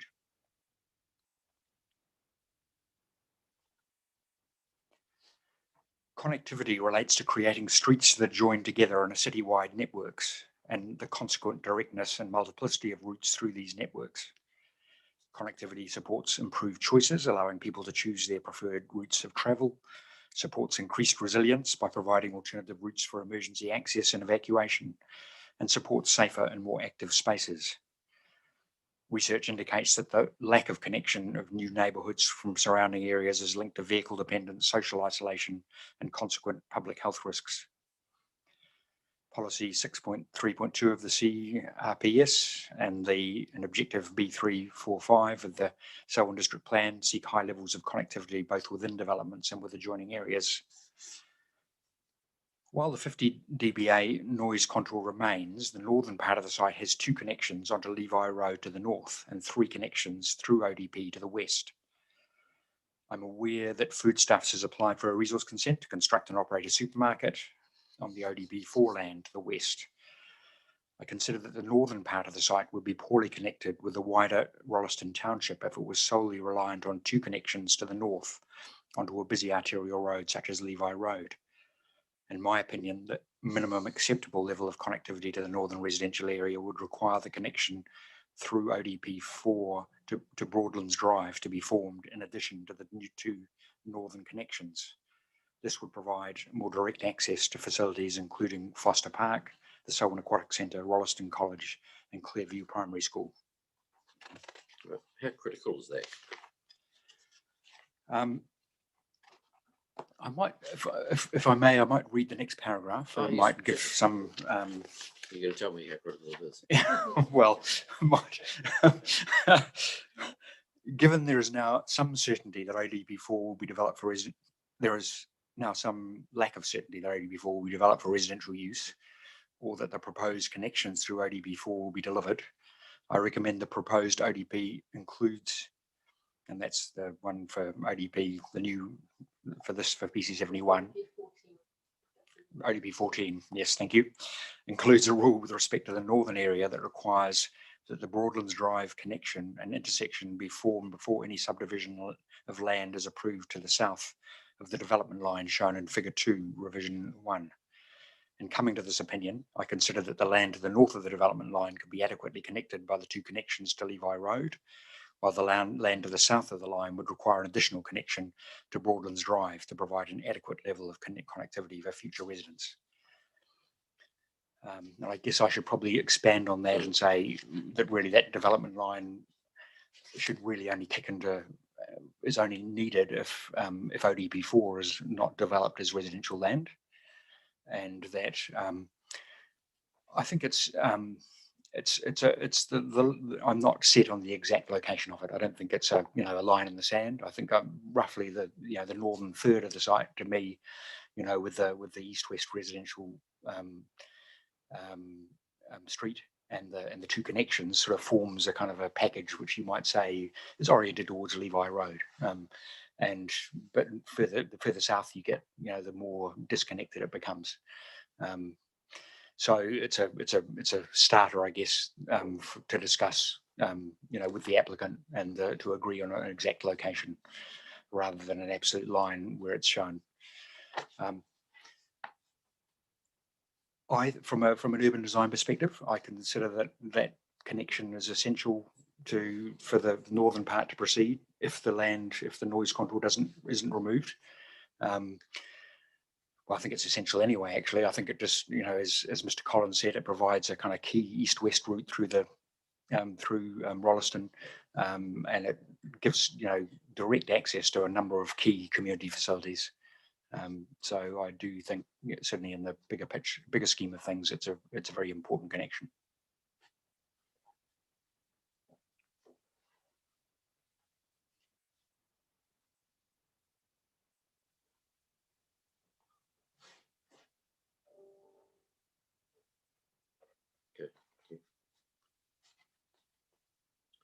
Are there alternatives to that, if needs be? To provide the connectivity that you're talking about? I find it difficult to see that, and I think Mr. Collins took you through, looked at the options. So there is no other clear road that links the eastern, runs east-west until you get down to Selwyn Road, I think, is it to the south, or up to Levi and Lowe's Road to the north. And I find it difficult to imagine offsetting it. I guess it's possible in theory to have a very convoluted kind of, traffic intersection, but to my mind, it would be problematic. I'm a little unclear as to why the supermarket was their witnesses yesterday were so opposed to the idea. It seems to be of no particular value to their proposal. I would have thought I can understand they might not wish to pay for it or to form it, but to offer up the land would seem to me, well, I'm unclear as to what game they're playing.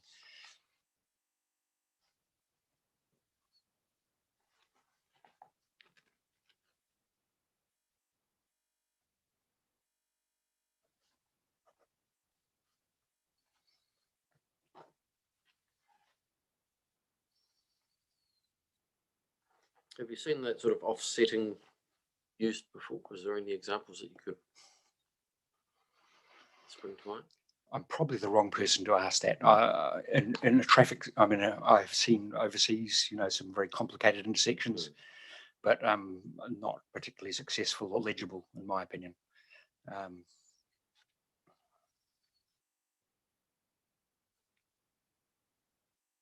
And I think it would, I actually haven't measured the length of offset that you'd need. It might be more than I think. Okay.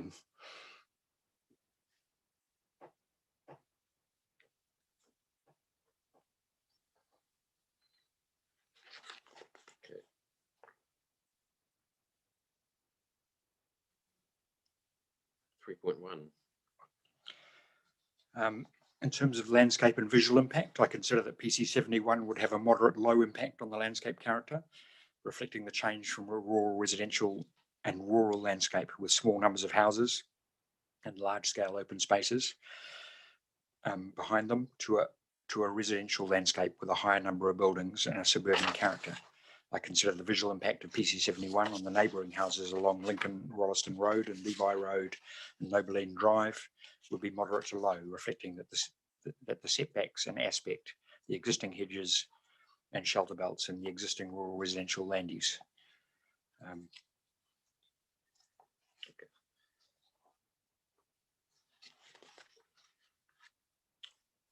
Were there any comments arising from my discussions yesterday with Ms. Do this. It's just because you keep saying call me Nicole that I struggle with Lowenstein. With Lowenstein yesterday that you'd like to comment on?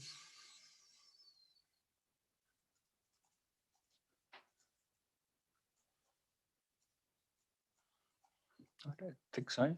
No.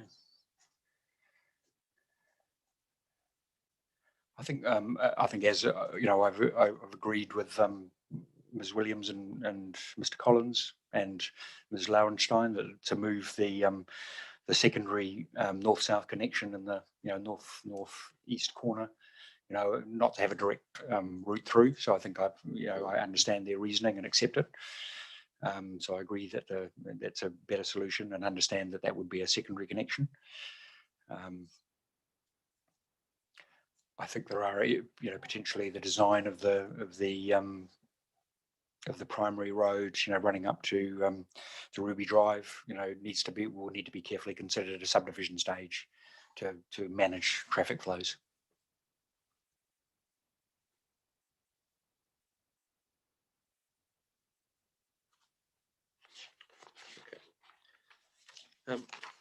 That's helpful, thank you. But just a couple of questions. Really, it's in terms of the appropriateness of even if the middle block can't be developed, the other two be should still are still okay, and from an urban design perspective when you're taking into account these matters. Yes, I believe that both the northern and the southern part can be connected, adequately into the existing fabric to make sense, to be a valuable addition to Rolleston, and and I think I support that proposal. Right. And in terms of the, what the means with that remaining land, if there's if the deferral isn't lifted, etc., it remains as rural. That your view is that that's in this particular circumstance that's acceptable. I think that is the 50 dBA noise contour is something which is of a regional significance. So, and it's an anomaly, I guess, in a little small town to have this, this gap. But I can understand why it's there, and this makes the best, makes the most efficient use of the land that's left over. And I guess I would say that, presumably, bearing in mind that a park, I think, is a permitted activity under the noise contour, that that potentially, there could be some discussion of a land swap to extend the park through into that area, and to have areas outside the noise contour developed, but really that's beyond this process. Yes, indeed. Okay.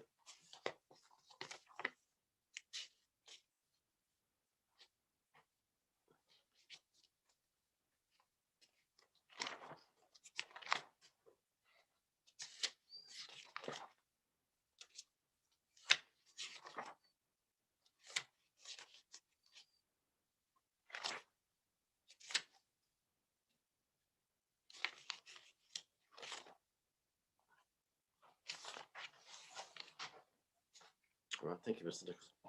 Thank you. Thank you.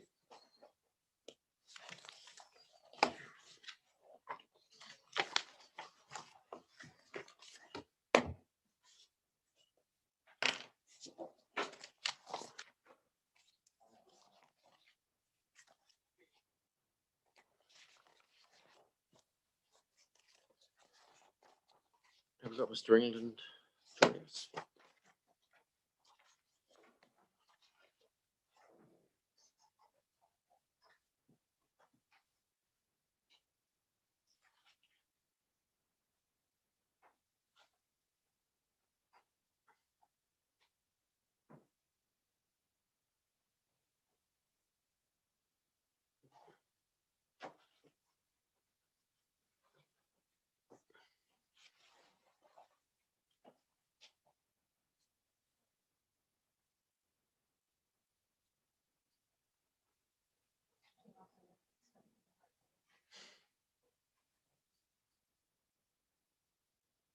Oh, there it is, yeah.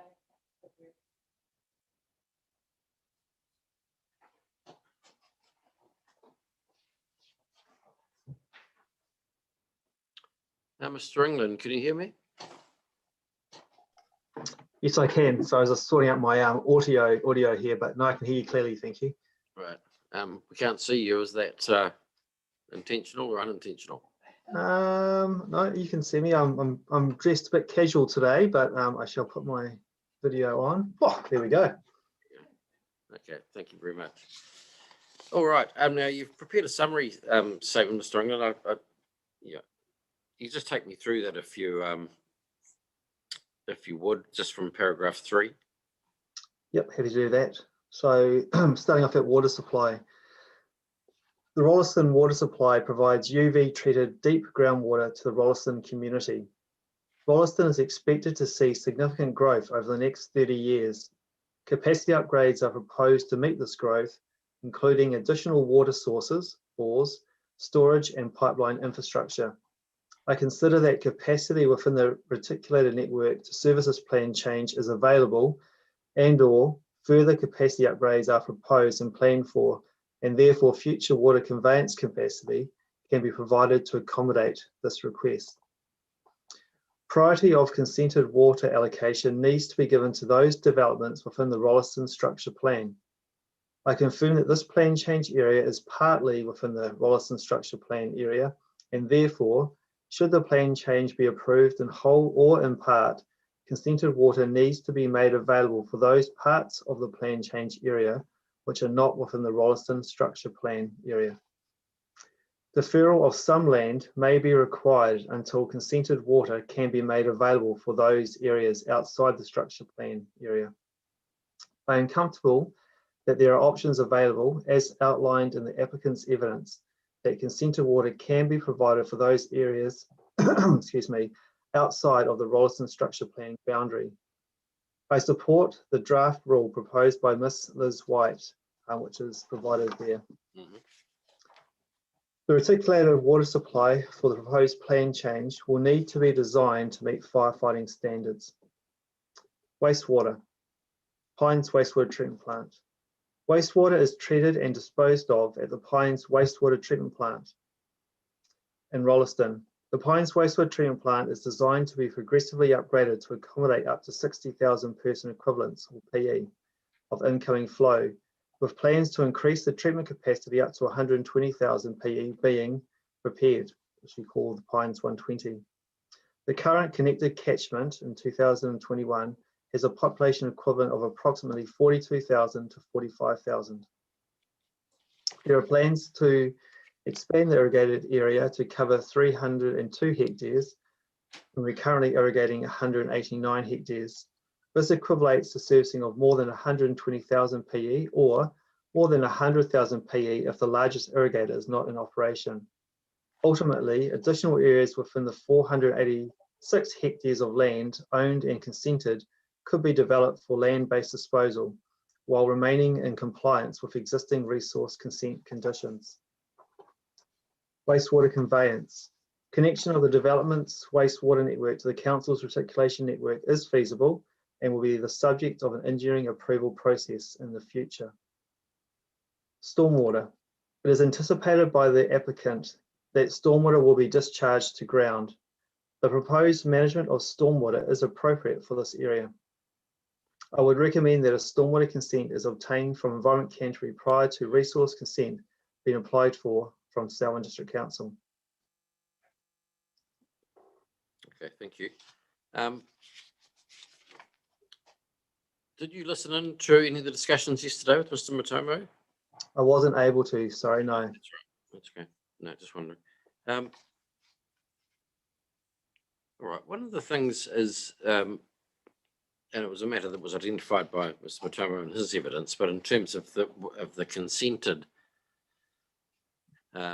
take and the maximum instantaneous take, so you got right. So that's 7,183 cubic meters consented, and there's 330 which is being used at present. Sorry, 3,300,000 being used at present, roughly, or allocated. Yeah. So yeah. So from the layperson's perspective, that looks like half.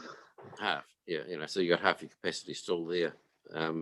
Available, but just explain to me, and I understand we've talked before about the allocation, you know, to the areas within inside the Rolleston structure plan. But what other, yeah, would that essentially, so if the FDAs and anything else within the structure plan area were developed, would that exhaust that Yeah, that's correct. So I've calculated the ultimate development within that structural plan area, and it comes in just slightly over the allocation. I'm comfortable we can meet the areas within the structural plan area because we've got demand management techniques. We're slowly increasing the volumetric charge, so I'm comfortable that we can meet the future growth within that planned zone. But I don't feel comfortable that we can meet demand outside of that area, which is why I've asked for additional water, consented water, to be provided or allocated to council.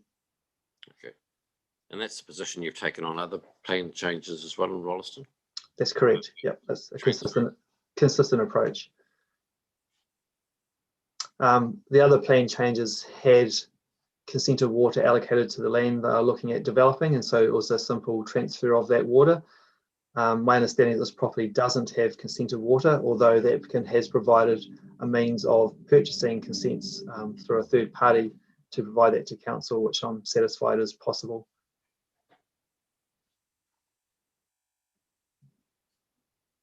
Okay, and from your perspective, and not a planning perspective, but you don't appear to be comfortable with the prospect of, if it's staged, as long as each stage of it has adequate water, that's sufficient? No, I don't think so. I mean, yes, we've got adequate water now, but I need to be looking into the future. So yes, the plan change could develop as we speak, because we're not going to use up the extra 3.5 million cubic meters of water per year. However, we need to make sure we have allocation for those already planned for developments so they aren't interrupted into the future. So there needs to be some sort of transfer of consented water before those stages outside of that structural plan area can proceed. Okay. Now, in terms of the Pines wastewater treatment plant, and again, we've discussed this before, but it's a matter which has been raised again in the evidence for CRC and Christchurch City Council, Mr. Langman's evidence, about about the cumulative impact if all of these plan changes are ultimately approved. And yeah, that calculation, has that been undertaken?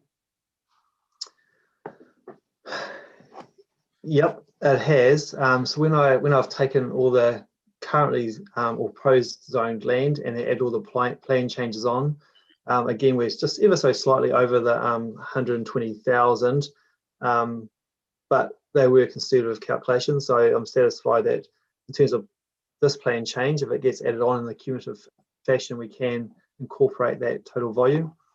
I think there's a difference of opinion between us and some of the other submitters in that the resource consent for Pines does not talk about a population equivalent. It talks about a total volume of wastewater that can be disposed and concentrations of nitrate and other contaminants.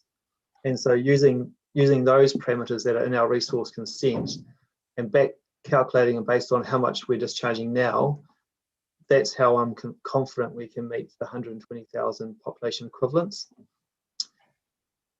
Just to be clear, in our resource consent application, we did provide a number, which I can't recall off the top of my head.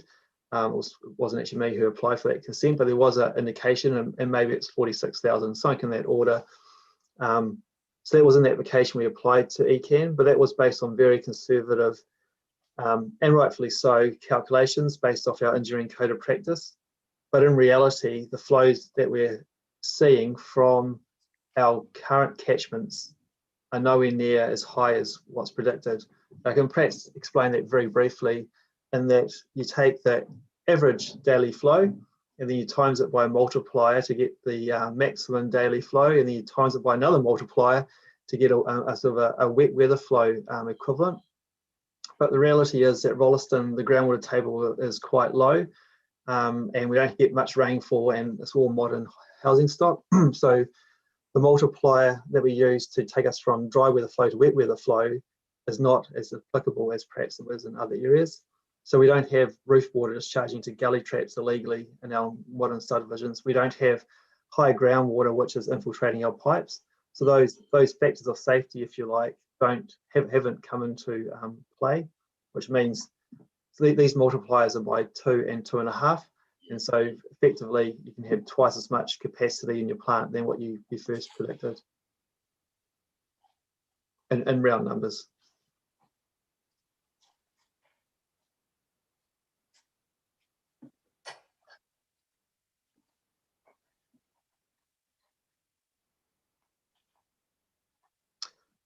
Okay. So I understand where ECAN is coming from. They've just looked up the application and said, oh, this is how much capacity the plant has. But in reality, when you actually now calculate it with known flows, it's actually a whole lot more. Right.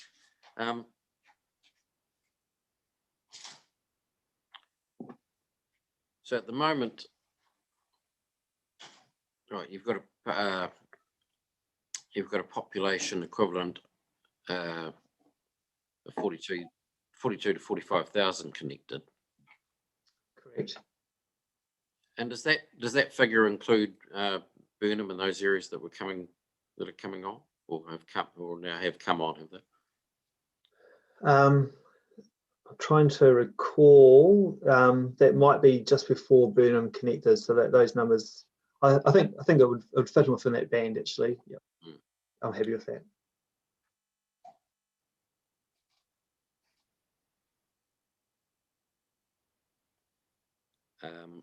And what about the Darfield? No, so Darfield is not included in those numbers, and neither is the Ellesmere flows, which we predict to come through in a couple of years' time. But the 120,000 PE that I calculated includes both Darfield and the Ellesmere catchments coming in. Okay. And that one, yeah. So there are two restraints, if you like, in terms of the wastewater treatment plant. Well, that's actually a question, not a statement, but there have been some issues in terms of whether so there's the physical. Yeah, what I'm saying is that there's the physical plant, and that's essentially starting to reach capacity, and you've done some work and made some additions to that recently, or they're in progress. So Yes. There's that physical side, and then there's the consenting side, if you like, in terms of capacity. So the physical works, that some of those are underway now or have been completed. Correct. So we've just finished our second solid drying hall, which is basically a large glass house which helps to dry the solid stream from the process. Currently, we're building the third clarifier. So the clarifiers each are worth, if you like, in rough terms, 20,000 population equivalents each. We've had 2, which is 40. So we're a little bit stretched at the moment, and we're building the third one, which will take us to 60,000 population equivalents. That's underway now. The proposed budgets for next year haven't been approved yet by council. In the long-term plan, we had $5 million allocated, and currently we're looking at extending that out to around about 9 million, but that hasn't yet been approved by council.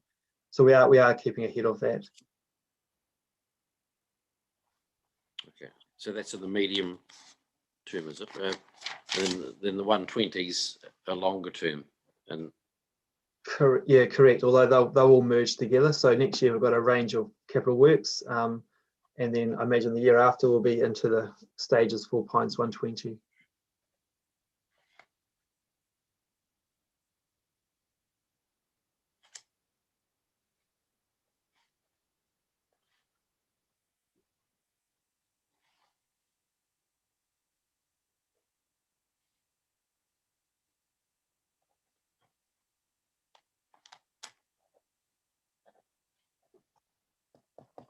okay.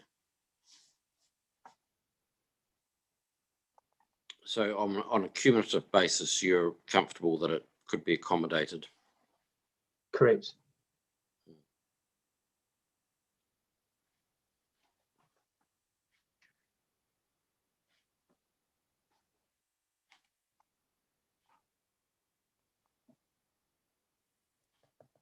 we've discussed before, it's the only option, isn't it, in Selwyn?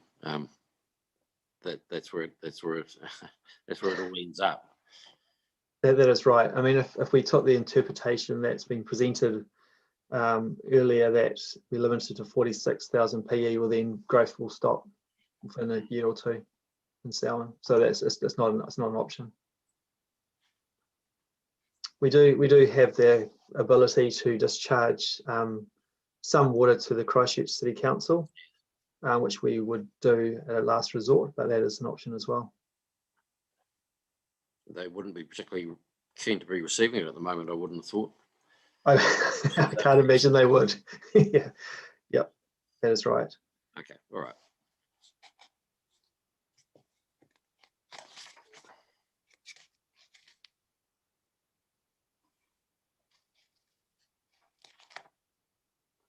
Okay, so the extra capacity is just because the ingress or whatever of groundwater into the pipes is nowhere near what was modelled or predicted. Correct. So they call it inflow and infiltration. So inflow is where you have roof water legally discharging to gully traps, and infiltration is where you have the groundwater seeping into the pipes. So we do have that in the older parts of, say, Lincoln or Prebleton, but the majority of our townships are above that high groundwater level, and most of it's modern infrastructure. So yes, we don't see that problem.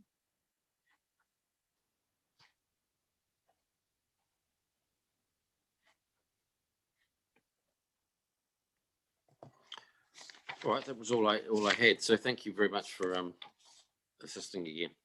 No, my pleasure. Thank you. Yeah.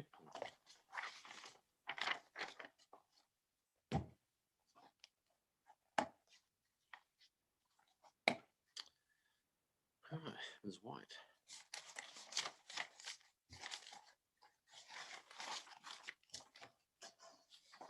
All right, you've prepared a summary. Yes, I have. Yeah, just from paragraph 2. Okay. Just before that, if I can explain attachment 1, I think that might be useful. So at the end of my summary, there's attachment 1, which is the recommended changes to the text of the outline development plan. And without jumping straight to the end of my summary, I've just outlined there that the reason that that's all in different colours is just from a version control perspective to show where those have come from. So the changes initially recommended through the 42A report, changes proposed in Ms. Aston's evidence, and then changes now recommended, just so they're clearly distinguished. Okay, there's a key to that somewhere, is there? In paragraph 14, right at the end. Okay. Yeah. And the other thing I just add, because I don't think I've made it clear in here, is that I'm also relying on, in terms of the notations on the, I'll call it the map part of the ODP, I'm relying on Mr. Nicholson's revision of that figure. I think it was figure 2. Yeah. So I haven't attempted to replicate that, so I'm reliant on that. Okay. So at 2. Ms. Aston's evidence touches on various matters relating to the establishment and remodelling of the airport noise contours. And in my view, this is not the forum to challenge the basis of the modelling or the process by which the contours were set. The current contours are what they are, and the relevant consideration in this process is about how best to achieve the objectives in the district plan and give effect to the CRPS as they relate to these contours. I agree on reflection that the deferred status or a non-complying activity rule would also give effect to the CRPS in regards to the airport noise contour. So I just want to make that clear, because I said something slightly different in my 42A report. So my concern is more about the efficiency and effectiveness and anticipating a change in land use based on something that may or may not occur. In terms of the likelihood of the contour moving, I've therefore placed more weight on the airport's evidence. And in essence, I agree with the summary below provided by Mr. Bonis. And I've just set that out there, but it's essentially that same thing about efficiency and effectiveness. And I also agree with Mr. Bonis's view on the use of the deferred zoning as a mechanism. So I wasn't going to repeat that. That's just to note that my view aligns with his. Okay, do you want to talk me through that now? If you're happy to do what we've been doing in terms of Yes. discussion? Yeah, sure. Yeah. So I guess my concern, I guess, is that a deferred status, and this is, I guess, outlined in my primary evidence, but it's consistent with what Mr. Bonis has said too, is that a deferred status I accept, I guess, as a planning tool, but in my experience, it's more commonly used with something that there is a reasonable level of certainty that it can occur, but it's sort of a line in the sand that says up until this is achieved, the land zoning remains rural and those provisions apply, but after this circumstance is achieved or met, then this the new zoning basically takes place. And so it sets an expectation that the future anticipated use of the land is residential. So in my experience, you need to have a reasonable degree of certainty that the criteria or threshold or whatever it is can be achieved. In this instance, I think the evidence in front of you from the airport witnesses is essentially that there is a process to be gone through and the outcome of that process is not certain. And so therefore you could have this deferred status in the plan, but it could never, it is possible that it may not be realised. And in my view, I guess from an efficiency and effectiveness point of view, I don't think that that's the most appropriate approach to take at this point in time.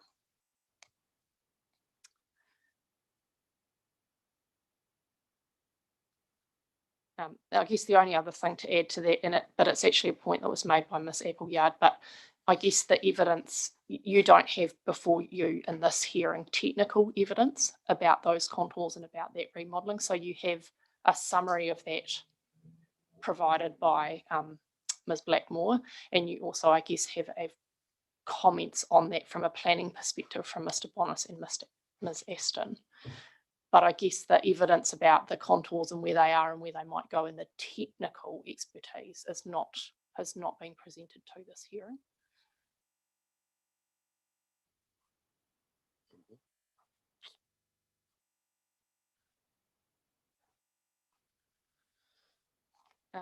The only other thing I just wanted to add to the discussion about that, which, sorry, it's not in my summary. No, that's fine. Yeah. And it was just something I think that I reflected on. I think it was in response to the questions of the witnesses this morning about policy 8. So my view, which is in the section 42A report, is that policy 8 opens the door and allows you to consider this plan change if it meets the tests, which in my view it meets. But as has been discussed, and I think generally agreed, that doesn't in itself mean that the plan change should be approved. So it's not if you meet the criteria, the plan change is approved. The direction is then that you have particular regard to the significance of the development capacity provided. So in this context, I think that policy 8 opens the door for consideration, but that when you come to have particular regard to that capacity, in my opinion, that's where the weight of, I guess, the evidence around the airport noise contours allows you to say, I've had particular regard to that capacity, but, and this is my view, in my view, that doesn't in this instance outweigh the need to, I guess, follow the policy direction that's currently set around the current airport noise contours.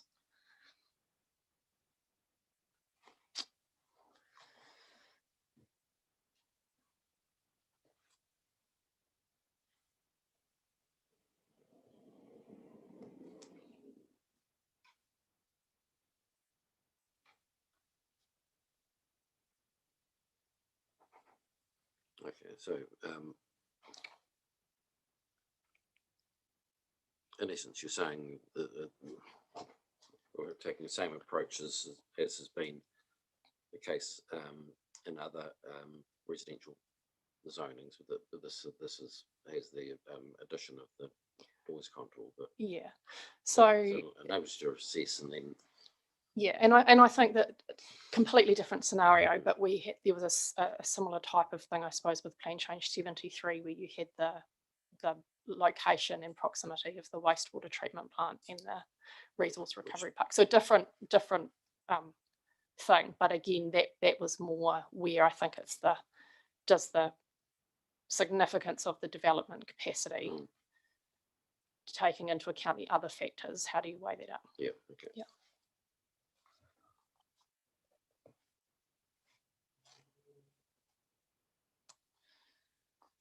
All right. So paragraph 5.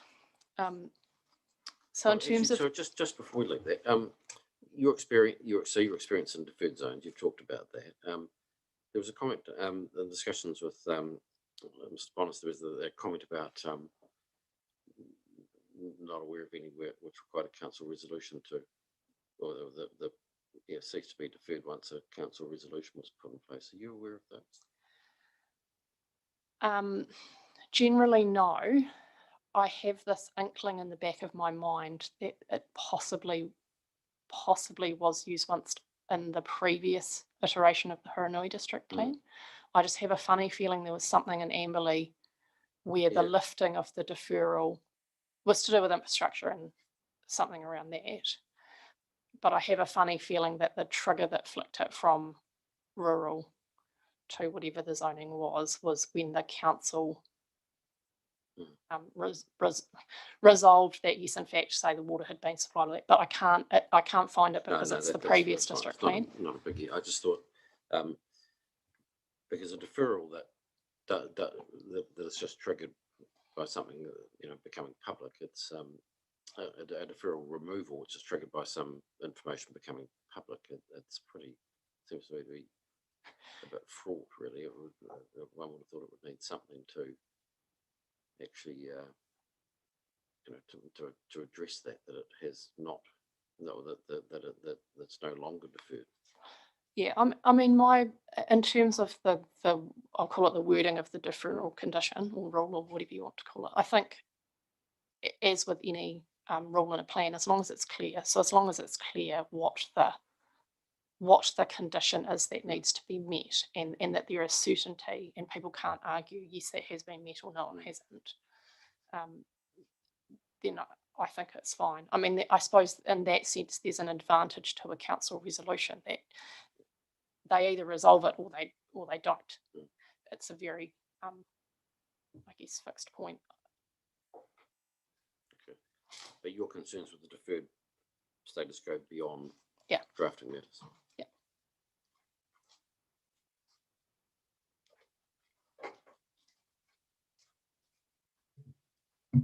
Okay. So paragraph 5. So this is in relation to the proposed supermarket.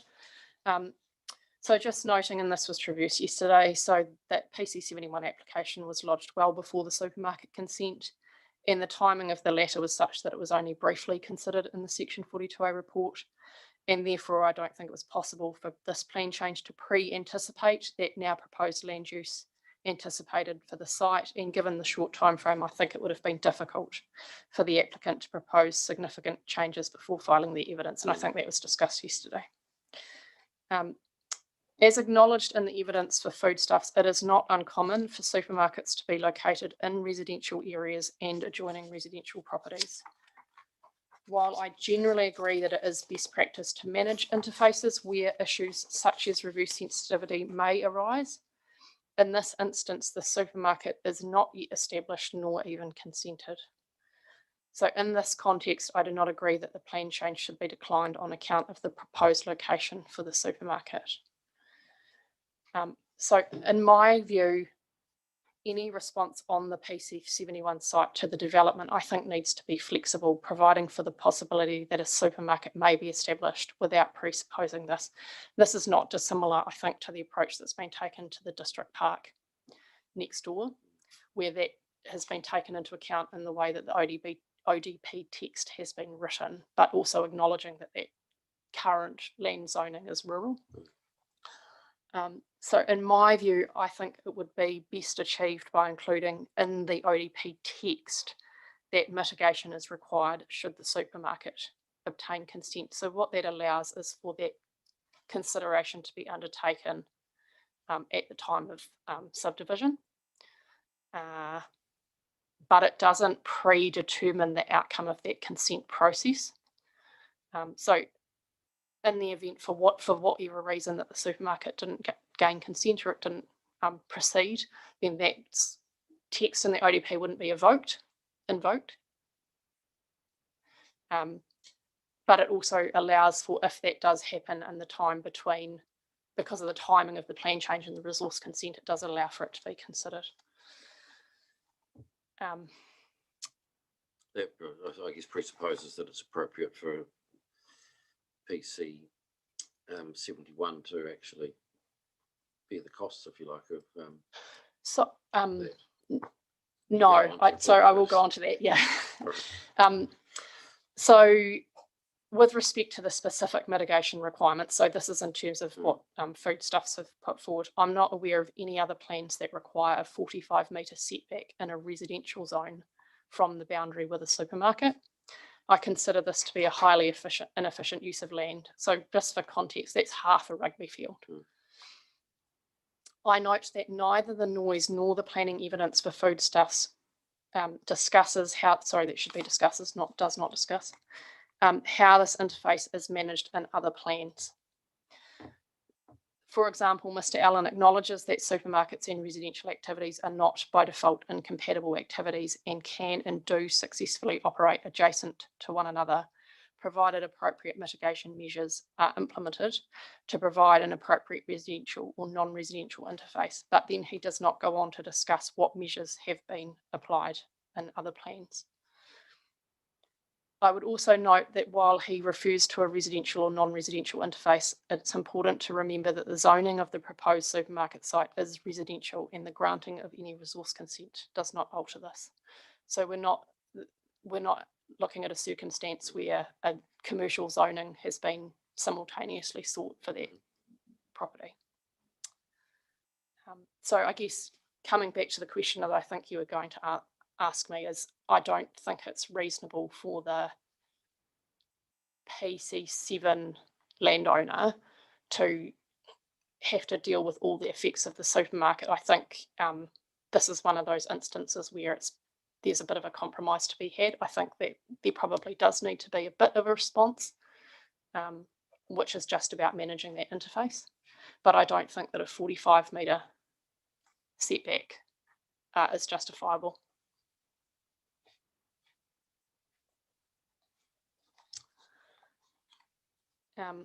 So I was just going to add,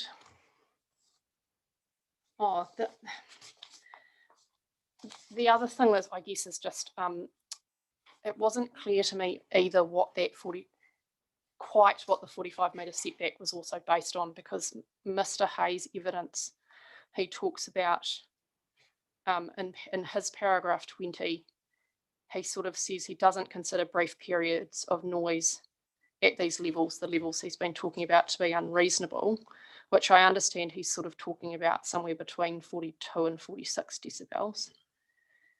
And then he says at his para 22, while adverse effects on neighbours is low at noise levels of around 46 decibels. He then goes on at his paragraph 24 to essentially recommend that the PC 71 land be designed to ensure residential properties receive no more than 40 decibels. So I haven't been able, and I might just be missing something, but he appears to say that 46 is okay, but then recommends 40, effectively mitigation measures that would achieve a 40 decibel level. 40, it's 40 in the district plan, isn't it? Nighttime noise. Or is it lower than I'm not actually sure. I think it might be 35, but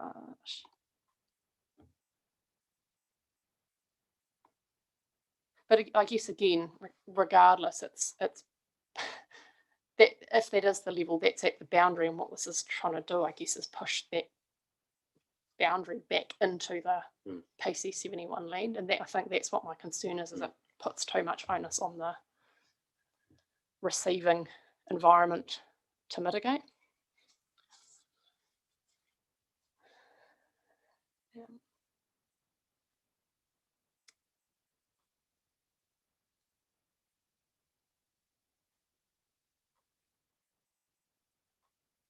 Okay, thank you. So paragraph 8.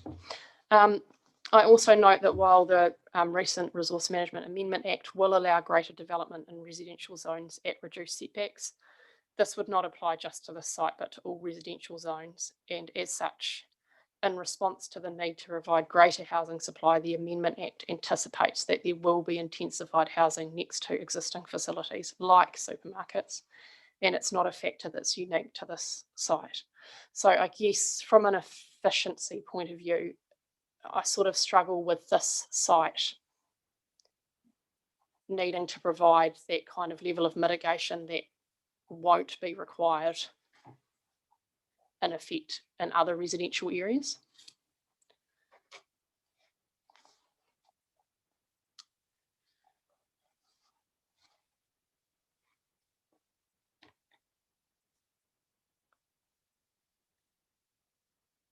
Okay.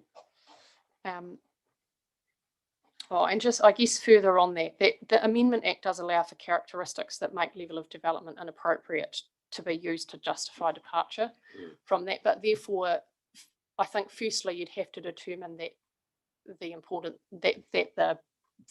this type of situation met that threshold. And if it does, then that's something that the council can determine through that process of giving effect to that. I think, and my view is that that should probably be considered through that process as to whether it does make that threshold, not sort of this almost predetermines that in my view. The other thing is that I note there was discussion about the subdivision being a controlled activity. A controlled activity subdivision does allow for conditions to be added, and I'm not certain of this, but my understanding of the Amendment Act is it wouldn't preclude something like an acoustic insulation standard or condition being implemented through that process. So I don't think it stops acoustic insulation as one example of a mitigation measure being applied.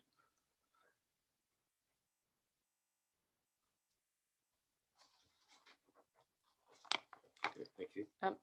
So paragraph 9, I just wanted to note that Mr. Allen considered several policies in chapter 5 of the RPS, but those provisions are not applicable to Rolleston because they expressly apply to the wider region, being that area within the region that's outside of Greater Christchurch. So chapter 6 of the RPS is the one that applies to Greater Christchurch. There are some provisions in chapter 5 which apply across the whole region, but the others don't. They only apply outside of Greater Christchurch. So just wanted to draw your attention to that. I can identify which ones when I come to look at it, but right, so yeah, because it's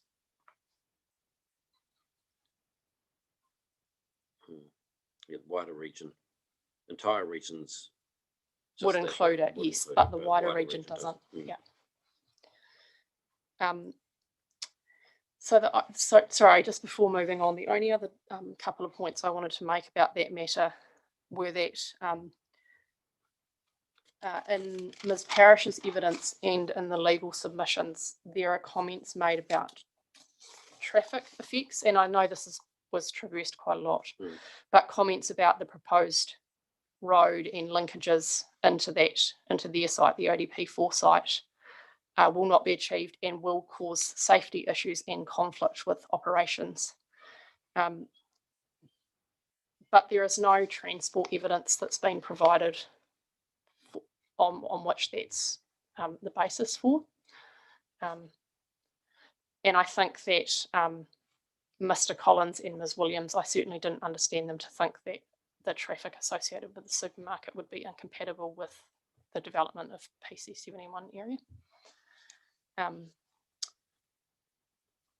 The other thing which I think, I can't remember if it's Mr. Collins or Mr. Nicholson touched on, but the supermarket application also only applies to part of the site. And if you look at that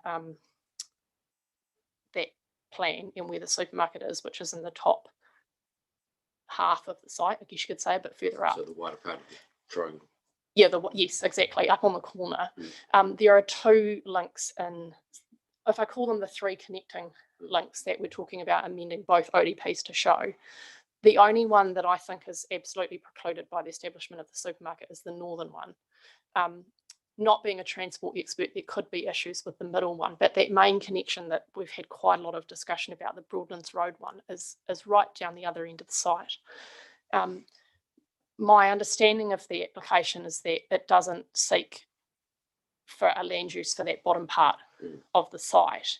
And therefore, my view is that so setting aside the legal question about to what extent can you consider the supermarket anyway, I would have said that for the rest of the site where that's not proposed, you would have to assume potential residential development of that because of that's the underlying zoning.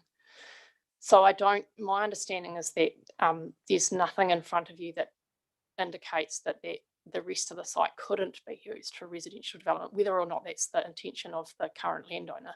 But I think there's nothing that indicates it couldn't. And along that same vein of thought, I don't think there's anything that suggests that that connection is precluded by the establishment of the supermarket. And I guess expanding on the comments from the transport experts and the urban design experts, that's obviously a very important connection.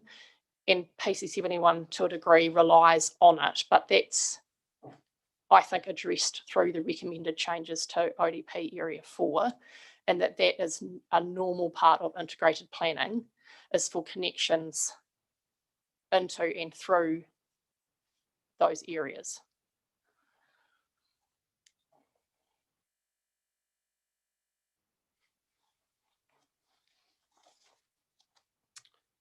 The issue is it's not on the PC71 site, obviously, so we have to rely on different processes. Yeah, but I think I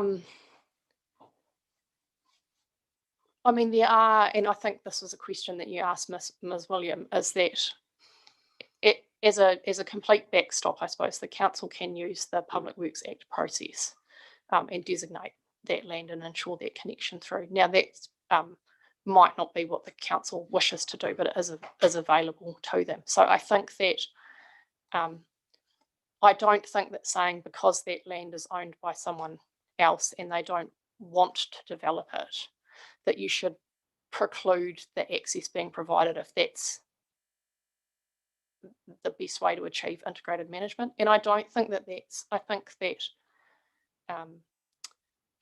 other ODPs and spatial planning generally, that's essentially what it's about. It's about not looking at particular land parcels in isolation, and it's about thinking about how they integrate with other areas so that you don't have insular developments, essentially.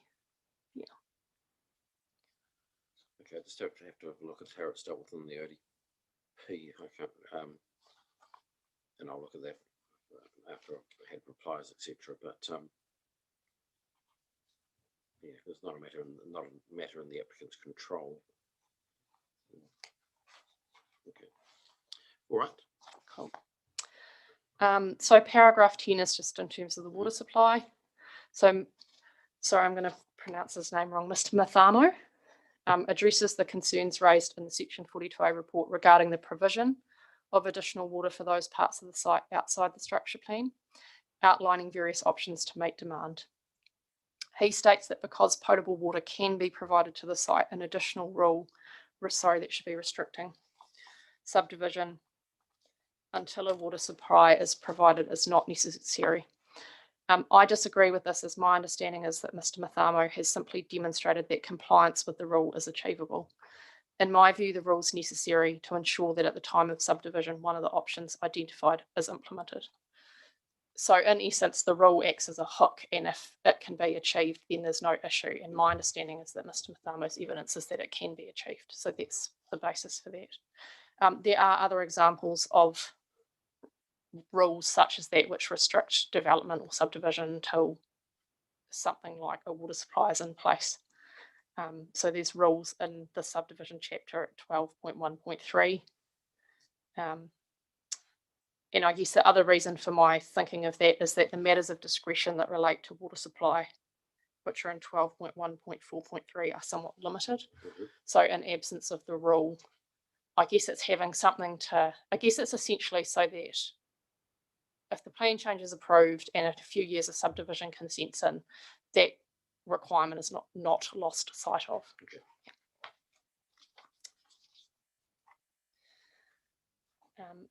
So paragraph 11, Mr. Langman discusses several matters relating to the NPSUD and its application to this request. These are matters that have been well traversed in other private plan change hearings where I've been the reporting officer. And so to avoid repetition, I simply note my view on these matters has not changed. So I wasn't going to go into that unless you have particular questions. No, I mean, you address that in your evidence in chief in your don't you? It's the same position. No. So the only exception to this is at the time of the hearings on the other plan changes, so 67 and 73, the Resource Management Enabling Housing Supply and Other Matters Amendment Act had not been enacted. And I accept that changes made under that Amendment Act do enable a greater level of intensification to occur within existing residentially zoned areas. And sorry, it shouldn't just be existing residentially zoned areas, any residentially zoned areas. However, the extent to which this is likely to be taken up in an area such as Rolleston remains to be seen. And I re-emphasise that the NPSUD requires only that at least sufficient development capacity is provided, not that more is precluded. And I'm not aware of any analysis that's been undertaken so far as to whether additional capacity as enabled under the Amendment Act is feasible. In my view, it's therefore speculative to place too much emphasis on the potential uptake of medium density development in Rolleston under the Amendment Act. So I guess what I'm getting at there is that if there's theoretical capacity for a whole lot of development through that Amendment Act, but the premise, I suppose, of the NPSUD is to ensure that at least a minimum is provided, then I would err on the side of providing additional supply where there's a level of uncertainty about how much the enabling provisions of that Act will actually result in uptake. Okay. Yeah.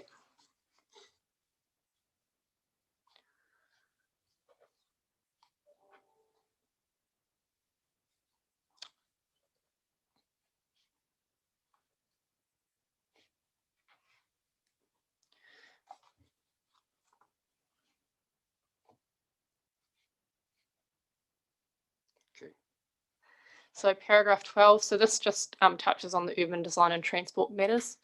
So it's just a bit of a summary, I guess, of Mr. Collins and Mr. Nicholson's evidence in terms of how that has related to my recommendations. So Mr. Collins and Mr. Nicholson, having considered the evidence lodged, have identified areas of disagreement between them and other technical experts.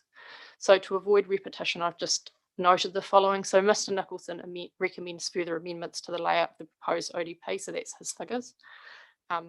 So the adoption of some of the amendments proposed by the applicant, the removal of any notation within the airport noise contours, and that's more just reflecting my recommendation that the area be excluded from the rezoning. I would just note that he's obviously provided two different figures, one which is based on my recommendation of not including that area, but he's also included one that if you accepted the deferred zoning shows the full connection. Shifting of the secondary connection onto Levi Road into the location supported by the traffic experts, and locating the two neighbourhood parks closer to the centre of the northern and southern residential areas. And there was a discussion around that with Mr. Nicholson, but I guess the only thing to add to that is my concern, I guess, is about if you show or rely on a reserve in the area under the airport noise contour, and assuming that on the assumption that the deferred zoning isn't included, so if it's retained as rural zoning, I'm concerned about the ability to take the reserve or to implement that reserve if it's not in the area to which the ODP would apply. So my understanding was that Mr. Nicholson's sort of moving, I guess you could say, of that reserve wasn't about his concern about where that reserve was shown per se. It was about ensuring that the northern area, it's about aligning our recommendations. So if the northern area is developed on its own, it's serviced by an appropriately located and sized reserve, and the same with the southern area.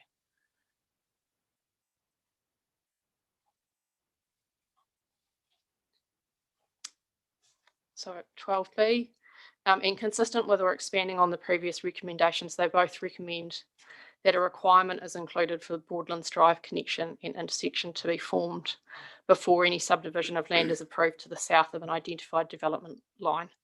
And that's to ensure appropriate connectivity and transport network effectiveness to the northern residential area.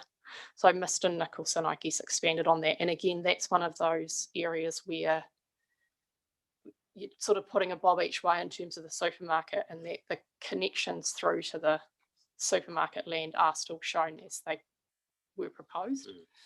But in the event, I guess, that the supermarket is established there, Mr. Nicholson has identified concerns about the connectivity. So it kind of, I guess, allows for both of those outcomes. Okay. And again, just the separated shared pedestrian and cycleways and safe crossing points along the Lincoln Rolleston Road frontage. And again, that was traversed by both of them.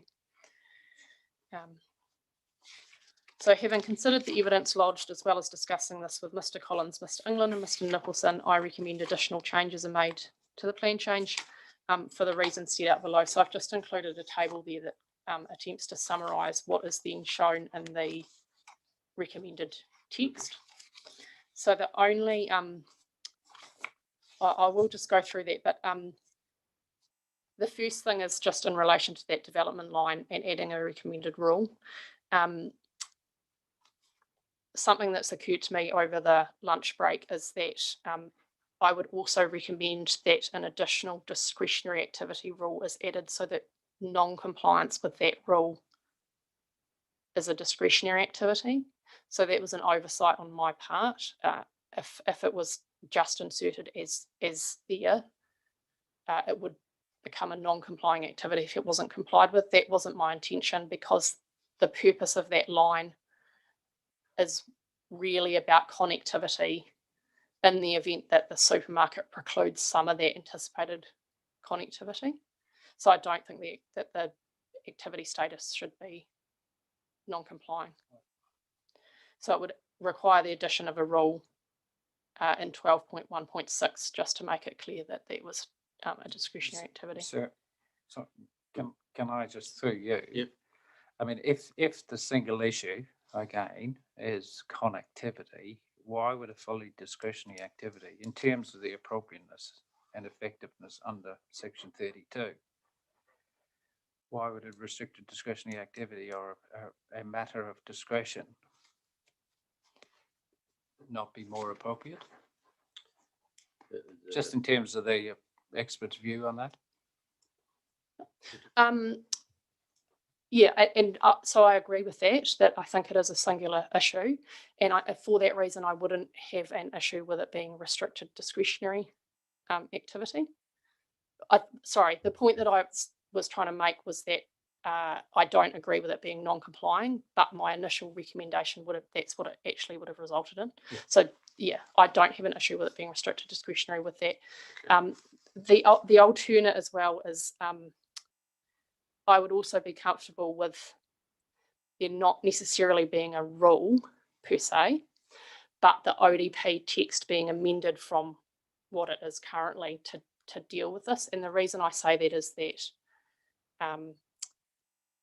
because there's a requirement to be in general compliance with the ODP, then anything that's in the text obviously forms part of that. So that might be another way to address it. I think a rule, even if it was a restricted discretionary rule, would achieve that. But I think equally you could have some wording or amended wording, I think, in the ODP around that. And again, that just comes back to my view about setting aside legal scope, about needing to allow for the possibility of what does it mean if the supermarket is established, and what should the response be on the Plan Change 71 site. But conversely, I guess, not pre-anticipating that that's the outcome, so having that level of flexibility. So just coming to the second box there, that's just acknowledging that I've added a line in about requiring a roundabout to be formed at the Levi Road, Ruby Road intersection. That's not in dispute, I think, between the experts. It's just that I hadn't added it to the ODP text. amending the ODP text to exclude reference to the proposed deferred area. So that's just, I guess, an oversight on my part in the original recommendations. While I had recommended that the deferred area be excluded, I'd still referred to that area within the text of the ODP. And I think on reflection, that's probably not a very neat way of doing it, because then it's really unclear whether it's in or out. So I think it's just better for the ODP text. It can still talk about that land, but not as being within the ODP area. Adding reference to the potential supermarket consent and the need to manage that interface. So that's just what I talked about earlier. I think that's a more appropriate way to deal with it than having fixed rules. Adding reference to the separated shared pedestrian cycleways and the provision of safe crossing points. So that's just in terms of implementing Mr. Nicholson and Mr. Collins' recommendations around that. So in conclusion, I continue to consider PC 71 should be approved, but amended such that it does not include, even on a deferred basis, the rezoning of land located within the airport noise contour. For completeness, I note that Mr. Nicholson, I think I've said earlier, he's provided 2 ODP maps in the event that you don't agree with that recommendation. I haven't done the same with the text of the ODP, but I think it could be easily amended if you did include that land on a deferred basis. I think it would be easy to update the text of the ODP to reflect that. So attachment 1 sets out the additional changes I recommended, and as I think I've explained before, I've just colour coded it as set out there just to make it clear where everything's come from.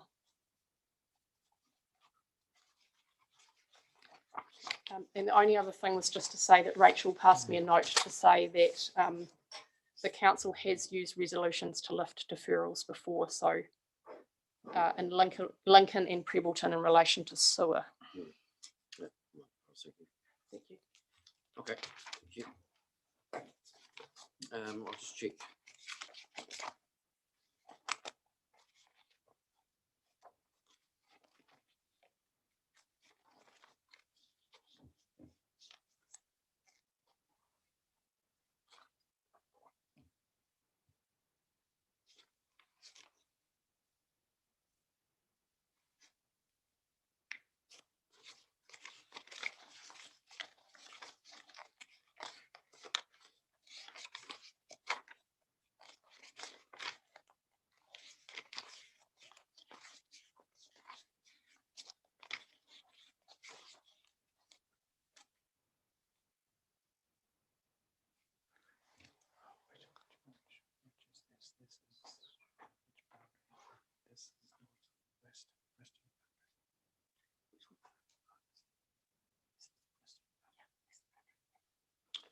Okay, no, I was just looking at that in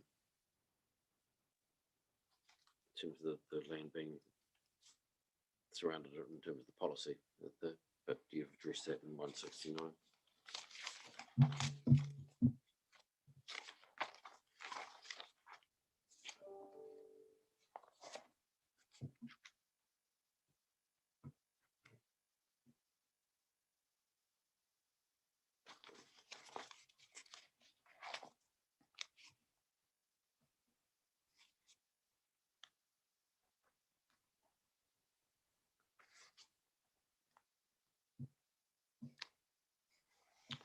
All right, thank you. So, sorry,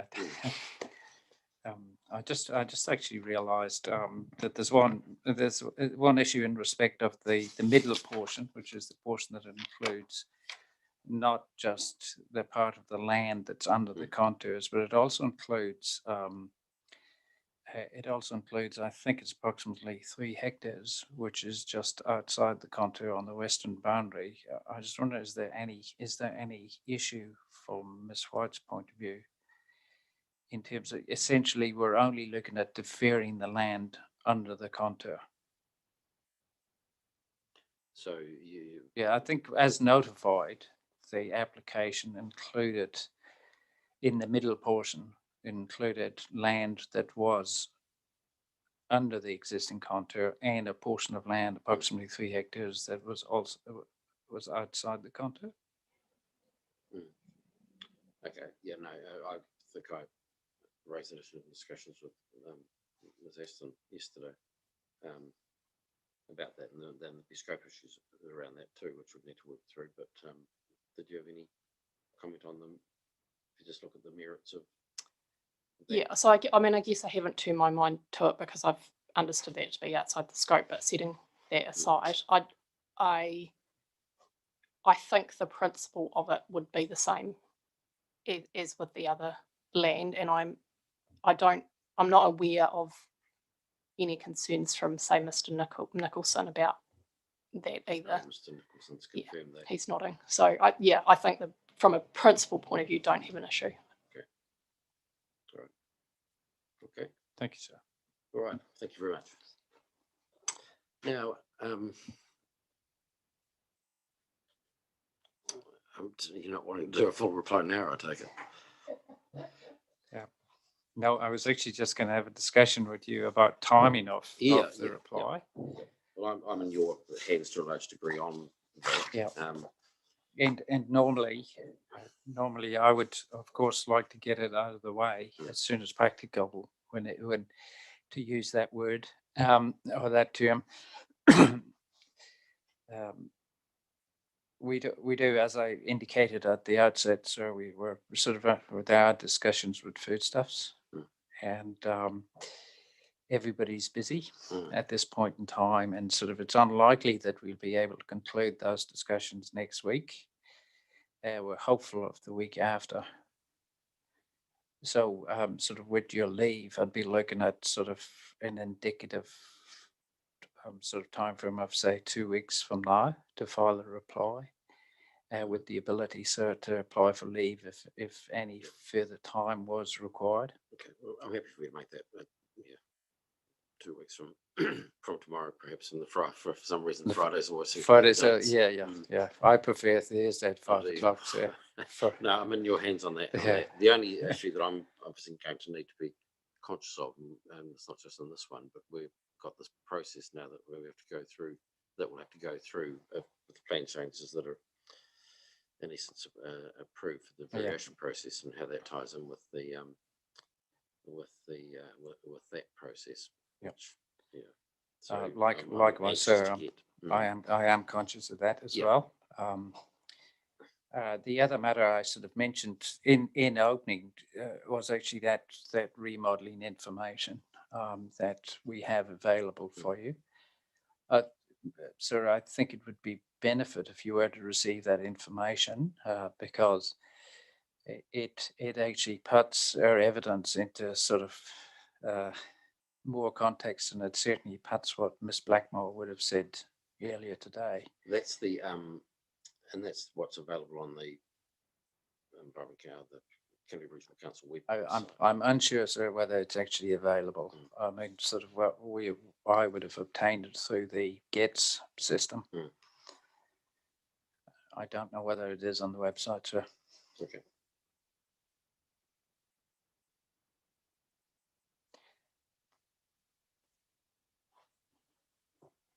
Yeah, it's been. I mean, it's been referred to. I don't see any. I don't see any issue with that as to how much it will assist me. Well, again, sir, I think it. As I said, it puts in particular what Miss Blackmore would have said earlier today in context. Okay. Well, one option is for you to address that in your. I certainly can, and I could attach the document to my reply. I could do that. And I suppose finally, sir, is any specifications in terms of a site visit? I don't think there's any particular. No, is there? I may need to sort of get on to some of just have a bit of a wander around, and so I'm happy to arrange that. I'll get a date in the next week or so that I can do that, and I'll issue a minute as to what I intend to do, and just seeking that council be provided with contact details, etc. of people that if I need to actually go onto their land, so that I can be so I can access it, and a little bit to address the usual, no further evidence and all those sorts of things. Is it stocked at the moment, that land? certainly, there are horses on the land. Yeah, As a- of course, yeah, that part of it. So yeah, and that would require some liaison. Yeah, Mm, absolutely.